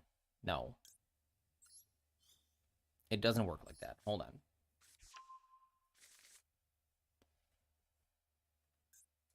We will do the math after this. He has to fight through Baldrake, Druisworm, Paradise.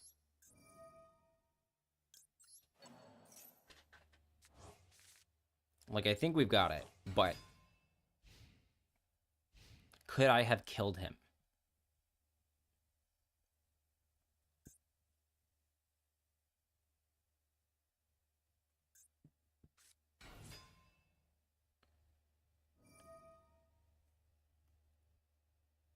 Okay, so that's neg1 for free.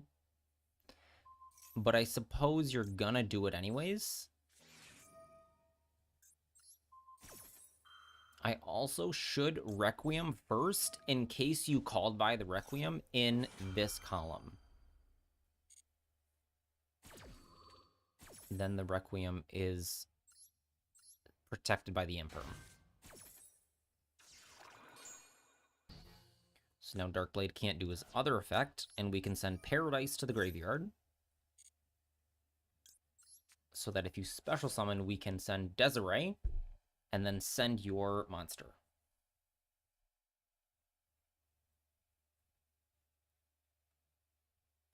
End of the main phase, battle phase. Sam, no!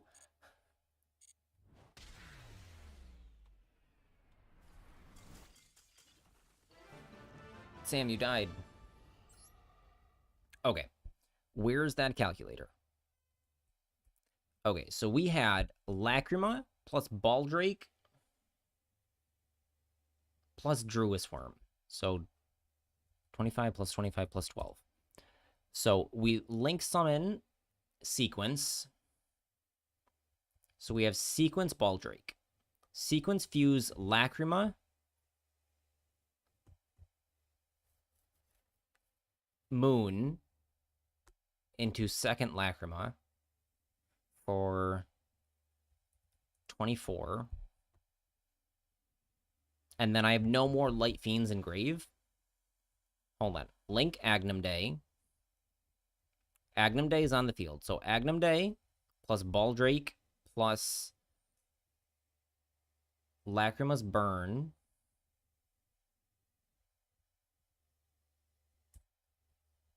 Plus Lacrima itself. Plus 12. Yes. Okay. Lacrima or Agnum Day in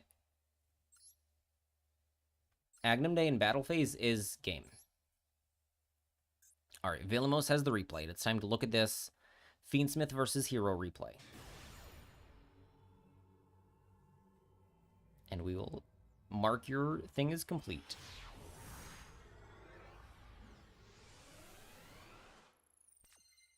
Okay, what do we have? Fiendsmith.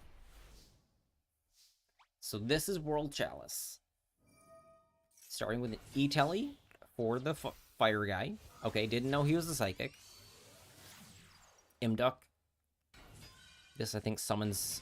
Oh, you can normal summon again. I was thinking of Link Spider. Okay, summon two guys. This is the girl. Or the Synchro. This is the Synchro, Ib. Ib gets World Legacy Succession. Now we're linking into Aurum.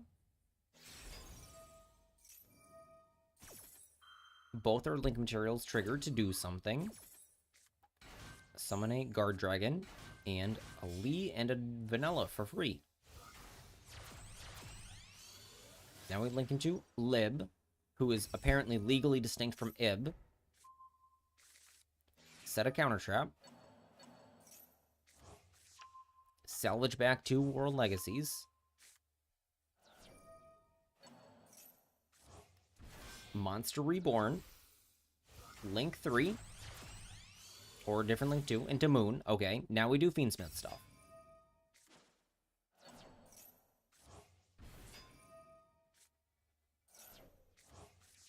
We're just moving cards from zones. Up to a Link 4. Who is this? Apollo? Okay, very cool. So you can make an Apollo before you do Fiendsmith stuff. And then who is this? IP.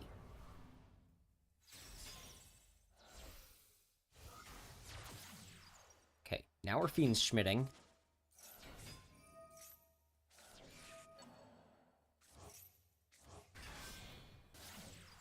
Make a sequence. Make a Lacrima. Reborn Engraver. Make a Griffin. Very cool. Griffin set something that doesn't do anything. Okay. I feel like this could have been more, but Griffin is very strong, even though you have an up arrow. I feel like you could have, like, an elf in here somewhere.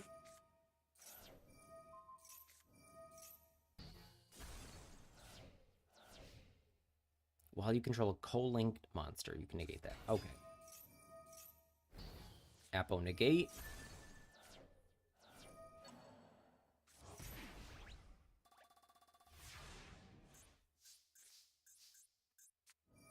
So World Legacy Heart, what is this? Oh, this is 2 salvage, double salvage, or single salvage. World Legacy Salvage. Into another Imduck.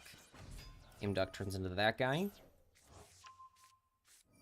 World Chalices are moving zones. We are engraving. Summon the coffin. Coffin opens up. Inside is a fiend. Who would have guessed? Here's Agnum. Put back sequence. Attack, attack, attack. Reborn for big game. Yes, Agnum Day was the answer there. You can check your deck after replay and see how poor you are.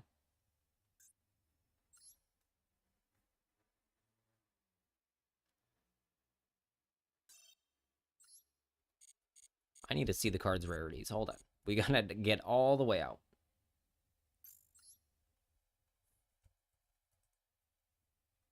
So this says your deck, but it's not. All right, Rutimal, you are next. And then one Johnson.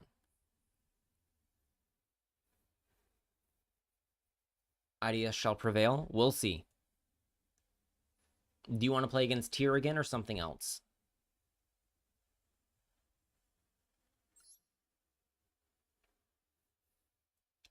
Does World Chalice not have any ultras?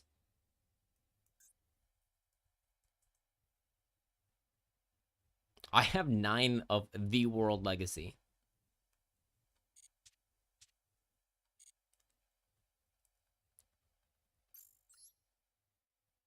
Okay, Root. Good luck. I wish I had a randomizer. I know I can make my own wheel, but that's annoying.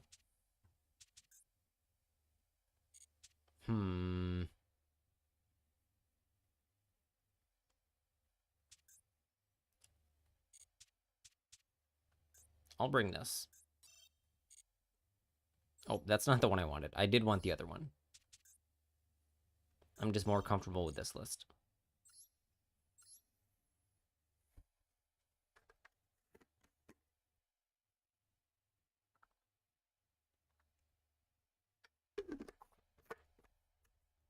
So this deck's normal tools to beat something like Winda is Atlantean Dragoons, not Dragoons, Heavy Infantry.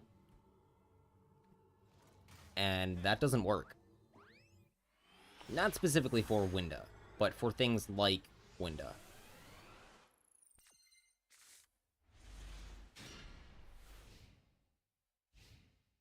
Or this. This is also an answer. And this. Sometimes. You drew it. You drew Invocation or you're trolling. Okay, these are both ignition effects, so we start here.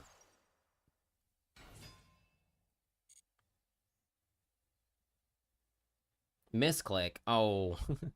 Normal summon right click. That's tough. How many Invocation do you play?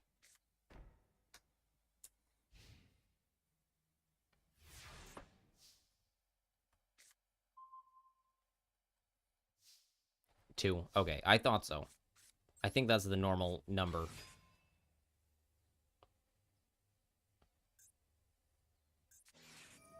Okay, you maxi me, but I have the Ash Blossom.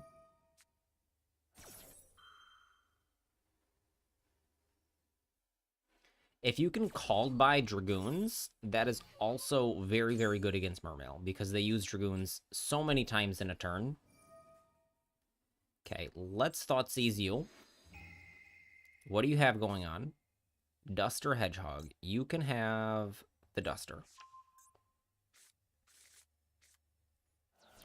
You won't have it for long. Send Shadow Squad.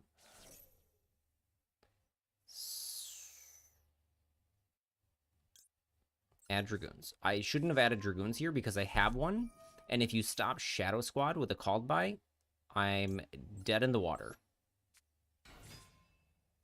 But I got to Pike, so now you're dead. Pike add Rhine, because it's the only way. Dragoons get... We need Diva, Minstrel, Poseidra, Moulin. But I forget the order. This one gets Moulin? Poseidra. Poseidra, Moulin, Minstrel. That's the order. Poseidra, Minstrel, Moulin.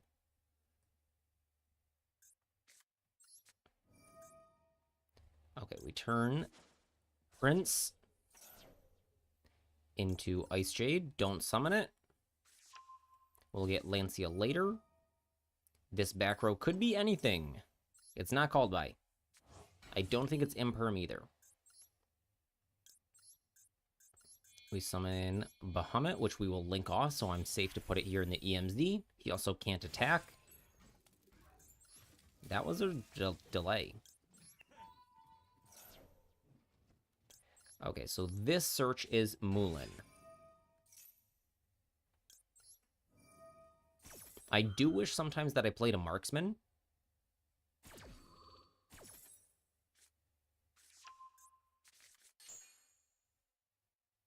Okay, here's Moulin.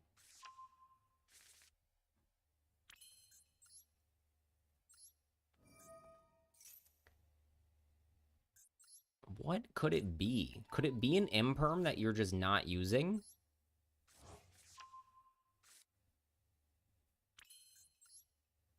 Something I like about Mermail is during the combo, I just get all of these cards. Like, send Dragoon to the graveyard for cost to add Dragoon should not be a legal play.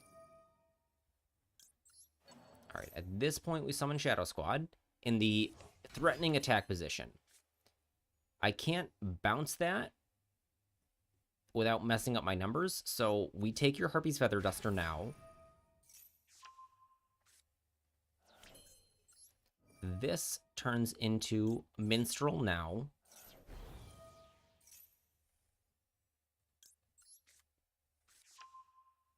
We need the Minstrel in the graveyard, but not just yet. We'll make our guy safe from skipping our battle phase. Your opponent tried to Drill Beam Hydrant. That's kind of funny. Reborn Dragoons. It's always Dragoons. Is this game yet? Almost. Okay, we need to Poseidra.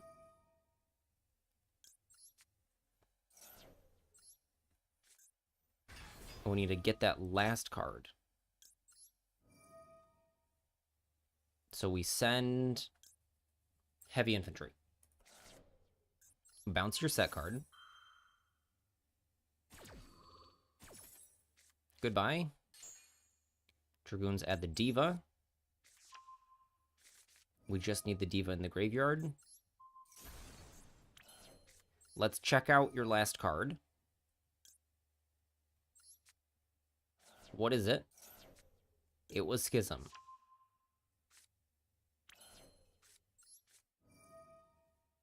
Yes, the Alistair was... Oh, we have way more than lethal. I forgot I summoned the Poseidra. Okay.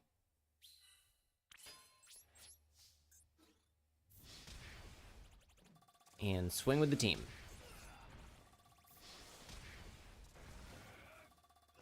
Dragoons for lethal. Okay, GG root. Next time, don't right-click Alistair. I do that sort of thing all the time. All right. I think it is Johnson, but I need 1 second because I want to look at a deck. Hold on. Let's delete this because I don't want to play that. Where's the... Here it is.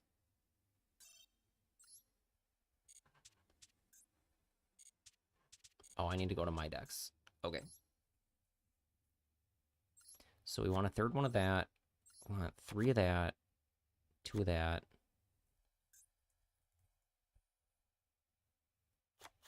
I have 2 of these royal.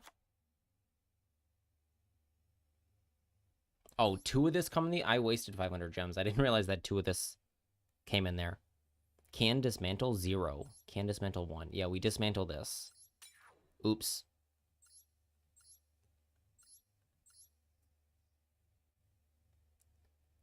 What else goes in this deck? Scarlight.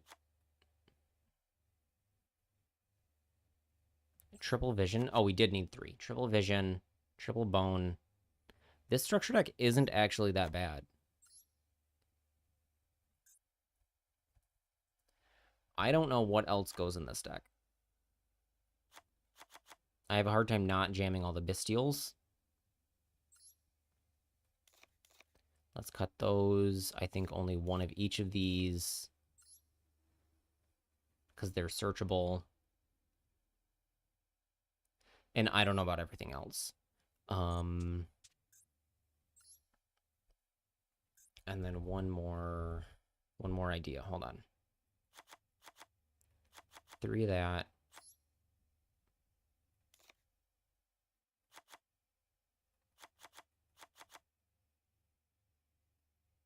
I think 1 of each of the big ones. Fusion summon a dragon monster.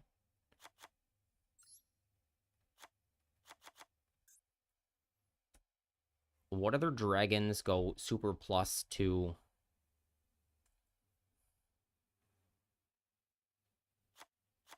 make 5-headed?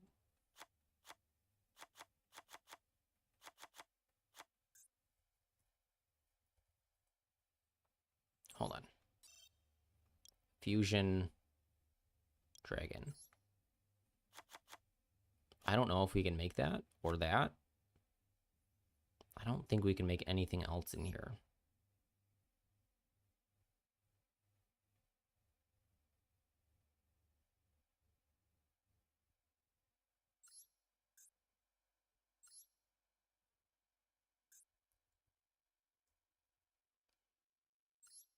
Okay. Primite. I don't have the Primite cards.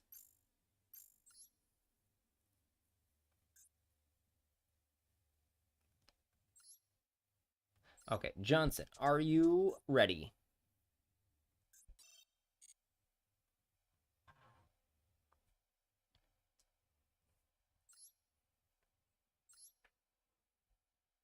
So part of me really wants to work on a deck like this.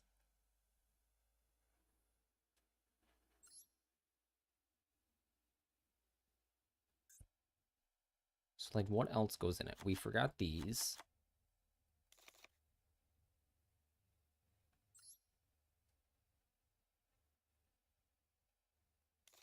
We can probably cut down Saronir. Then Baldrake.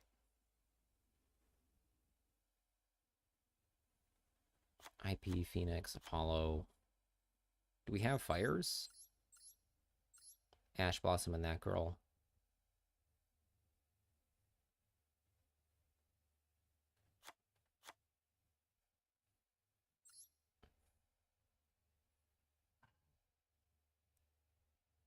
And then Veilers? Is anything light in here? That girl is dark. No, we'll just have to rely on our opponent's things and see how it goes.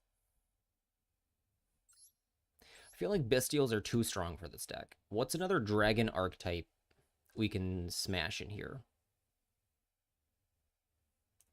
That you're trying to make one that can make red supernova at the same time.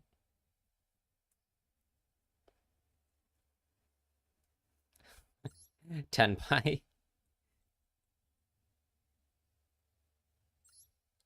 Summon 5 dragons. Welcome back, Darth Vader. How are you doing?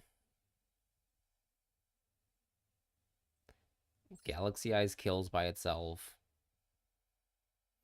Dragon Rulers, but I don't have any of the bigs.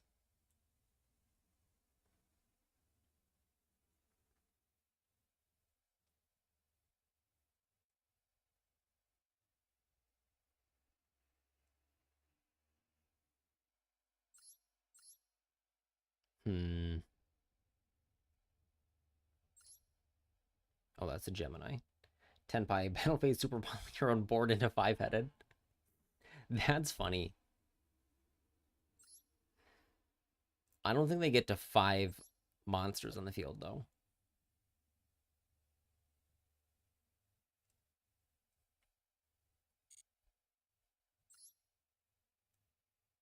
Oh, we forgot. Oh, we can just play the Red Eye stuff.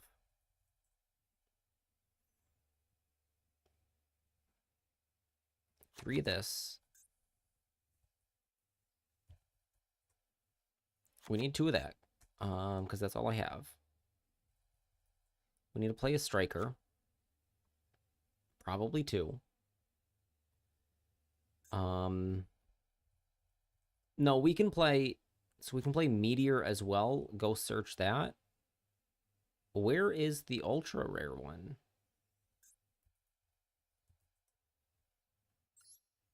Oh, is it not a dragon? There we go. I don't have. So we need a vanilla dragon, which I think is Blue Eyes. I mean, it doesn't have to be a dragon.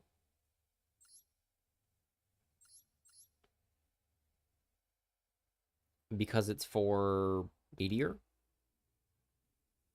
Okay, we cut the Bestials way down.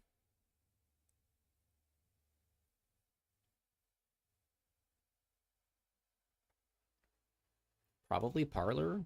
Cut some of these down.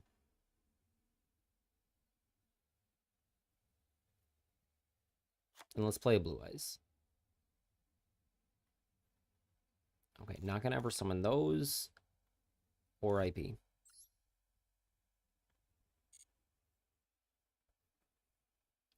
You want unban for Victory Dragon limit 1? That would be really funny in Master Duel. Like, they can. Victory Dragon's totally fine in best of 1. It is absolutely ineffective. Okay. Johnson's not around. So you can. All right, Sam, you are up.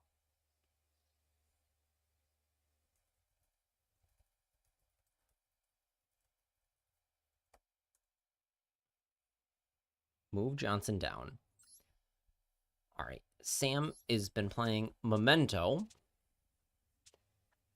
and hasn't won yet.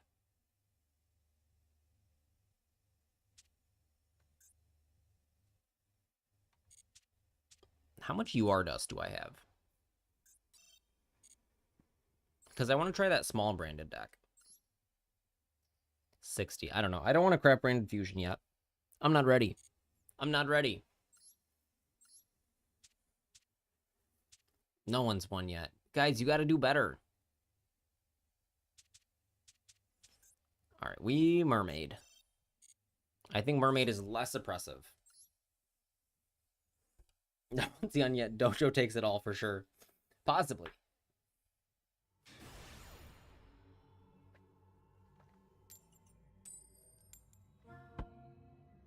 All right, winning the flip is a good start. Oh, he's sending me first. Are you want to do that? Okay. Don't. Oh my goodness.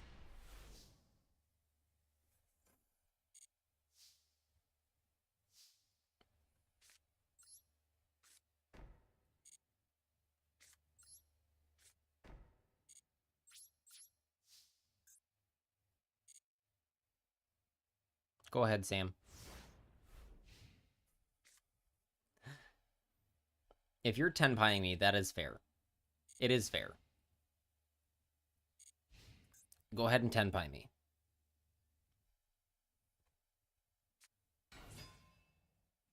Oh! I see. We'll ash this and pray. I'm trying to lava line through Ib that makes red supernova, but I know work while also working. I see.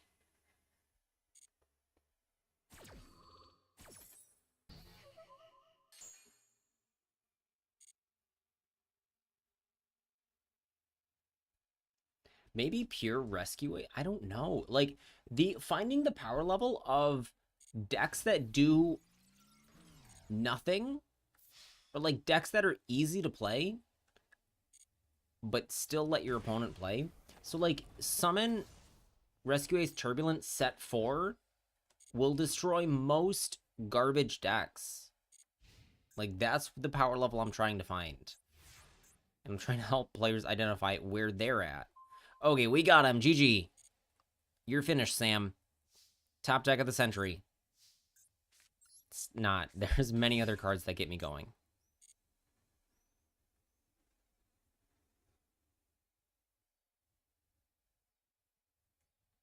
Ignition Effect Neptibus.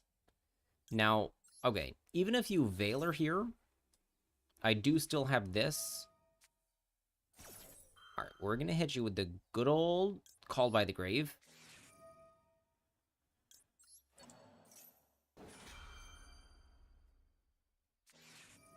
You hit me with the Maxi, but get this. I also have Crossout Designator. Huzzah! Now I just need to find the line to lethal, which shouldn't be hard. So the anti-nib line. We do need to take a peep at that hand at some point. So we're adding Dragoons.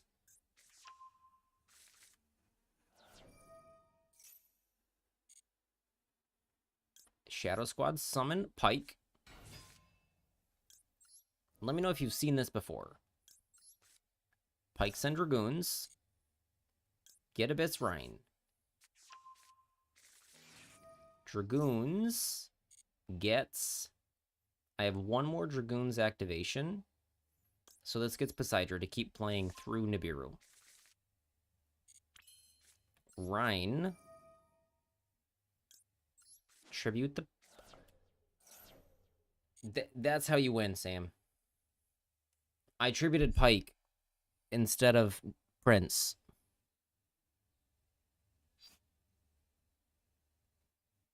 Oops. Okay.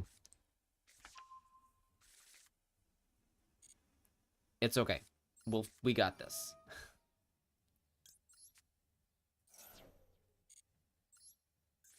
All right. 1, 2, 3, 4, 5, 6. Shit. Oh, I'm summoning. 1, 2, 3, 4, 5. Summon Dragoons, dump Dragoons, Mullin.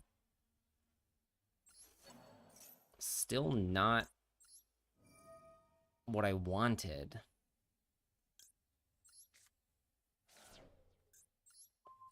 Okay. So I'm very vulnerable to a Nibiru here. Because I goofed so hard.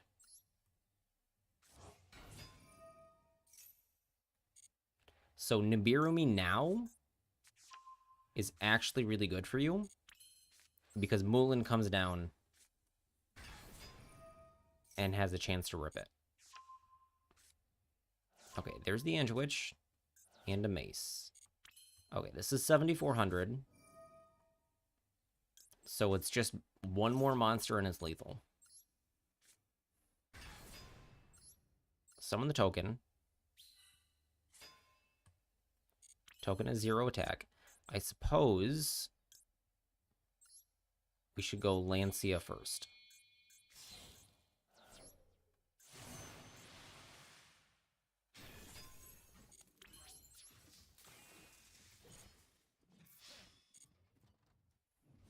I feel like Memento on ladder is never this bricky.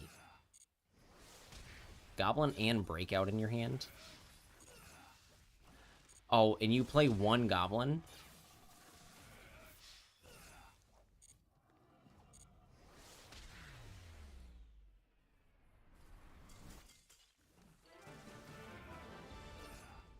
Okay. Did I copy? Nope.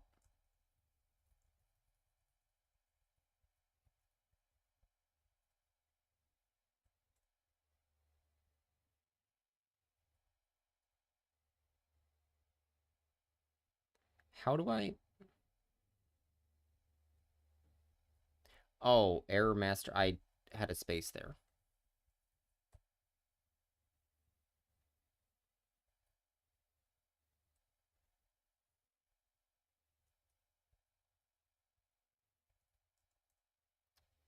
That was wrong. All right. I don't know. We'll just go through everybody. Root is next. What'd you goof in that game? Oh, it did fix it.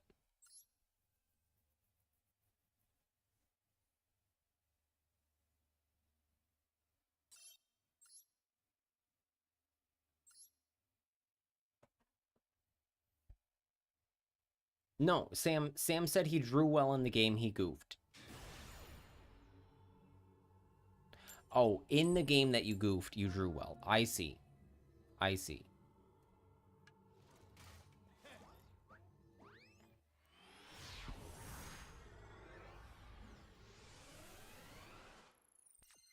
I miss Vlad, guys. Do you guys know who Vlad is or is? I forget because he was very, very early time for me. Oh my. This is very good. This is very good.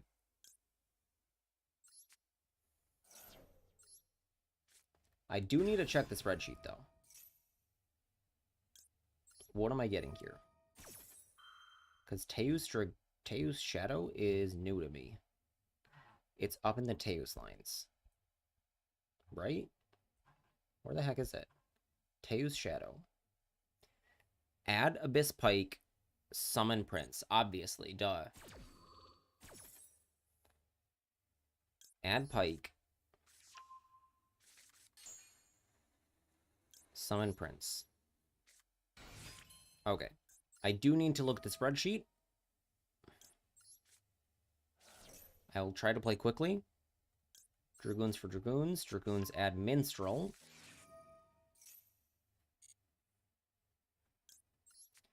Discard Dragoons. Say goodbye to Nibiru! It's not here. So what do I want to let you have? This pops Virtue Stream. This requires Alistair. So I suppose that. You can have that back. Okay, we add another Prince. Normal summon Abyss Pike. Abyss Pike, discard Prince number 2. Add Abyss Shrine. I gotta leave a comment on this.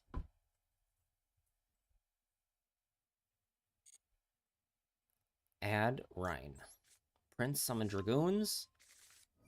This is my favorite thing right here. I did not know I would love this so much. Bahamut, detached Dragoons for Lay Virtue.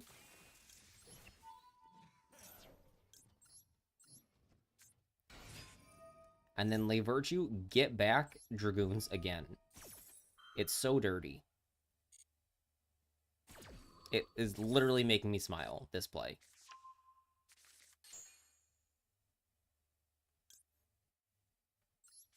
And my reasoning behind it is a Timmy. This one isn't Timmy. This is, I suppose if you're going to classify it, it's Timmy. But this is actually Melvin, which is a completely different thing. Okay. You don't have Nibiru. I've seen your hand, so this is safe.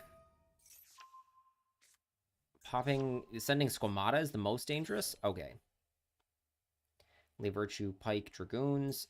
Okay, now we Reborn Shadow. I need to put this here. When I started playing Mermail, I kept putting Moulin under one of the EMZs, which was a mistake. Shadow discard the Dragoons again. Everybody's level 7. Dragoons add the Diva. We have the Diva, so we add another Neptibus. Teus and Prince is Gaios. Don't have it. I will link Glacia later. Shadow and Moulin Glacia is Trite, Reborn Dragoons.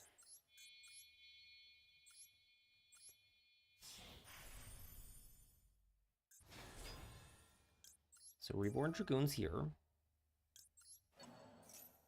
And we can just put Glacia or Abyssalacia. Something like that.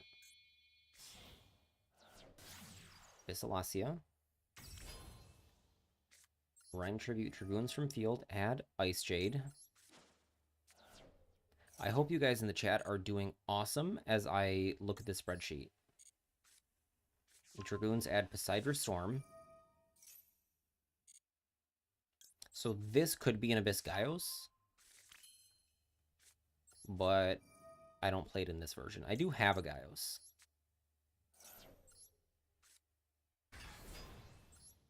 Okay, so now I need to look at the end board. We want to put Dragite, Lancia, Dweller under King. So we needed to decide where we're going to put our Lancia. And we're going to put Lancia over here and leave Abyss Lacia unlinked. Okay, King. I can't hear you.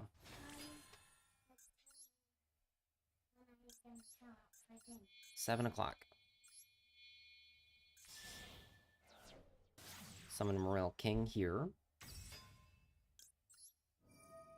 Discard Poseidon Storm. Summon Minstrel, Diva, Shadow. Zones I don't think matter.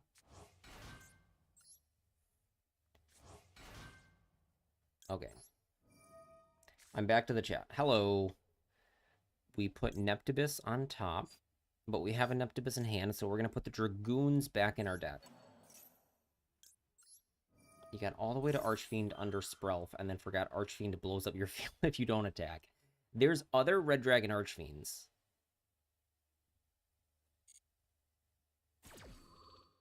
Summon one of the other ones. Put Dragoons back on the deck. Summon the White Whale.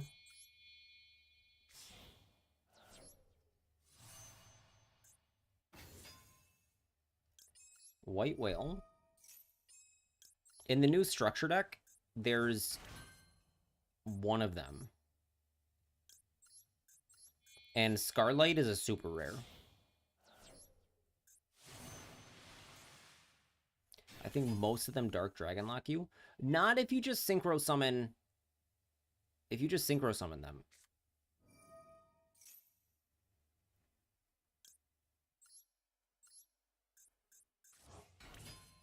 The level 6 one does. But there's Scarlight and Scarred. Both of them you can just summon. I don't know if... So Scarred is Red Dragon Archfiend on the field. And in the graveyard. Okay, you can have your Invocation back. So Invocation, Squamata. I forget the third card. Scarred is in the graveyard. Awesome.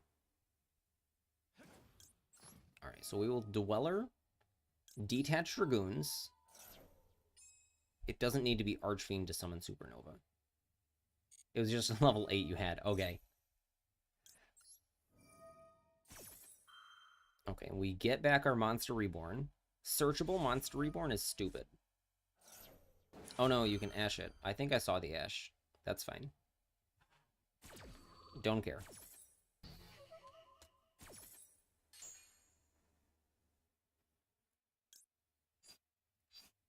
Alright, I guess Poseidra. We're out of things. Old Mermails used to play Pot of Avarice for the same reason. All right, who's left in the queue? Okay, Johnson is left. I think we might end stream just a little bit early. What can you fuse here? I forget the last two cards. One is Squamata.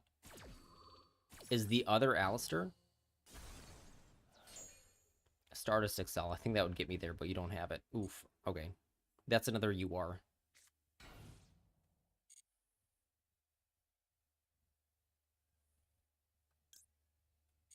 Okay, watch this. End phase. Nope, 2 Shaddolls. Oh, you were going to fuse Shaddolls.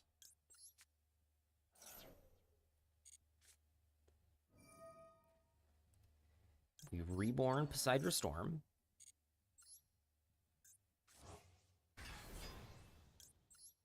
Poseidra. Dump Dragoons. Bounce your guy. Dragoons. Get me a Shadow Squad.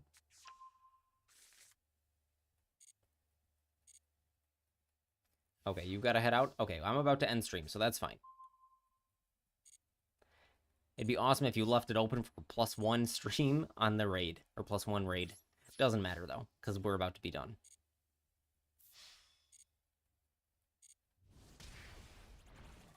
All right, GG's Root.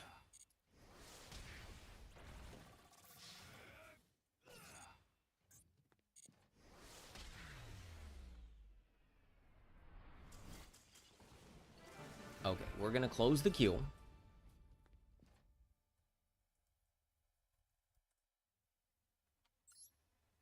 All right. Johnson, if you're here, it's your turn. Otherwise, we're going to raid somebody. Which he's been having tech problems. So, like, if you just hop in here, I'll duel you.